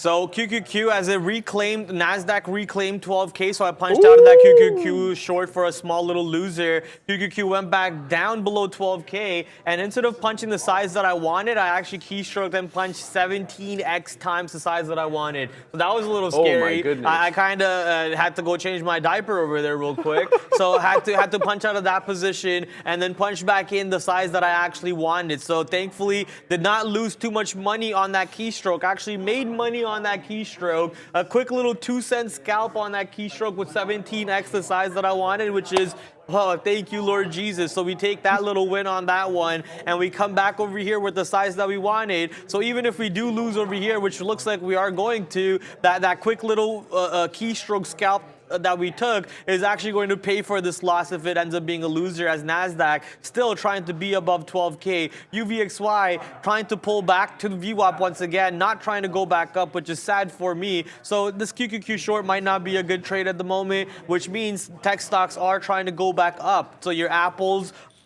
your Microsofts and your Teslas are most likely at a decent enough of a spot on the stock charts where people are thinking about buying it. Apple around the 100 period EMA, Microsoft probably around the same ranges. Yeah, Microsoft between the 50 and the 100 period EMA, and NASDAQ trying to see if we can bring in some buyers, some volume, some moves to the north side one more time. One more time.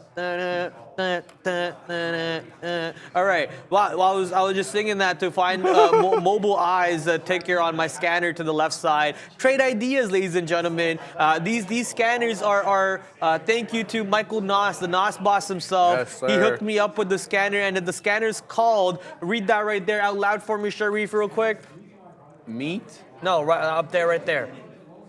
You're blind, eh? What? All right. Crypto meat? Where are you No, looking? right here. Oh, I can't read that. Yeah, right. Yeah. So it says for future billionaire Prad. I like it. That's a scanner name that our boy Nos Boss created for me. If you guys want the link for this layout, just message me on Twitter, message me on Instagram. I'll send you the link for it. You could also use pretty much the same setup over here. I have made some changes to this layout ever since he made it for me. So the one that I'm going to send you is going to be a little different compared to this one. But we love this layout. Trade ideas. You can sign up for trade ideas with the code TraderTV to get 15% off on your next subscription if you haven't subscribed yet already. NASDAQ did reclaim 12K, so I'm just going to punch out for this loser one more time on QQQs and stay away from it. It's that time of the day where, maybe it's time to just protect the money that you've already made. No reason to go out there taking gambles and giving back some money for no reason. So we'll stay away from that. We'll look for other positions, other trades later on. Coming back to trade ideas, the scanner over here puts stocks on a ranking scale based on relative strength and relative weakness. So according to that, Mobile Eye apparently bringing in some relative strength at the moment to the north side, and it is trying to reclaim that $30 area and push north. We'll see if that relative strength that the trade idea scanners are showing us bleeds into this position and actually able to take out 30. In my opinion, we're probably going to see a barrier around 30. We've seen the stock trade around these areas before. I'm expecting a short to play off in front of 30, but low volume on the stock already. 609,000 shares only traded on the day. Doesn't excite me too much to get into a position at the moment to the short side, especially when NASDAQ is teetering around 12K and we don't know where the market wants to go. Does it want to go up? Does it want to go down? No clue. KTRA really trapping anybody who got into it, but look at this shooting star. This is your indicator right here. I mean, if the candle closes, this is a 3-minute chart, by the way. If it closes like this, get at a dodge, as Neil likes to say. Look at this. This is a reversal candle, right? Doji, what some people call it a shooting star, whether it's a reversal doji, whatever you want to call it, it's shaped like this. And this one gave you an opportunity to get out because the next candle opened up a little bit higher. So yeah, for future reference, this is where I would really take off. Anyway, coming down to that whole dollar level at 9, holding it for the moment. I don't like this stock. Currently, the spread is 5 pennies on a $9 low floater. That's not how I want to get in and I want to get out. I can't be getting cut up on 5 pennies. Even more now. Geez, it's opening up to 8 and 9. I was going to entertain the buy off the $half level, even maybe below the $half level. Sorry, the whole dollar level, excuse me. Even below it at around 880 because there was this area of support around there. So I thought maybe, you know, between that 880. But if the spread continues to be what it is, I'm definitely not getting into that. It's also looking like super scary with the way that it just completely reversed off the top. Let's have a look at the float on this guy here. What is it? 1.5 million share float. So this one, you know, it could end up at $30 real quick or end up at $3 real quick.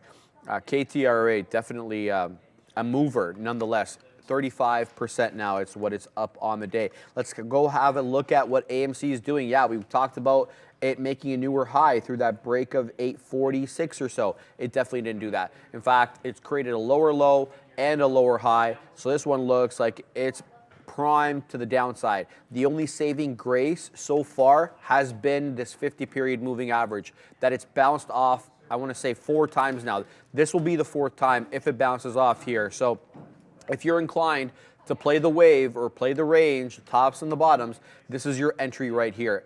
No, if you're inclined to say that the break of this trough is going to be is a good area to initiate a short, this is your short right here. So a couple of ways to look at this. It looks like the short's working out now. It's really printing to the downside. That break of 26 was really the low of this trough. Now we're seeing 19 and 18 prints. So let's see if this is going to sustain or whether this is just going to be like, you know, a wave to the downside. So what you call a downward channel where, you know, the highs are hit and the lows are hit on these successive waves. So AMC at least giving you opportunities to, you know, view something that's developing. GME, the volume's not really there, but the chart pattern looks decent here. And this is a 1-minute chart on the GME. Look at these bounces off VWAP and look at these tops. So Guess who's long?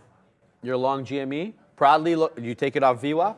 That's a move. I don't disagree with that. I got to tell you the truth because you are playing that range. I mean, it broke VWAP a little bit. Well, the you last took my time talking around. point. Now I have to find a different stock. No, go for it. No, you're good. Take Good it, to take you're it. already talking. I've been Just go talking for a it, while. just Go for it, ahead. just go. I was going to talk about GME because I did punch into that position right before Sharif pulled up that stock. The idea is exactly what Sharif was talking, you know, the exact same idea over there. I love hearing different traders who trade different stocks. You know, Sharif is a lot about low floats, which I stay away from because I don't know how to trade them. But when other traders who trade different setups are talking about a setup that you are looking at the moment and they have the same idea, that adds to my confidence, that adds to my playbook overall. So here's GME coming in with that same range bottom that we've been holding for the most part. It's slightly lower than where we went long previously for that move up, but if it's going to allow me to get long in the low of this range and scalp out the exits at the high of this range, I'm going to continue I'm going to join the party, not continue, because we did not join the party earlier on, but I'm going to join the party. I'm going to crash this wedding over here, and I'm going to eat all the snacks, all the food, drink all the beer that they're offering, and I'm going to dish out without getting caught because I'm a bandit, baby. And that's the plan over here. Look at the market now moving back up north. This is why we stayed away from re-entering into that QQQ shorts. We tried it once, failed. We tried it the second time, it failed. We stay away from two VWAP rejections proudly on the 3-minute chart. Yeah. On the ES. So are we primed for a third? Once, twice, thrice, fail, straight to the downside, making a new lower day, all the way back to yesterday's lower day and retracing all of Powell's move. I feel like you're a sportscaster right now. Like, that's good. All right. Yeah, you heard Proudly talking about that GME long there. Nice little green candle, at least on the 1-minute chart. Popping up off VWAP. Let's see what this one does. It's a bit spready, guys. 8-penny spread at the moment. So tread carefully with this one. That's all I can say. KTRA holding that $9 level, but the volume really dropping off on this one. And that's not what you want to see if you're long-minded, because you need volume for stocks to go up. Not really necessarily do you need an increasing amount of volume for stocks to go down. Less volume, in fact, usually tends for stocks to step down. So KTRA, I'll keep it on watch, but definitely not setting anything up that's great at the moment. Remember VAX? We had that really good breakout trade on VAX. It's now completely changed its tone. It's now below VWAP, breaking through the 50 period. This one looks like it's set up for a short or a possible, dip trade off an important level here. It's just about a matter of which level we're going to talk about.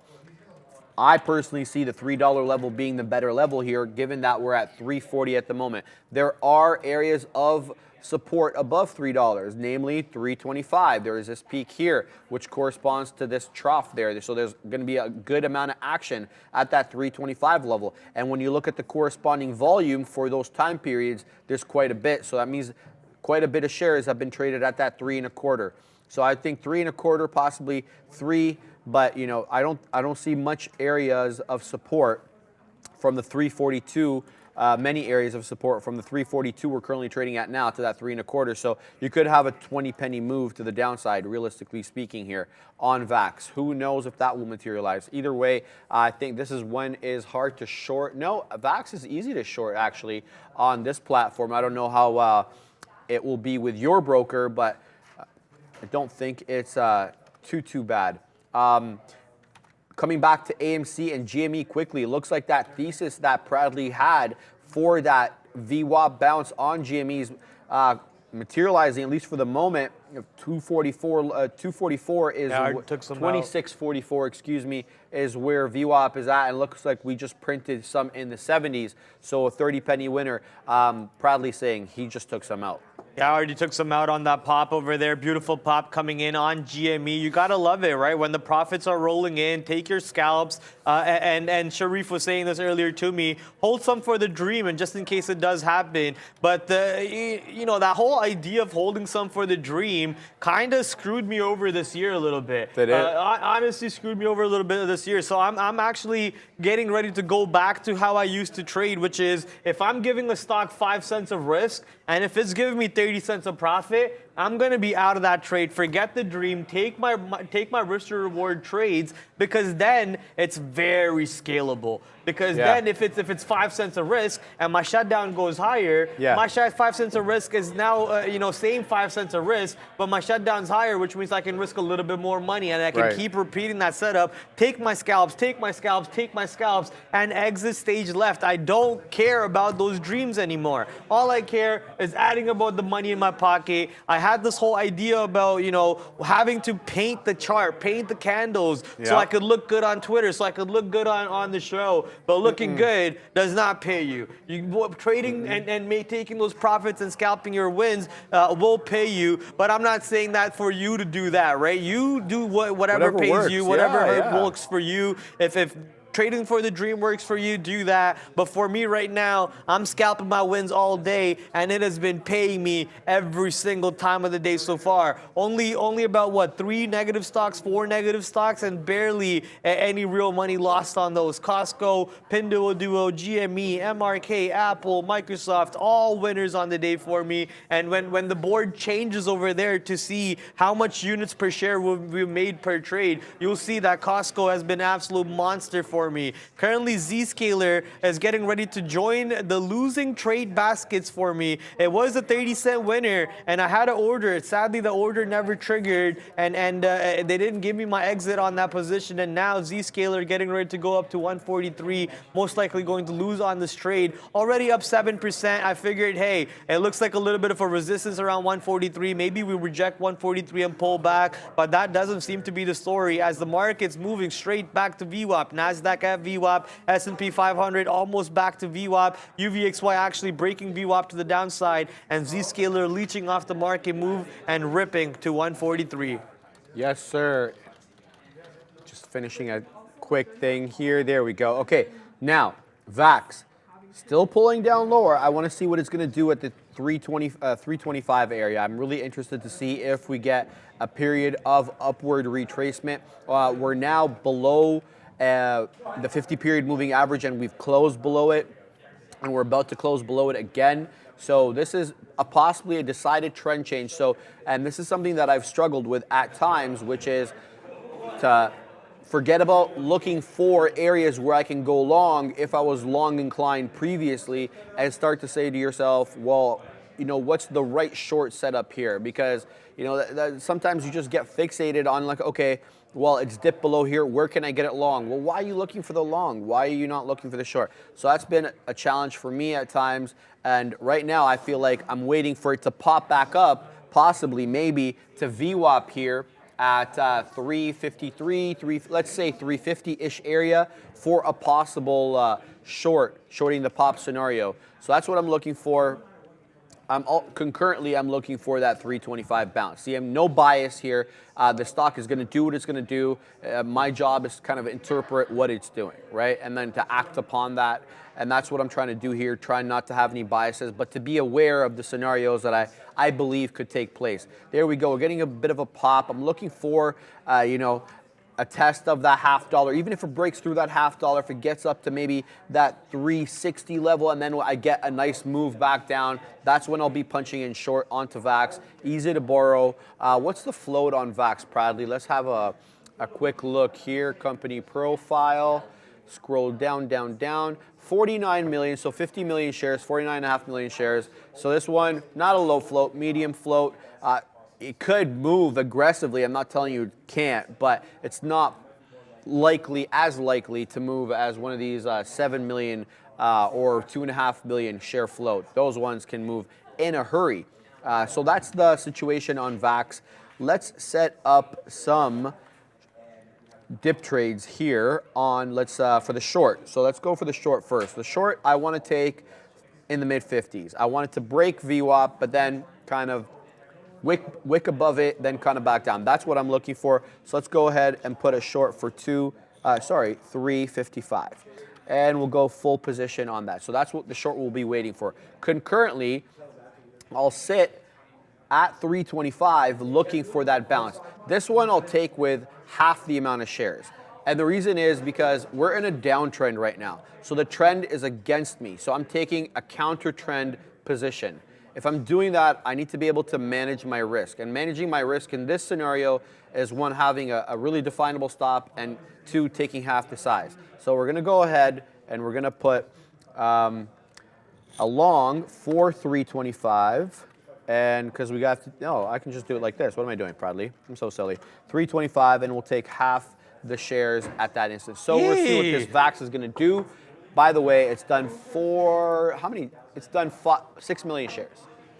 Yeah, I just had to lose some money over here just now. The market's absolutely taken off. NASDAQ, I thought it would reject VWAP, so I punched into a Microsoft short near 254, and Microsoft ripped my face off over there. Microsoft now negative on the board. It was positive for me, but we did LFT a little bit. We did give some money back from the top, and yeah, that upsets me. But you know, we're not gonna let that tilt us. We're gonna keep looking for opportunities over here. Apparently, the market wants to go north, and NVIDIA popping up on scanners over here because NVIDIA is apparently taken off. So let's go to NVIDIA. Let's see what that chart looks like. I do have it up on my second screen already. It is trying to go back to 172, breaking that range high that we were stuck at. Looks like we were stuck under 171 for a good time, but now 171 given up, moving to the north side. Let's see if we can actually break above 172 today, which actually had a little bit of a trouble doing so on NVIDIA. So here's the NVIDIA chart. It looks like we got above 172 slightly all the way up to 172.17, but never really too far above that. I'm expecting the market, if it continues to go to the north side, for NVIDIA to break above 172 for us. And real quick, I'm going to pull back to Microsoft over here and think about jumping back into the short over here, honestly, because we didn't get too much of a move on MSFT to the north side. This is probably going to be my second try that I'm going to try shorting it. And if it fails, we're going to walk away from a loser again and not try because if the market wants to go, we don't want to be trapped in the wrong direction for these positions. So small little entry, we can add to a winner. I don't want to add to a loser. And watching the NASDAQ market above VWAP, watching the S&P 500 above the VWAP, UVXY below VWAP at the moment, and trying to turn red on the day, which is not what we want to see if we're trying to short the market. UVXY, you need UVXY to stay green. You need it to stay above VWAP. You need it to continue going above VWAP and aiming for new higher days on UVXY. Instead, it's aiming for new lower days and it's trading below VWAP. So lots of indicators coming out telling you to stay away from the shorts. That's probably the best thing to do. So maybe just stay away from the shorts, all right? We'll just have to wait carefully. I see people in the chat still talking about AMC. Yeah, looks like AMC is getting ready to go up north. I did get out of my GME trade completely around $26.80. That was the trade, a quick little 40-cent scalp. That was the overall setup. It paid us for that idea. So we're going to take that one and move away from it. We'll see if we can get the opportunity to reload on GME at that same level at 26.40. I'm going to actually throw an order out right now. Let me pull up GME, throw out an order for 26.40. Let's do 26.38 just for fun and see if we can get that fill to the downside if it does go back down there. But I think that would require the overall market to go down also. VIX might close under 20 today, says Dan in the chat. That's the overall VIX, not the UVXY. And it does look like that. UVXY at the low of these ranges over here for multiple day lows, which is around $20, basically $20.33. Let's just say 20. If the VIX does close under 20, then the market most likely closing in the green. I'm going to have to continue, so we're going to keep looking for opportunities. That Microsoft short's not really looking good, man. 30 cents out of the money on that position as the NASDAQ market still at VWAP and S&P 500 still at VWAP. A little bit of I'll be lying if I said I'm not worried about the short, honestly, because everything that the market's showing me is looking like it wants to continue going up. UVXY continue going down. GME though, okay, GME, you do you, baby girl. Yeah, VAX, the volume really dropping off there, and the volatility does as well. I went for a couple of minutes, and like the stock hasn't moved at all. So this one concerns me a little bit because we need to have some liquidity in the stock if we're gonna be confident getting in and getting out at certain levels, especially with any reasonable amount of size. So VAX concerning me, but I'm not ready to pull either of my trades at the moment. I want to mention RMED because RMED was one of those small cappers that we were trading earlier on. It's a NASDAQ stock for anyone that needs to change their gateways there. Looks like we just, let me zoom out here.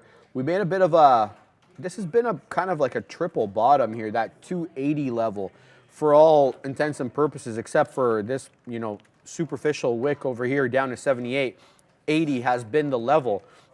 I wish I picked up on that one earlier, but 80 bouncing here, now making a move to VWAP at 3. My only concern for the long here is previously when we did bounce off that 80 level all the way up to VWAP, it was obviously a hard rejection.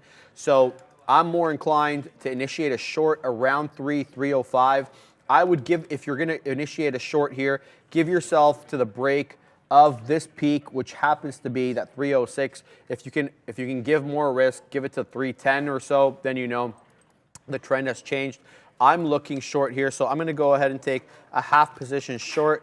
I get short at 98. It goes up to 3 right when I do that. Let's put my stop out. I'm going to take it out through the break of 6, so at 307. So we'll go ahead and say 307 out, and we'll give that like 1 penny or so because the spread on this one is quite tight. So we won't encounter the same type of problem. So there we go.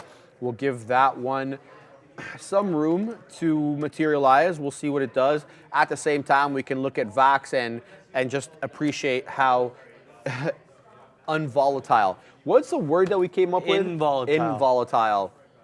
Involatile, lack of volatility. You name it what you want. It's not doing anything. So looks to me like it might be forming a bit of a head and shoulders pattern here on the 3 with this. Head, shoulders, knees, and toes. Yeah, so breaking possibly through here, this 30 level would be interesting, that test of 30. So VAX and Armed are what I'm looking at now. I'm in the money on Armed proudly.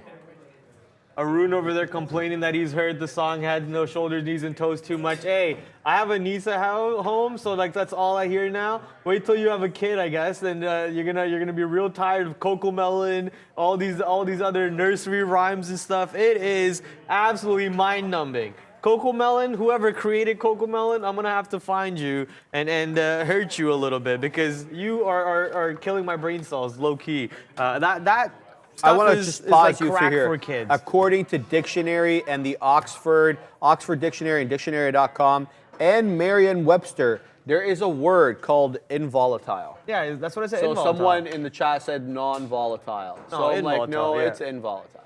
Yeah, involatile. We did the research on that. Yeah. The market is showing me a red candle on the 5-minute charts over here for NASDAQ futures and the S&P 500 futures. But our Microsoft short that we reloaded on into a winner. I said I would add to a winner, not to a loser.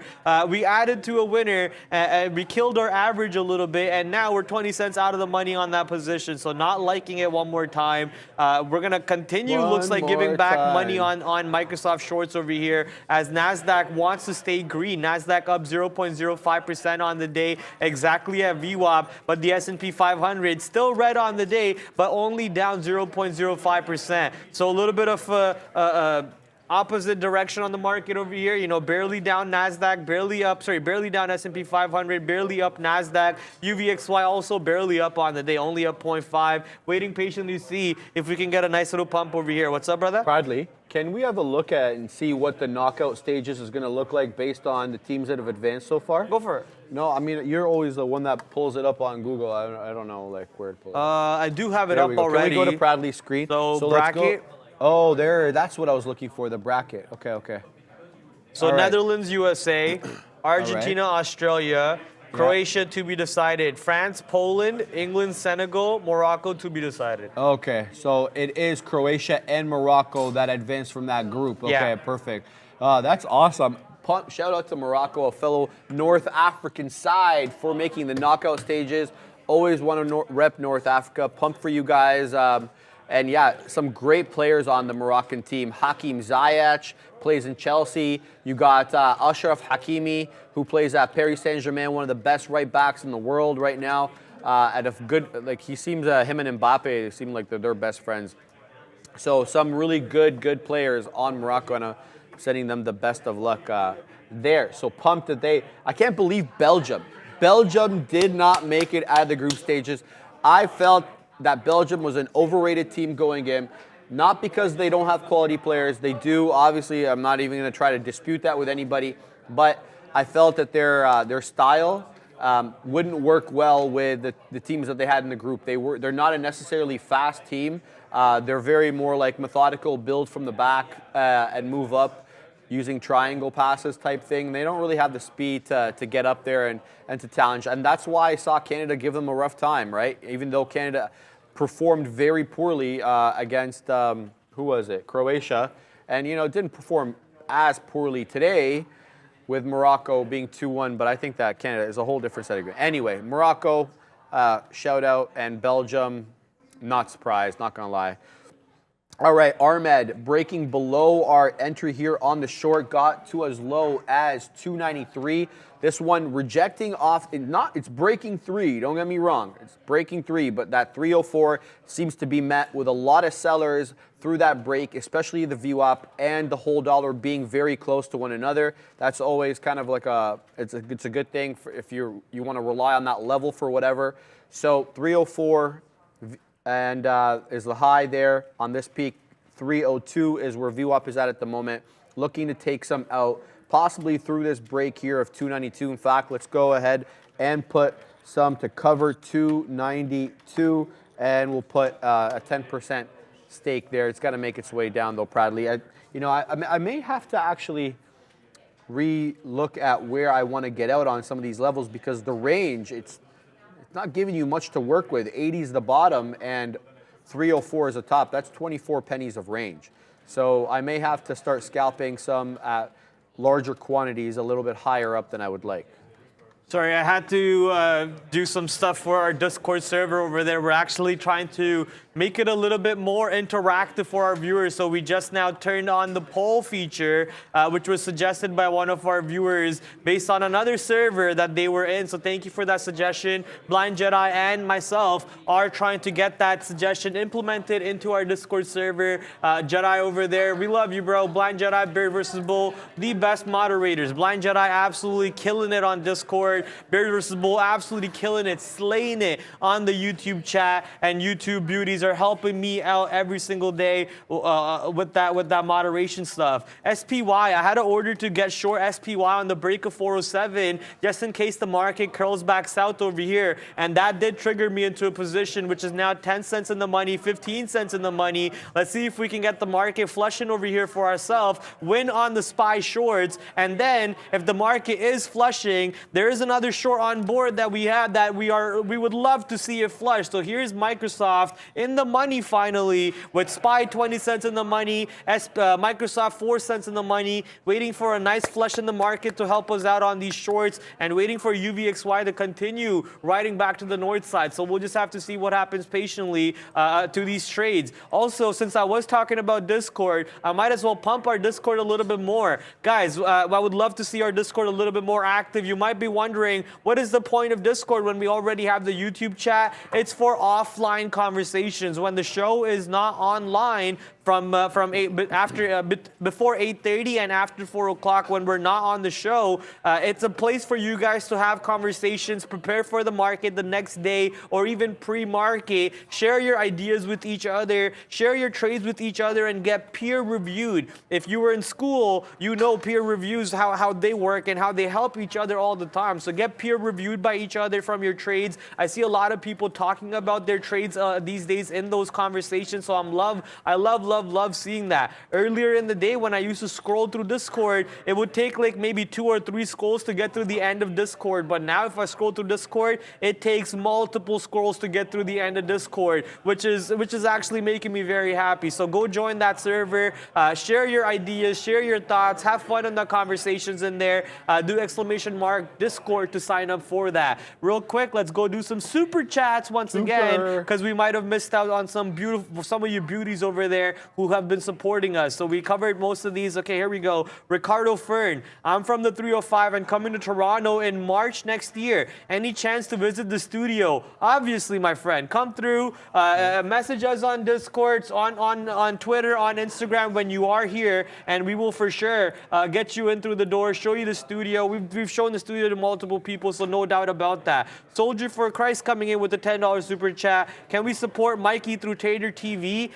We have no way to send Mikey any money or anything, but what you can do is get in touch with Mikey through Discord or through Instagram or through Twitter. I'm not sure if he has Twitter, but I do know that he is on Discord and he is on Instagram under Laced Up Souls. If you want to help him out with the situation that he's going through, you could do that with that. We appreciate you even thinking about it. That's very, very kind for you to even think about Mikey and think about helping him. So hats off to you or anyone who wants to do that. Hit up Laced Up Souls. Help your boy out, man. That guy's a beauty. He sent Sean shoes. He sent me shoes. He sent Neil and Brando shoes too, I think. So we love that guy, obviously. Even if he didn't send us shoes, we would have loved him. No doubt about that. Let's go over here. Why am I looking at my private messages? How stupid am I?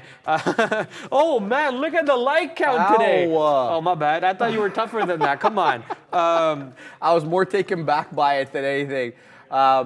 Look at the like count, Hey, where baby. we at, man? 3.2K likes. I don't even have Jeez. to ask for a pump on the like count today. We got the 3.2K Okay. likes. Arun's beautiful face coming in, giving us 2.5K. Arun saying you're welcome. And then we got up to 3.2 over here. So thank you, everyone, for hitting that like. Shout out to Arun. This is the first time I actually don't have to beg for the like count to get to 3K. Yeah, so I that's know. a record. That's a record. Hats off to you guys. The first time I don't have to beg for it. Thank you for getting us to 3.3. If you haven't hit it yet already, hit us. Let's see how high can we go. Can we make a new record over here? Hit that subscribe count, though. We did make a new subscribe count number. We went from 363,000 to 364,000. So we love seeing that number go up too. Thank you, everyone who is subscribed and comes back every day to support us. There's people in the chat with green names, and you're probably wondering how they ended up with a green name and why you don't have one. You can get yourself a green name by hitting the join button over here and become a family member of the Trader TV Live over here by donating about $5 a month. You get cool badges to show how long you've been supporting us. You get cool emojis in the chat that other traders don't have. So you can support us by becoming a member in the Trader TV Live family. And last but not least, baby, the YouTube merch store. You guys see the hoodie that I have on right now. It's the I'd Rather Be Trading hoodie right here that you guys see. You can purchase that for yourself by going directly to the YouTube merch store. Click on that item, hit buy, take a picture when it arrives, and throw it up on Instagram and Twitter for us to share it with the rest of us. So, I want to digress quickly to a different but related topic to obviously stocks. Have you heard of the new interview with Sam Bankman-Fried by Andrew Ross Sorkin? So Andrew Ross Sorkin is the CNBC one of the morning anchors for Squawk Box. They're on 3 hours, 6 to 9 or whatever. And he today had tidbits of his interview with Sam Bankman-Fried. I haven't seen the actual clips, but it's fried. Yeah, but they were referencing some of the discussions between him and Sam, Andrew and Sam, and apparently, Sam claimed or admitted to have been using like different stimulants at different times, some for ADHD, some for Alzheimer's or dementia or something like that. And it's supposed to, the question was being posed was whether or not that changes your perception of risk, whether it allows you to take and do more risky things when you're under the influence of these. And so the hint was, or the implication was, that these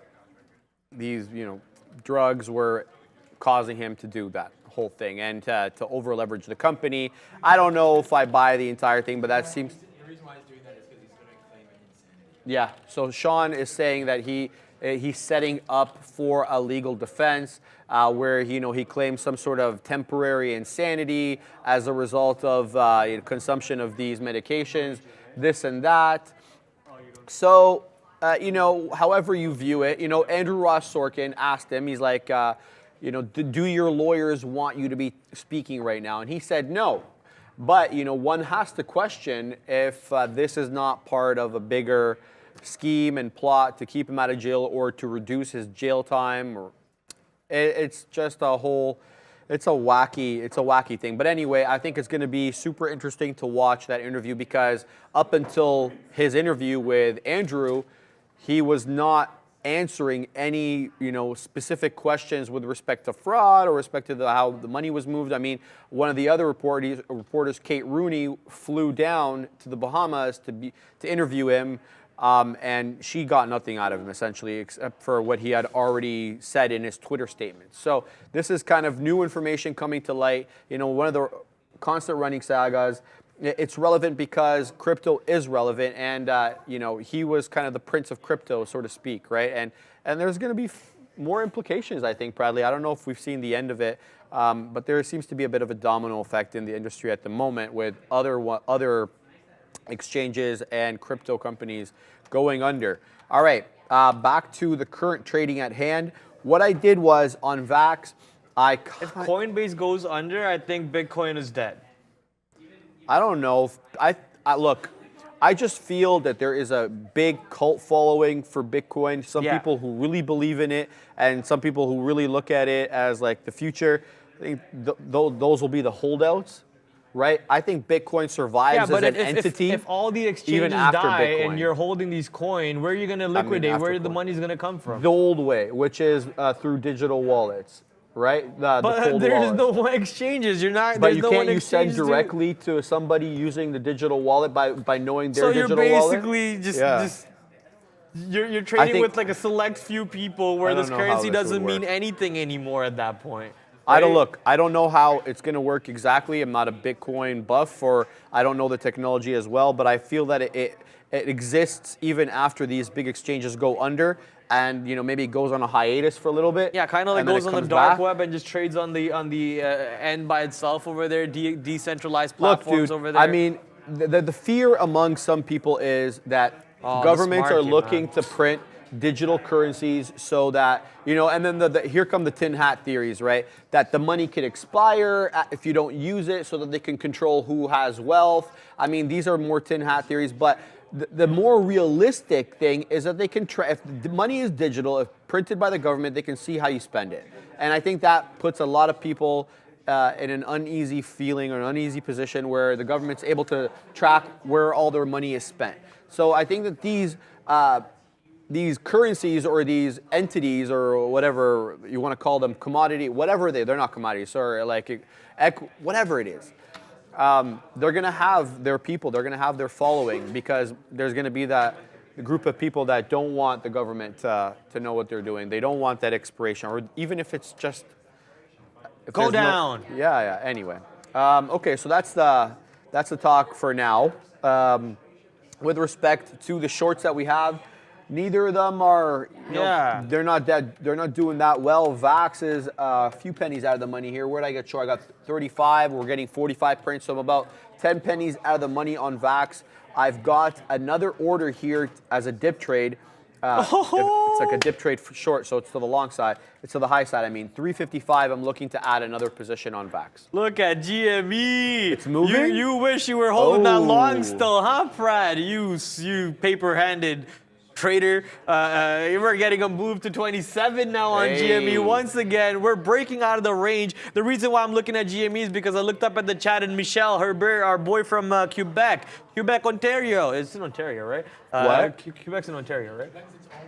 Oh my God. No, sorry. Quebec. You know why? Because I was thinking Ottawa. I was thinking Ottawa, Ontario. That's why. I was thinking Ottawa, Ontario, but I was saying Quebec. My brain's jumbled up. But Quebec, from our that should get more province, Quebec. screen time than my two pumps, bro. Okay, like that should get way more screen time. What?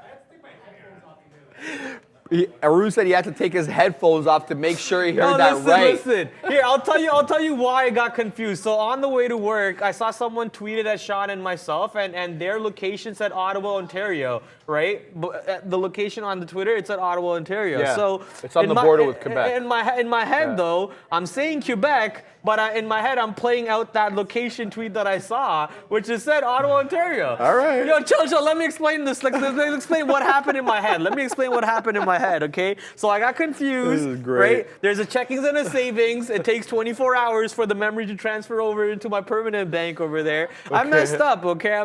Anyways, you're not completely off. Like Ottawa is right across the river from Quebec. I'm just trying to talk about Michel Herbert, my boy from Quebec. Hey, Michel, we love you. You pointed out that AMC broke out of the range over there. It's going up north. And GME, obviously, every time AMC moves around, GME tries to leech off of that move over here. And GME now reclaiming 27 to the north side. I'm losing my citizenship, eh? I'm losing my citizenship, eh? Yeah, we.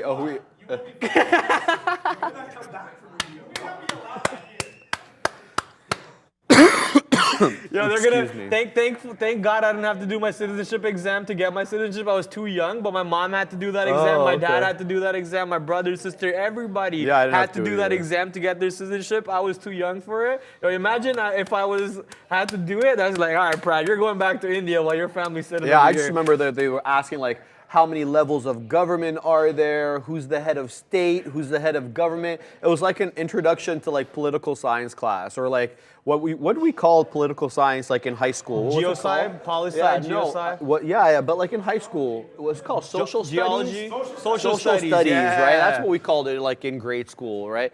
So yeah, I mean, it's basic stuff. All right. Let's have is it basic stuff? Sean is asking, is it really?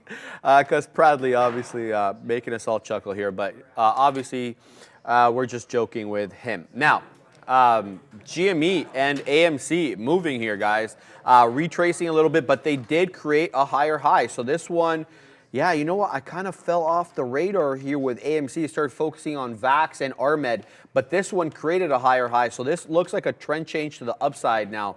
We're no longer creating lower highs here. We got 2 higher highs in a row, these 2 peaks. Not by much. I mean, it's not moving all that much, but if you size in correctly, this could be quite profitable for you here. Now it's just a matter of playing the ranges. Well, the range to me looks like it's bouncing off that 50 period on the 1-minute chart. I've got the 1 minute on AMC, by the way. So the 50 period is at that 840. You could dip buy around 840, maybe 835, because that's where the trough is of the other trough right here. But you got to assume it's going to be a bit above that. So I'm looking at that 840 level. We curl up from 840. Maybe we test 865, maybe 870 on the next move around. So this AMC looks like it's now an upward channel as opposed to a downward channel. Looks like a bit of a trend change, at least for the moment, on AMC. Do we see the same thing necessarily, though? On GME, I'd have to say yes, even though it's not as clean. I mean, look, the downward channel here looked cleaner than the upward channel looks. We have like a bunch of breaches and a lot of spikes up and then movements down and longer periods of consolidation as opposed to waves. So GME not looking, to be honest with you, as clean as AMC from trading the range perspective. Yeah, so that's what I'm looking at there. I'm not in either, obviously. Still holding RMED. That's flat at the moment. Looks like VAX is back in the money. I've got a profit taker here through 30 at 29. 329 is where I'm looking to take off about 10%, Bradley. Just trying to throw a stop out at the moment for Microsoft, and I'm probably going to get stopped out right now, actually, as the market's trying to reclaim VWAP one more time. There's not much going on in the market, so maybe I should just stop gambling with Microsoft shorts over here as the market's trying to decide what it wants to do. We're watching UVXY go down and actually turn red on the day. It's now down 0.07%. NASDAQ absolutely flat, 0% completely, and S&P 500 down 0.06. So lots of confusion over here for myself as to what to do on the trading side. So when that happens, it's usually best to just not do anything. There we go. We got stopped out. Let's just stay hands off from everything at the moment. We are hitting 1 o'clock. Maybe volume comes in at 1 o'clock as we are coming to the end of lunchtime, the official end of lunchtime, or comes in at 3 o'clock. And if it comes in at 3, I'd much rather just take that shots at 3 o'clock instead of gambling in the middle of the range without any volume, no volatility coming in. Also, these are just robots that you're trading with, and I'm not having fun trading with robots at the moment. We've preached it multiple times that don't go gambling with the Goldman Sachs algorithms and the other algorithms out there. So just stay away from it. Wait for the volume to come back in and then punch the trades. While we're waiting for the volume to come back in, let's send it to Brando for the energy update. Hey guys, positive day for crude oil at this point. Part of this move coming from an article I was just reading on Bloomberg, and looks like this, talking about exports out of Saudi Arabia coming over to the U.S. and also going to China plunging last month. Down here talking about down 7.1 million barrels per day. Again, this is exports coming from Saudi Arabia through to the U.S., creating a bit of a demand issue once again, or question anyways. This is now 3 days in a row. So 1, 2, 3, we get the gaps to the upside, and then it's just a matter of grinding sideways throughout the session. So not much to do yesterday after the gap to the upside. Setting up to be the same here. We're still holding 82, yeah, back to 82 already for crude oil futures, up about 2% so far today, guys. Thanks for that, Brendo. Yeah, I'm looking at the energy watch list that I've got here. It's mostly red. It's mostly red from before the open and after the open, but not by that much, guys. I mean, we're talking like 0.5% to 1.5% here at the most. Looks like the bigger names are. The bigger losers are RRC, down almost 5% since the open, not having done too much volume though. We looked at my nat gas plays earlier. I've got energy ETFs here. I've got nat gas plays. I've got energy trades, and then I've just got energy like the big stocks like Chevron, Diamondback, Marathon, Zom, Magellan Midstream. Is that Magellan? Yeah, it is. Magellan Midstream Partners, Canadian Natural Resources, Occidental. Obviously, we always trade Occidental. BP, British Petroleum, Suncor. Shout out to a Canadian company there. Enterprise Products, Coterra Energy, and then Qatar? Energy. No, it's Coterra Like Cutter? Energy. No, not Q. C. Energy transfer, and then last but not least, Tellurian. Like a DeLorean? Kind of, maybe. I'm not sure. We'll have to ask the owner how it's pronounced. All right. Nothing really going on either of my shorts at the moment. The one I feel worse about, though, I got to tell you the truth, is this RMED. It really is hugging VWAP from the downside. I'm feeling like it's poised for a flat top breakout here. I feel like I may be on the wrong side of this trade, but in any event, I've got my stop through the break of 306. 306 I selected because it is the peak, the high point of this peak right here. This one I was looking for it to possibly test VWAP and then retrace down. The reason I had that theory to begin with is because it's been below VWAP since 9 a.m. And at any time that it did retrace to VWAP, it did reject. Look at this head and shoulders pattern here. It looks absolutely fantastic. And the head being right off VWAP. So if you took that short, you could have got out here and then added again on that right shoulder. In any event, if it goes against me, it goes against me. It looks like it's primed, to be honest with you. If I'm looking at it from an objective perspective now, it's looking like a flat top breakout to the long side. I don't like the short anymore. I'm going to leave it, though, to stop me out in case, it does reject off that level. The better position that I like, though, is this VAX short. This looks like a head and shoulders developing here, even though the volume's dropped off a bit. I like this as a flat bottom breakdown, kind of the opposite of RMED. This one looks like it's poised to the sell side, and we've got some room down to that 2 1/4, I think. So this could be a 50-penny winner. It's just about whether I get stopped out on RMED, whether the buying really comes in there, or the sellers step up at this level. If history is any indication, the sellers are going to step up here, and we'll get a decided break through 3. But the volume dropping off better than VAX, though, Bradley. I want to gamble on Microsoft, but I think I'm going to stay away from it. Market's still trying to go up north. AMC moving. Sorry? AMC's moving. AMC is going up north, says Sharif. So let's go take a look at AMC real quick. Yeah, AMC is indeed trying to go back up north here towards the high day. I did say, hey, you could keep buying AMC, right scalping the range, 40 level. and then maybe we get a retest of 9 if AMC goes crazy again. Look at the tape. It's the moving, tape is baby. actually getting hot. The tape is heating up. It is past 1 o'clock. The lunchtime has come to an end. The algos are kicking in again. The buying power is kicking in again. And then we are seeing positions move around. So let's get ready for some fun once again, ladies and gentlemen. As you might have seen on the blotter, I did get into a brand new position. It's going to be a Costco short yet again. Yeah, I know Costco, a little expensive. I do apologize for it. But, it's the stock that's paid me the most money today. And I know the ranges that it's trading in. So I'm going to try and continue putting that damage in that stock for myself. GME back towards 27 and trying to get back above 27 right now. Let's see if AMC can halt one more time. If it does, I'm getting right back into GME, the exact same thing I did earlier. So sympathy trade, leech, lean, learn. Ooh, I like that. Leech, lean, learn. Yeah, look at this, guys. Dropping these same sounding words back and forth. I like that. All right, I'm like a penny away from getting stopped out. RMED, whatever. I'm looking to VAX as the winner. RMED will be, number one, RMED's a half position, whereas VAX is a full position. RMED also, my entry is 298, and I'm going to get stopped out at 306, so that won't even be a 10-penny loser. It'll be an 8-penny loser. So more primed for VAX to head to the downside. I really like how it's forming.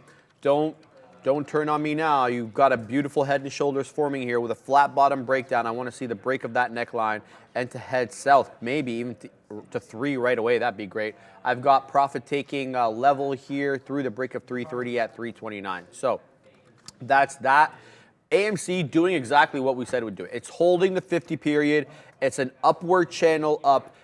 Play the range. I don't like playing these ranges. I should, because it's a form of making money. I intend on improving there. But look at this. This is the downward channel. Here's the upward channel. Let's draw this. It's not rocket science. I mean, just get them off these, go short here or long here, and you'll play the range until it doesn't work. The market proudly saying taking off, not exactly taking off, but it is breaking through VWAP and creating higher lows. So we definitely have a possible trend change here. It's going to be interesting to see whether we can break through the high of day at 41.10, but currently we're 40.85. 40.54 was the bottom, so we're 30 points probably off the bottom, so definitely not at the low of day. Yeah, market going back up north. I'm actually happy that I stayed away from gambling on Microsoft over there, even though my palms were itching, my knees were weak, and you know, we were scared to punch into that position, and thankfully fear.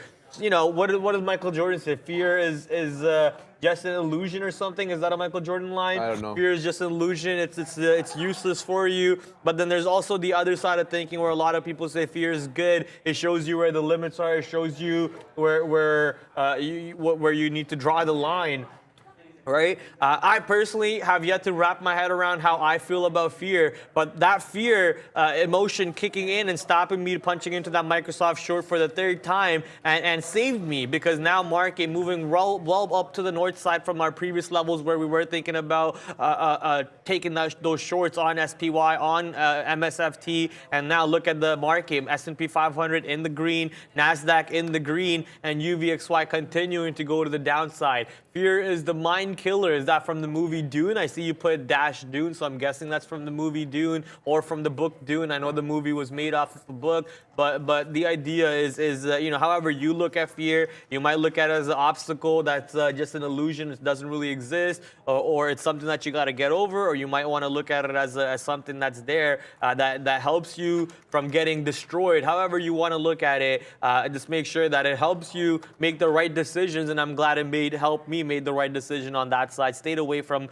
continuously taking damage and giving back money on Microsoft. Currently, Costco is looking to put some pain on us as the market's moving back up north. So Costco, we are sure it is currently, let's pull up my blotter. Where's my blotter? There it is. Currently 84 cents out of the money, but for a stock whose spread opens up $1 easily, 84 cents might not be too much on that. So we're gonna have to give it a little bit of a wiggle room, wiggle on this stock over here to see what happens. Obviously down 6% on the news that their online sales fell by 10% because of COVID. You know, during COVID and the pandemic, a lot of the buying was going on the online side. Makes sense, right? People weren't going into stores. The stores were packed. There was a limit on how many people could be in a store, and with all the other stuff that was going on too, they just didn't want to go in there. So people were rather stay at home, order online. But now that things are looking a little bit better, China's saying a good percentage of their elderly are vaccinated. We know that a lot of percentage of people in Canada and America are vaccinated and boosted and everything up. So the numbers have gone down quite a bit. So those online sales are not really popping off. They're not busting. We haven't used that word in a while, Sean. The online sales are not busting like they used to be, and now they're going to the downside, sadly. Yes, absolutely. Costco was one of those plays, Bradley, where they really navigated their way through the supply chain problems that we had during the pandemic, especially the second wave and the third wave. You know, when we had like containers sitting at shipyards for 2 and 3 weeks at times, Costco went and did like the completely novel approach, which was to rent space by the shipyards and have their own trucks come in and take the containers and then process them there. So they were able to alleviate some of the glut in the supply chain for themselves. And that obviously costs a lot of money. Not everybody can do that. Not everybody has got the capacity and the logistics to be able to execute something like that. So Costco coming in big on more than one front. And then, you know, obviously people were more, I don't want to say hoarding, but people were more inclined to buy in higher quantities and greater quantities during that time because of the uncertainty, and Costco obviously presented them with a very good avenue for that, being you know, obviously a wholesaler. So Costco, I held that one with Walmart. Shout out to the stock father again, Mark Roberts. If he's still watching, he's the guy that got me to get into that. I'm short AMC. I got short 65s. I'm putting my money where my mouth is now. I'm going to play these ranges before they're no longer available. I just got some out at 58s there. Let's take out a little bit here. a little bit more, so then we get 2 outs. What's our position on AMC? So we've got a little bit more than 50%. Now we're getting low 50s. We'll take more out here. Come on, dude. When I say out, it means out. There we go. This button? Okay, there we go. So now we get that other out. What's our percentage? How much do we got now? So we got about like 30% of the position left, and we're short 65s. I've got my, I originally had my out through the break of this trend line. So for broke 72s, I was going to be out. It didn't. It actually got all the way up to 71s and then rejected. So I'm kind of lamenting the fact that it didn't add at that level. But this one printing, VAX is printing well. The only one that's 2 pennies out of the money, 2 pennies out of the money is RMED. This one won't cost me anything to get out of at the moment. God. I mean, it's very small. What's up, Bradley? What does the thing show? I'll talk about it. Okay, go for it. I'll talk about it in a second. Go for it, baby. People in the chat, someone in the chat actually said something, I'm not going to say it's a stupid question, but it's actually an interesting question. It's got me Googling it. Okay. The answer is obvious. The question was, is halting stocks legal? Yes, it's legal. We know it's legal. Okay. The person in the Yeah, chat, yeah. they probably are new to trading. Okay, Right? No sure. judgment at all. They're probably new to trading, but their question is halting stocks legal? Okay. Yes, it's a completely legal mechanic. You might be wondering why that happens. So here's a website that explains to you exactly why that happens. So you could get a halt because of anticipated use, which we know and we call it a news halt. To correct the order imbalance, it's when an order has an imbalance. Imbalance orders at the ending of the day and the opening of the day, that could cause a halt. A result of a technical glitch. If a glitch happens at a brokerage, that could cause a stock to be halted so they could correct that glitch and correct the stock price. If a regulatory concerns, for example, when Nikola came out with the possible being a scam and everything, do you they remember got that? halted for a little Oh my bit, right? God, They I got forgot halted for about that. multiple days over there, and people were scared about that stock because they were holding it. So things like that could happen, or when a stock moves rapidly either to the upside or to the downside. That those halts also help people to allows them to get out, because some people might be getting trapped into a position as it halts, and if it halts, they're not going to be able to get out. So these halt mechanics actually help people to get out at a lower price or a better price in that halt. And about it being legal or not legal, the answer is yes, it is legal. But it's got me wondering as to why would they even make this halt rule? I mean, some people have been speculating about that for a while. I think it's that they don't want the domino effect, right? Like if something's going up very aggressively, they don't want people, buying Stock at, to go to there's got to be 220 some to like 300 There or you go. 5,000. You know exactly what I'm talking yeah, about. I get the I idea think you're they saying. just want some sort of control on there, and this is the best they could come up with. Lots of people Helps with the risks too for new traders who don't know what they're doing, because a lot of people would see a stock absolutely ripping up and they would punch the top. But the halt would kind of stop them from punching the top over there and losing a ton of money, because when the rugs do get pulled, they get pulled so quick and so fast, it's going to come all the way back down. And if the stock's not halting on the way back down, you're going to be stuck trying to get out of it on the way down. So those halts help you on that. Guys, we are printing on all our shorts now.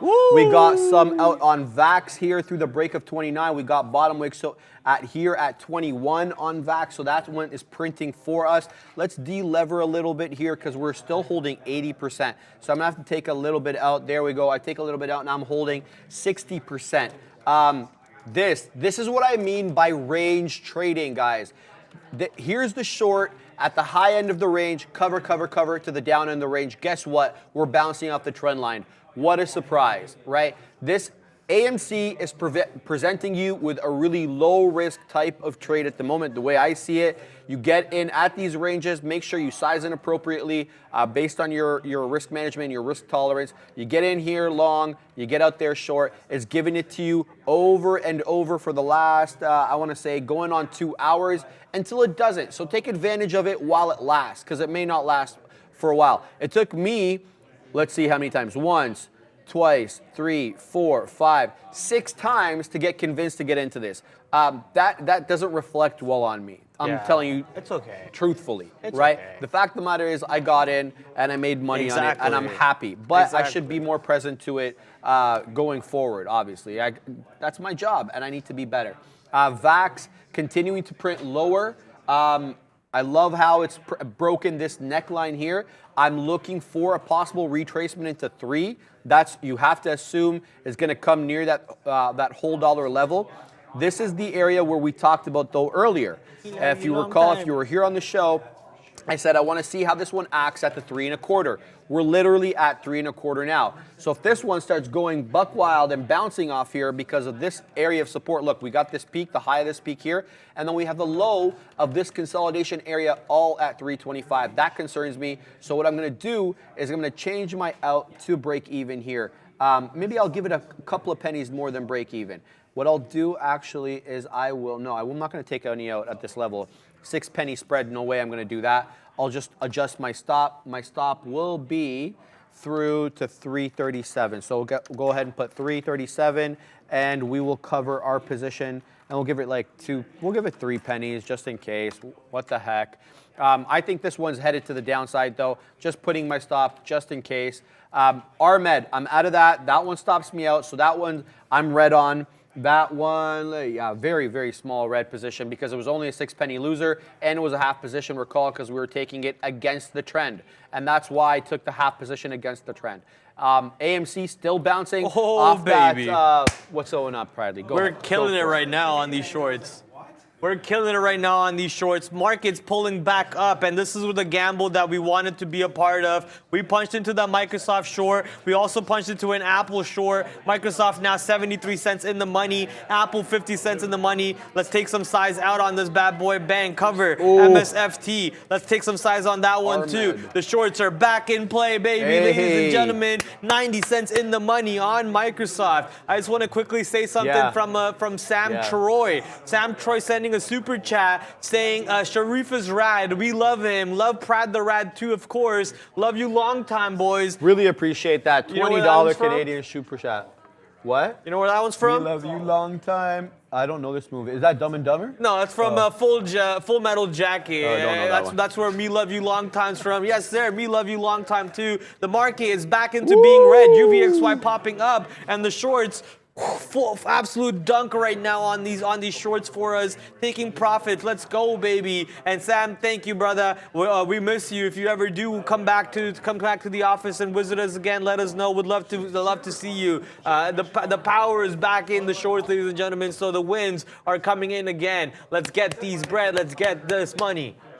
Oh, that's it? All right. I can keep going. We're looking for more options, obviously. Costco is flat right now. We're getting ready for Costco to pull back down and pay us some money over here. Let's see if Costco can continue to add to our profits on the day. We're absolutely smoking it right now. Microsoft, big win on Microsoft, big win on Apple, big win on Costco incoming too. Let's go over to the scanners. Trade ideas. Use code TraderTV to get 15% off on your code over there to get the trade ideas scanner. Currently on that scanner, it's a little bit dead. Nothing's really popping up over there. That kind of draws my eye to it. I see Uber on there. I see Oracle. None of these stocks do I really want to trade at the moment. So I'm just gonna be hands off. I'm gonna go to the chat. Let's see what the chat's looking at. Someone in the chat said VRNS on NASDAQ. I'm guessing. What even is this position? VRNS is with the relative volume of 0.54, with the volume of only 500,000 shares traded on the day. Not too exciting. Veranos Systems. What do you do? Varonis Systems. You do engages in providing data security and analytics. So kind of like Palantir, it operates through the following segments through USA, EMEA, and rest of the world. So why don't you just say everywhere? Like they said, United States, EMEA, and rest of the world. Why don't you just say everywhere? Its products. I can't. Anyways, we know that they do data security and analytics. That's all we need to know. And currently, they did have a pretty positive day over here, up 3.3% with almost no volume traded. So I'm not too excited for this position. But as as you did want to take a look at it, I'll show you what it looks like on the daily. We have a little bit of a level here at $22.50, support at $20, resistance at $22.50, and a possible breakout of $22.50 to go play in this other range over here that it's been at before. So VRNS, no trade for me on that at the moment. I'm going to go have fun with stocks that are actually paying me money throughout the day. So that range that we were talking about, that upward channel on AMC now has broken, and it's broken very clearly. Now, so the play is, this is what my opinion is. Now, you're looking at this downward channel trend line. That now, it was previously support. Now that trend line is going to act as a point of resistance. So if you're looking for a dip trade, you're looking to short off that trend line. So in this instance, it would be that 856 or so. That's your play if you're looking to go short on a dip. If you're looking to short, if you're looking for confirmation on the short, then you're taking it below this 843 level.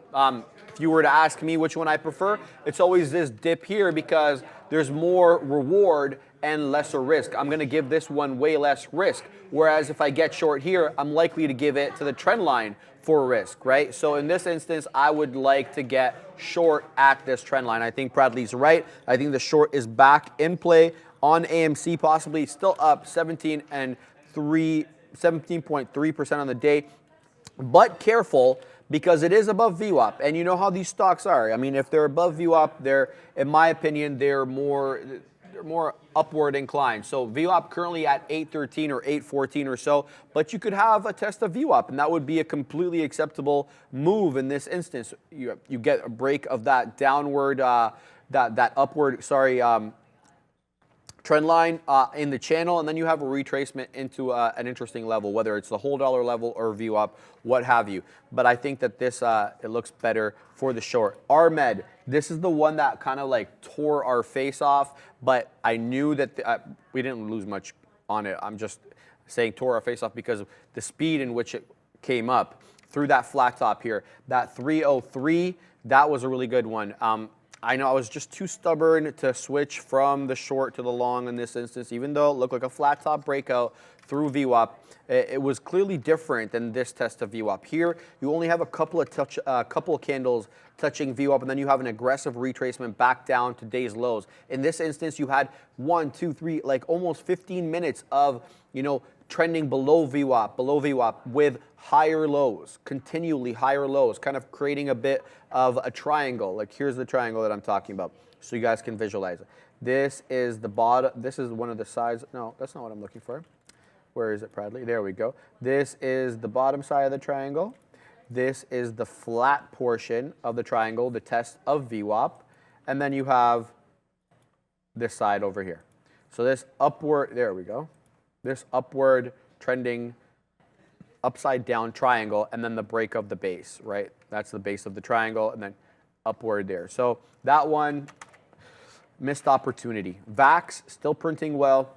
I readjusted my stop to a little bit above break even, just to give it a couple of pennies of room and to correspond with the 50 period. But this one looks like it's headed to the downside, just a momentary retracement.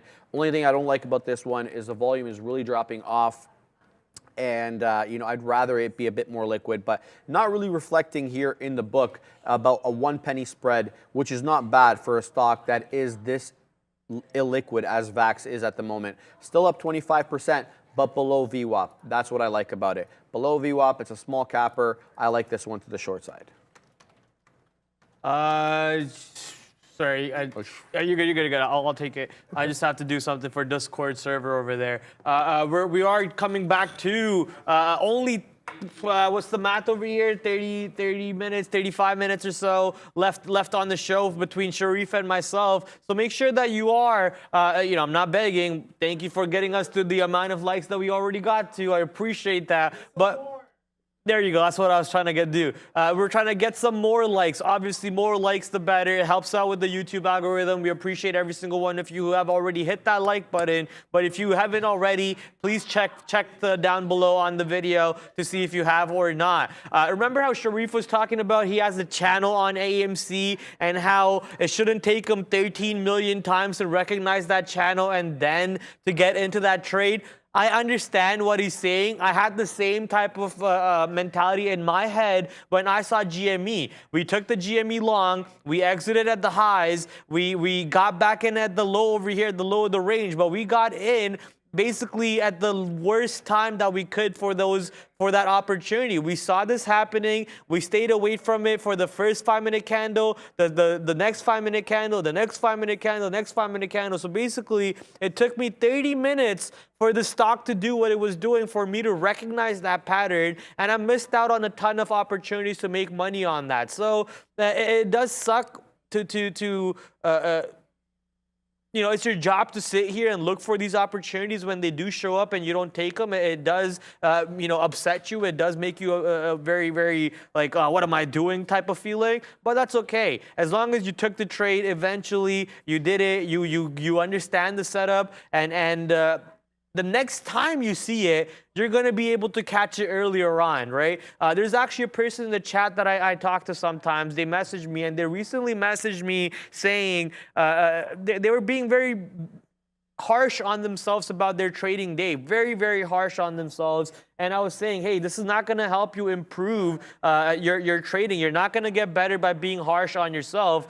Think about it this way. If I did something bad on trading, and if Arun was going to teach me, it's probably better for Arun to teach what I did wrong in a nicer, calmer, easier way for me to understand, and you know, peaceful way, instead of for him to be like, you idiot, you're stupid, I'm gonna beat you to death about it, blah blah blah blah blah. At which point, either A, I'm gonna sue him for beating me up, and two, you know, he's not listening, which is good. But like, you know, you don't beat yourself up. You're not gonna learn like that. Focus on the nice words. Focus on you know, thinking about how to improve, thinking about how to get better, instead of saying, oh, I'm an idiot, oh, I'm so bad, oh, I'm so stupid. Those words that you say out loud, you will believe them. You will conceive those words, and you will bring it into existence. If you keep thinking I'm bad, I'm bad, I'm bad, guess what? You will be bad. But if you think about, hey, I did bad, but how can I be better? Then you will be better. So focus on that little mental shift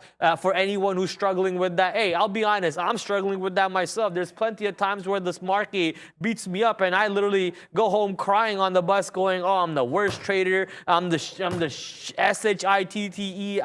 trader in the world. There's like, there can't be a worse trader than me. So like, you know, don't be harsh on yourself. Think about how to just flip that mentality a little bit. You are what you think about 90% of the time, 100% of the time. So just think positive. Sam Troy sending a bunch of super chats over here. Thank you so much, guys. 420 super chat. Shout out 420 super chat. Yeah, 420. Sam Let's Troy go. coming back with the $5 super chat. Shout out to Sam, flooding our blotter here with super chats. Not gonna say no to that. Who's gonna say no to that, guys?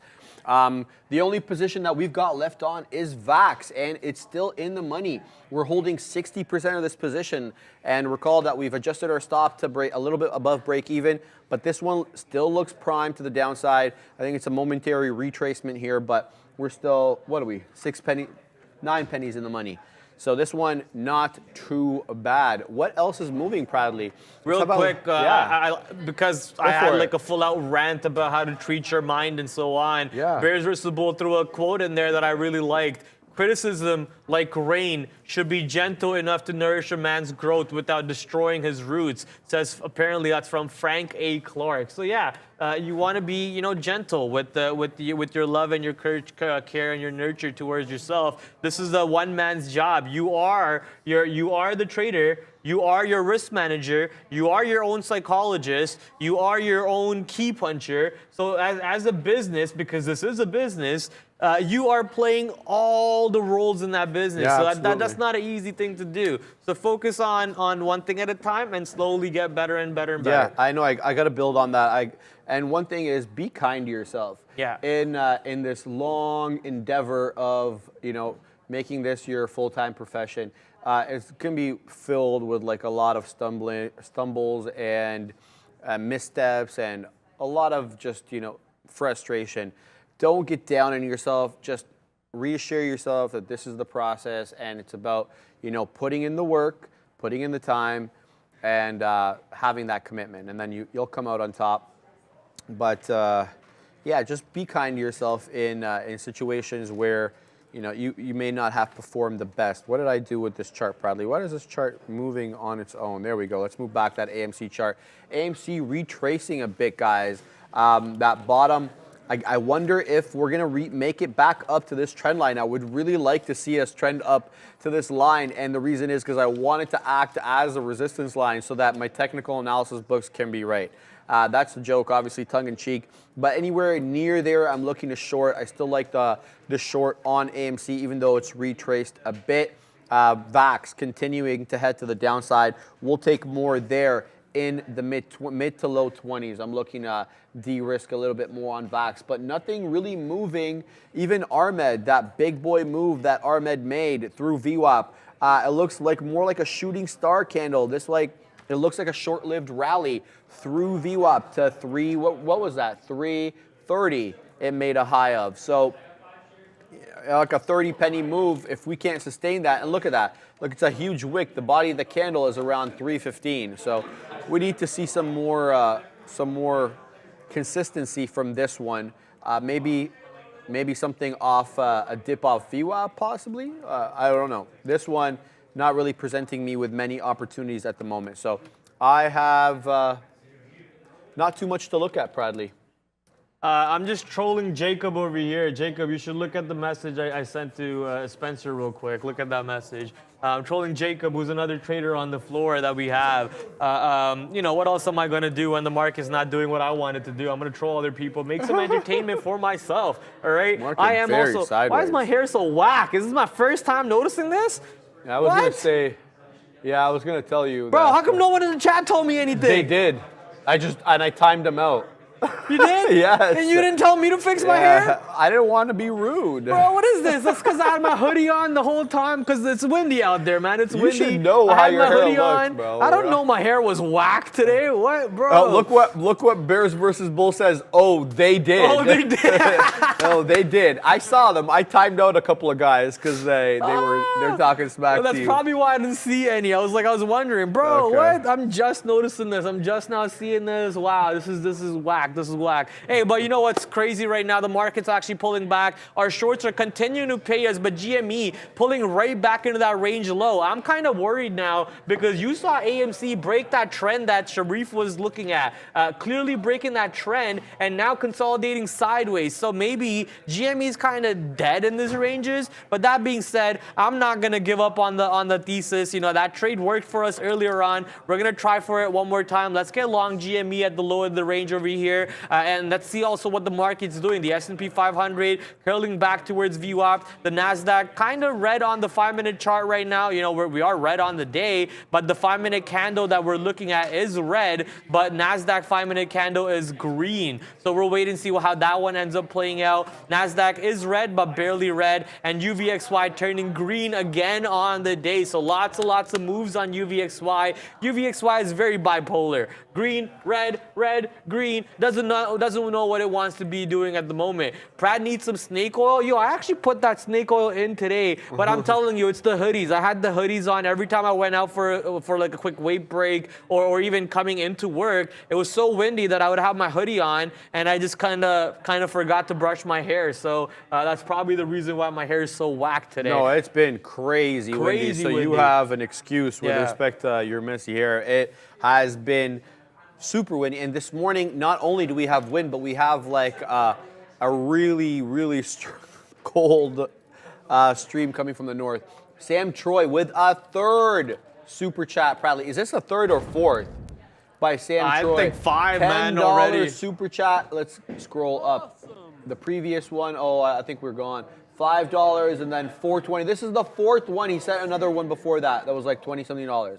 So Sam Troy, 4 super chats. I think like something like $40 or something like that. Shout out to Sam. Hope you're having a banger of a day. Sean hitting the bang for you there, but he hits it again. You get 2 because you sent 4 super chats. So we'll divide that by 2. There you get a third.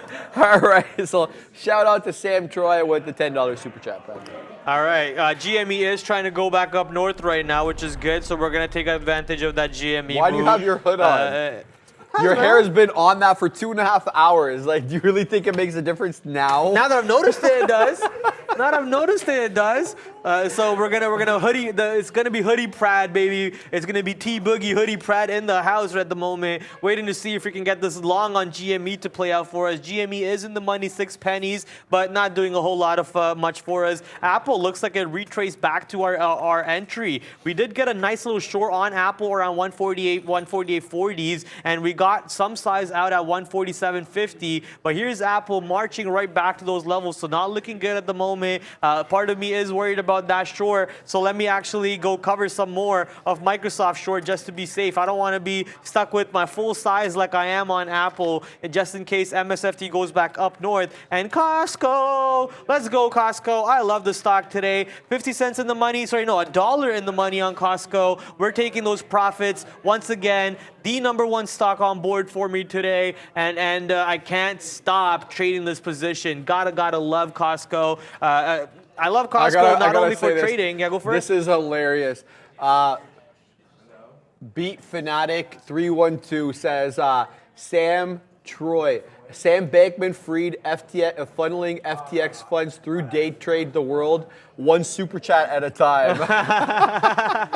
That's jokes. No, okay, there's clearly not enough coming in to funnel all that money. God, how much did he funnel, Bradley? What was the amount that they were saying? No, he didn't funnel any money, bro. Leave my boy Sam alone. He's just a little kid. Were you just against him the other day? All of a sudden you're his boy? I was against the way he was running. Okay, so how much is the quantum?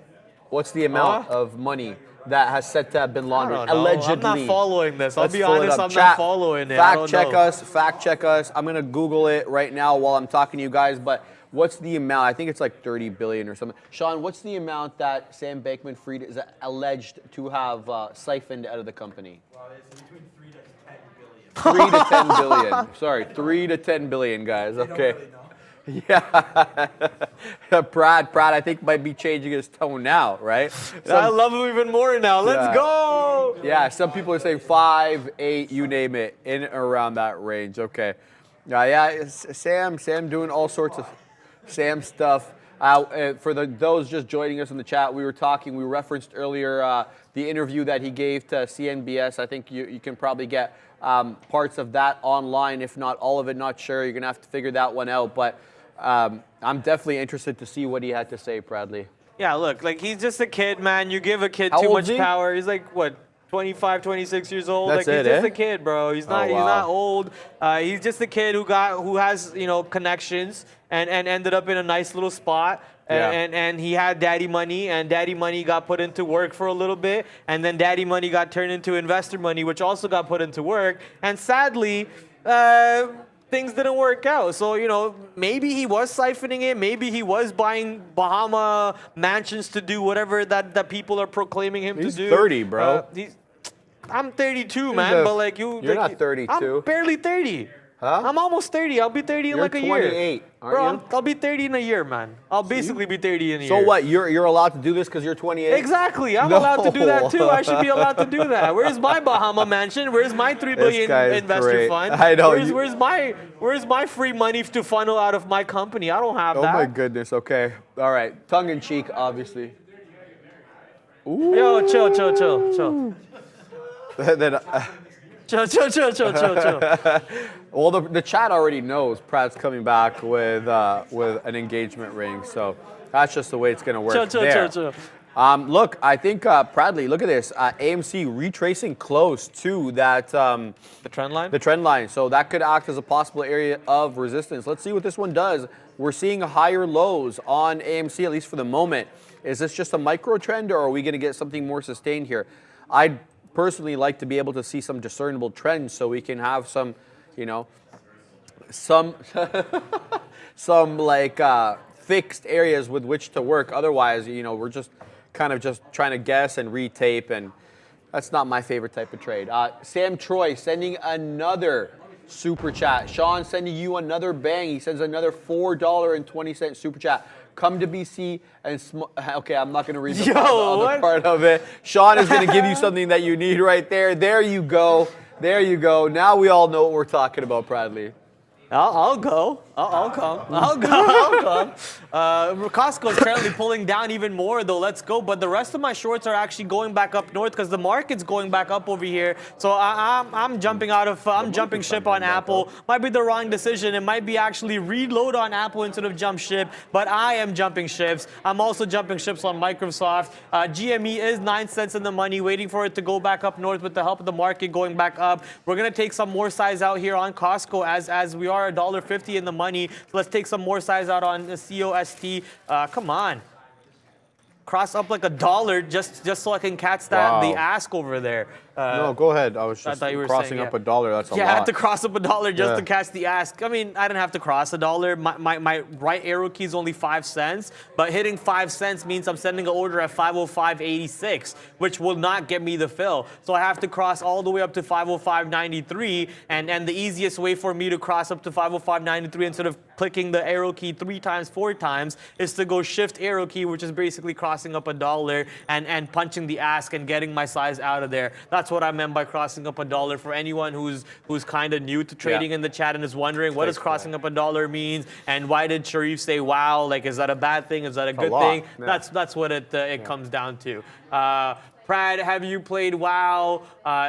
If so, was your name MK? Voice sounds familiar. No, I've actually never played World of Warcraft in my life. I have played MMORPGs though, but World of Warcraft back when I was a kid, we weren't well off. So my parents never were like, nope, we're not gonna let you spend $30 a month on a stupid video game. Yeah, it's literally a membership, $30 a month. Yeah, it's a gym membership. Exactly. They're like, no, we're not gonna let you do that. So never got into it, and then eventually I got old to the point where that game got old with me. And I said, no, I'm not going to join the game 10 years later when everyone already has all the mythic gear and all the mythic stuff. I've earmarked some time this weekend to... StarCraft? Yeah. Okay, I was going to message you yesterday. I was going to message you yesterday. I went on the site and I looked at it and I saw like everything that's there. You can't play campaign mode. No. You can only for the first 8 tier. levels or something like that. Something Yeah. like that, yeah. So you can, like, what I like about it is you can do campaign mode with a buddy. Oh, I didn't know that. Yeah, so you can do together. So you can, like, with as many people as you want, you can do it online. In the previous game, you couldn't do that. The only online play was versus, right? Do you use melee mode? The melee? What the heck? Oh, melee, melee mode. Yeah. Okay. So yeah, that's like, guys, that's the only computer game that I'm gonna know anything about. That's the last one I played in high school. It was StarCraft 1, but it seems like they've got a lot of the same strategy, a lot of the same units and it's just like personnel. a little bit faster than the for StarCraft 1. Yeah, and even like the names, like Kerrigan and Raynor. It's like this exact same character, so that brings that brings back some nostalgia, and I'm definitely interested in that game. Man, that game, it was all like that. What I would do is basically build a lot of gladiators and a lot of airplanes, and I put my airplanes in stealth mode, right? And I'd go around looking for the weaknesses. See, you already better than me. I don't know how to do that. I'd look for weaknesses in your air defense, right? Because you have to have turrets or like the Zerg equivalent or the photon cannons for Proton. See, you're already you don't know any of this stuff. Jeez, I haven't played this stuff in like 20 years. I still remember the names. All I do is build Marines, Marauders, and Siege Tanks and Medivacs. Siege Tanks are awesome. That's all I do. So you got to build bunkers for your base protection. You got to do bunkers. Build bunkers. Bunkers. You need siege tanks. And then for your attack, to get the other people, I use gladiators, tanks, and airplanes. I don't even know what I'm doing with StarCraft, bro. You would kill me on it. I can't wait to play this. It's getting me so excited. We can't come fast enough, you, guys. Me, and Adam, we're gonna run it. Trust. I'm definitely gonna play with you guys. No, No, Aaron is trying to jump in on our position there. Aaron's like a really good gamer. Like, no joking. On League of Legends, he used to be rank 1 in North America. What? Rank 5 in North America, which is out of millions and millions and millions player in North America. This kid was rank 5 in League of Legends. He's like trading while he's talking to us. You want to be careful with that kid. Yeah, I can tell he's a multitasker. Aaron's a super smart guy. Got a chance to talk to him on many occasions. All right, Sam Troy. I mean, he's sending another super chat. Another 420 super chat. Sean, Neil, Pratt, and Ms. V made our life dope AF. Obviously, they made my life dope too. That's why I'm here. Otherwise, I wouldn't even know about this place. So shout out to that team as well, Bradley. Yes, sir. I was going to quickly go to Super Chats as we are talking about Sam Troy blowing up our inbox over here in a good way. We appreciate all the love and support, Sammy. We love you over there, man. In BC, or you're in BC? I didn't even know that. Columbia. Yeah, British Columbia. It is its own province. No, it's in Ontario too, right? It's in Ontario too. Yeah, BC is in Ontario, just like Quebec, just like Calgary, all those in Ontario. But D. Kennedy, always a good time hanging out with you guys. Hey, always a good time hanging out with all of you in the chat. We love every single one of you. Rome Lee becoming a new member. Welcome to the family. Michelle coming in with the $2 super chat. AMD setting up with the cup and handle on the 5-minute. This was around 113. We're at 146 right now. Let's quickly go to AMC. You're talking about a cup and handle on the 1-minute. I usually don't like to look at patterns on the 5-minute. Good. On the 5-minute. So let's zoom out on the 5-minute over here. I think this is what you're talking about. Here's the cup, here's the handle, which means that this stock is supposed to take off towards $9 if I remember correctly the cup and handle pattern. Hey, if it happens, I can already see Michelle dancing over there for that move. A lot of Sam Troy super chats that we've already mentioned. We love Sammy. Thank you for all the love and support, my friend. You're the best.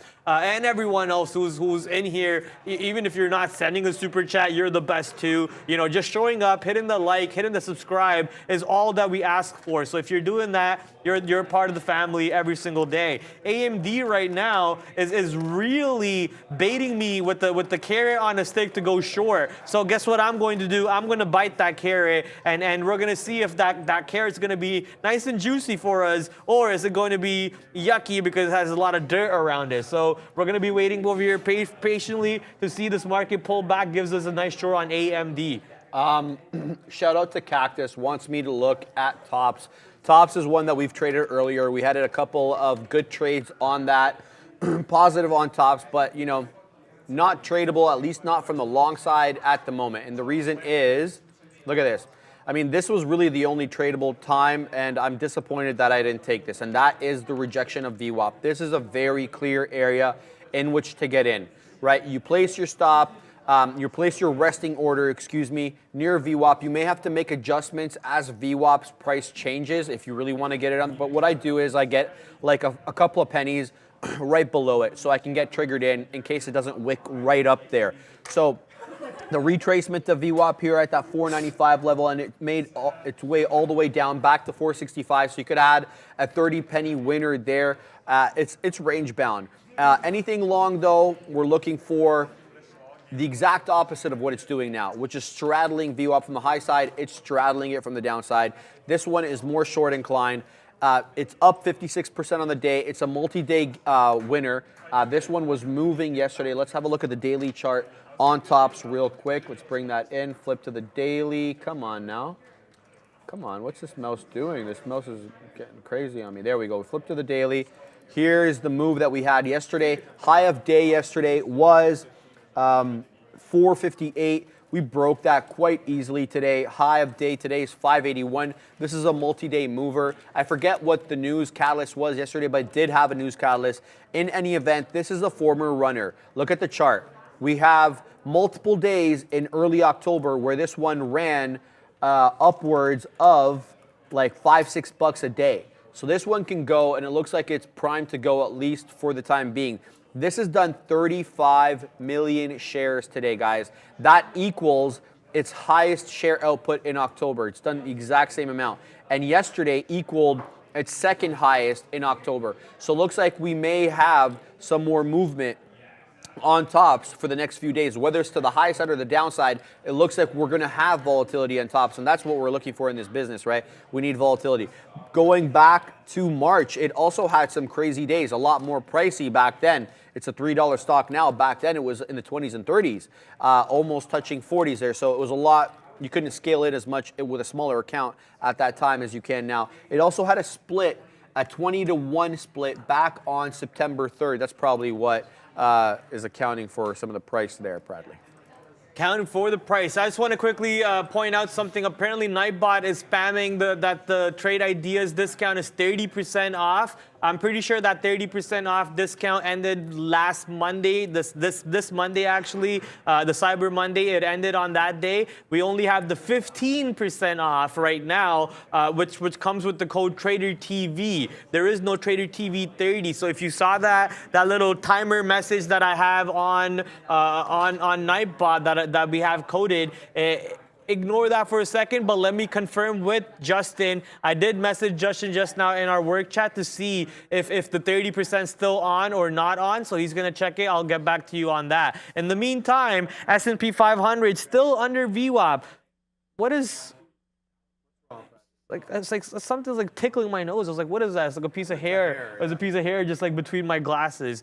So S&P 500 over here, still red on the day, trying to go down. What are you hitting?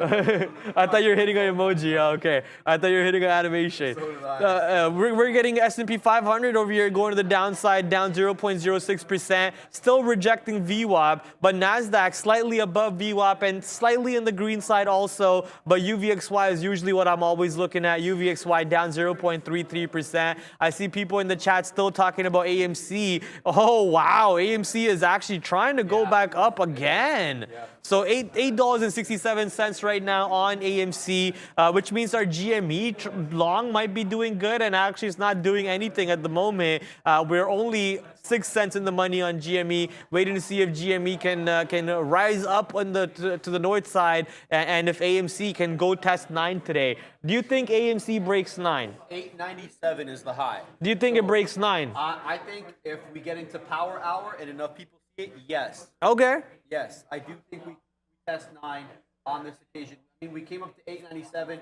albeit on very high volume. We don't currently have that type of volume at the moment.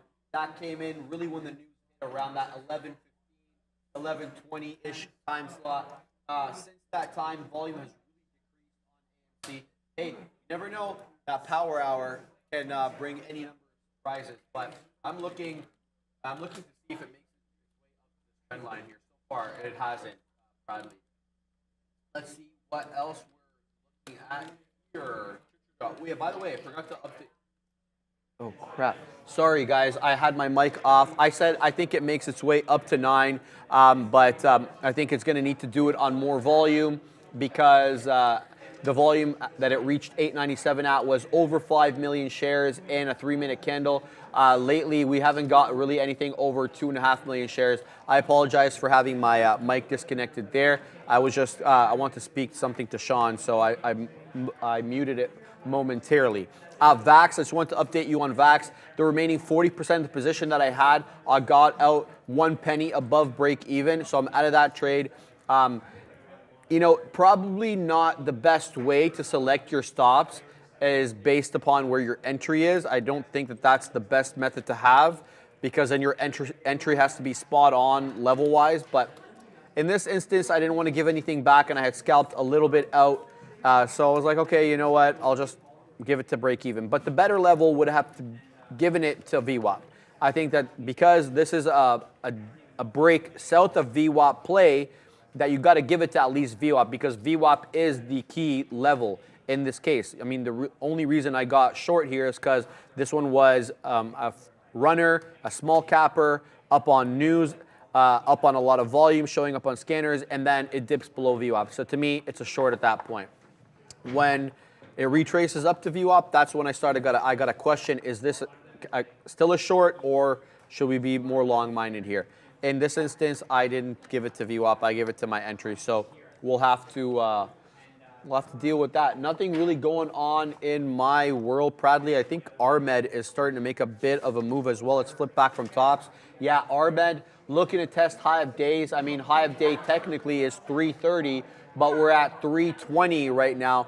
And it looks like we're setting up for a bull flag continuation. Here's the bull flag and the retracement. And now, you know, the better level here to worry about is whether we can stay above 320. If we can stay above 320 to the high side, I think that we can continue to the north side. Shout out to Sam Troy again for sending multiple super chats. He sent another $10 super chat. He sent another $4.20 super chat. We're going to spend the money for him because the bang is just not enough. There he's saying Merry Christmas, boys. Shout out to Sam Troy. Costco now $2.50 in the money, taking more size out on that trade as the profits keep on rolling. Costco, the best stock on the board for me today, and it just won't stop paying me. Man, I love this position today. Gotta love having a stock with the catalyst and finding a good level to trade off of it and continue to put damage on it no matter what happens. Someone in the chat saying we need Neil to wrap. It's not Friday, so no wrap anyways, even if Neil was here. That will be tomorrow. But keep in mind that for Neil to wrap, even if it's on a Friday, how many likes you guys need to hit 2 likes on the closing, 2K likes, 2 likes. You guys need to hit 2K likes on the closing show, which you're actually about to go into in about 4 minutes without Neil, sorry, but you still have a rune though. You have a rune, you have Neil, you have Brendo, sorry, and you have Sean, the main man Sean coming back on at 2 o'clock. So stay tuned, don't go anywhere.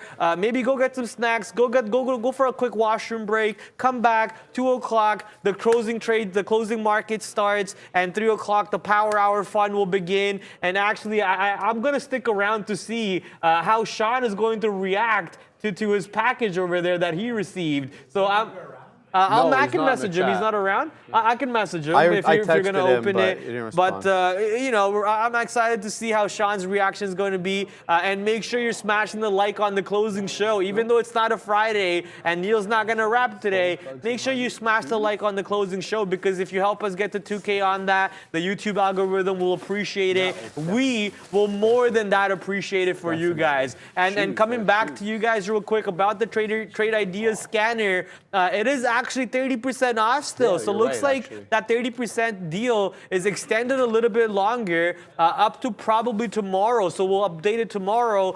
So you still have a chance to get 30% off. If you missed out to get 30% discount on Trade Ideas on Cyber Monday, you still have about 24 hours left on this. These dates keep changing all the time on me. So if I'm getting it wrong, I do apologize. Trader TV 30 to get 30% off. Man, I am disappointed with myself for not giving VAX my stop to VWAP. Look at that. Now it's coming back and it's breaking recent lows, printing 319s here on the bid. My last out on that was 320, so it's already gone lower to where my last out was. In fact, you know, a more aggressive, more enlightened trader would have added to their short at VWAP here and then maybe given it like 5 or 10 pennies. So I guess that's something that I need to improve on. There we go, 312, 310, 309 coming in now. VAX printing to the downside. This one is primed to touch up 3 here. I think $3 is a good whole level where we can find a balance, but I'm taking profits on the way down here, guys, if I was short on this one. So disappointed I'm not. That's a boo-boo on my end, but VAX continuing to print. RMED creating a bit of a double top here. It didn't quite break through that 320 level that we wanted it to break through to the high side, but look for possible bounces off VWAP here at $3.04, $3.05, and then maybe a continuation up. It's reclaimed VWAP, so it's going to be on some people's radars for a long. We have exactly 1 minute left on the show, guys. It's been real. It's been a great My brother Thursday. is out of his mind. He just texted me. He's like, we're hiring choreographers to dance on the stage. I literally told him, yeah, good luck. I'm not getting on the stage. You're out of your mind. So your brother wants you to dance at his wedding? Yeah, you're out of your mind. But is he going to pay you? He said he's hiring choreographers. He said we're going to dance and everything. And he's like, you're going to be in it. I'm like, yeah. Listen, I'm there to do work. You tell me, I'm not dancing anyways. I told them, I'm here to pick stuff up and move stuff for you.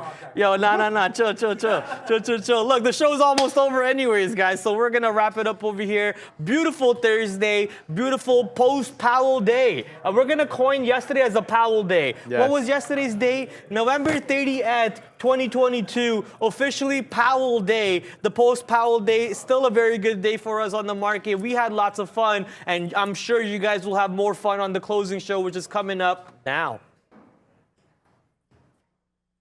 There we go. Hey, guys. Yeah, 2 o'clock. Welcome back. Couple hours left on pretty dead, let's be honest, flat kind of a market on a Thursday. We are struggling a little bit to get any kind of traction, but I say that with a but because it's constructive. If you go back to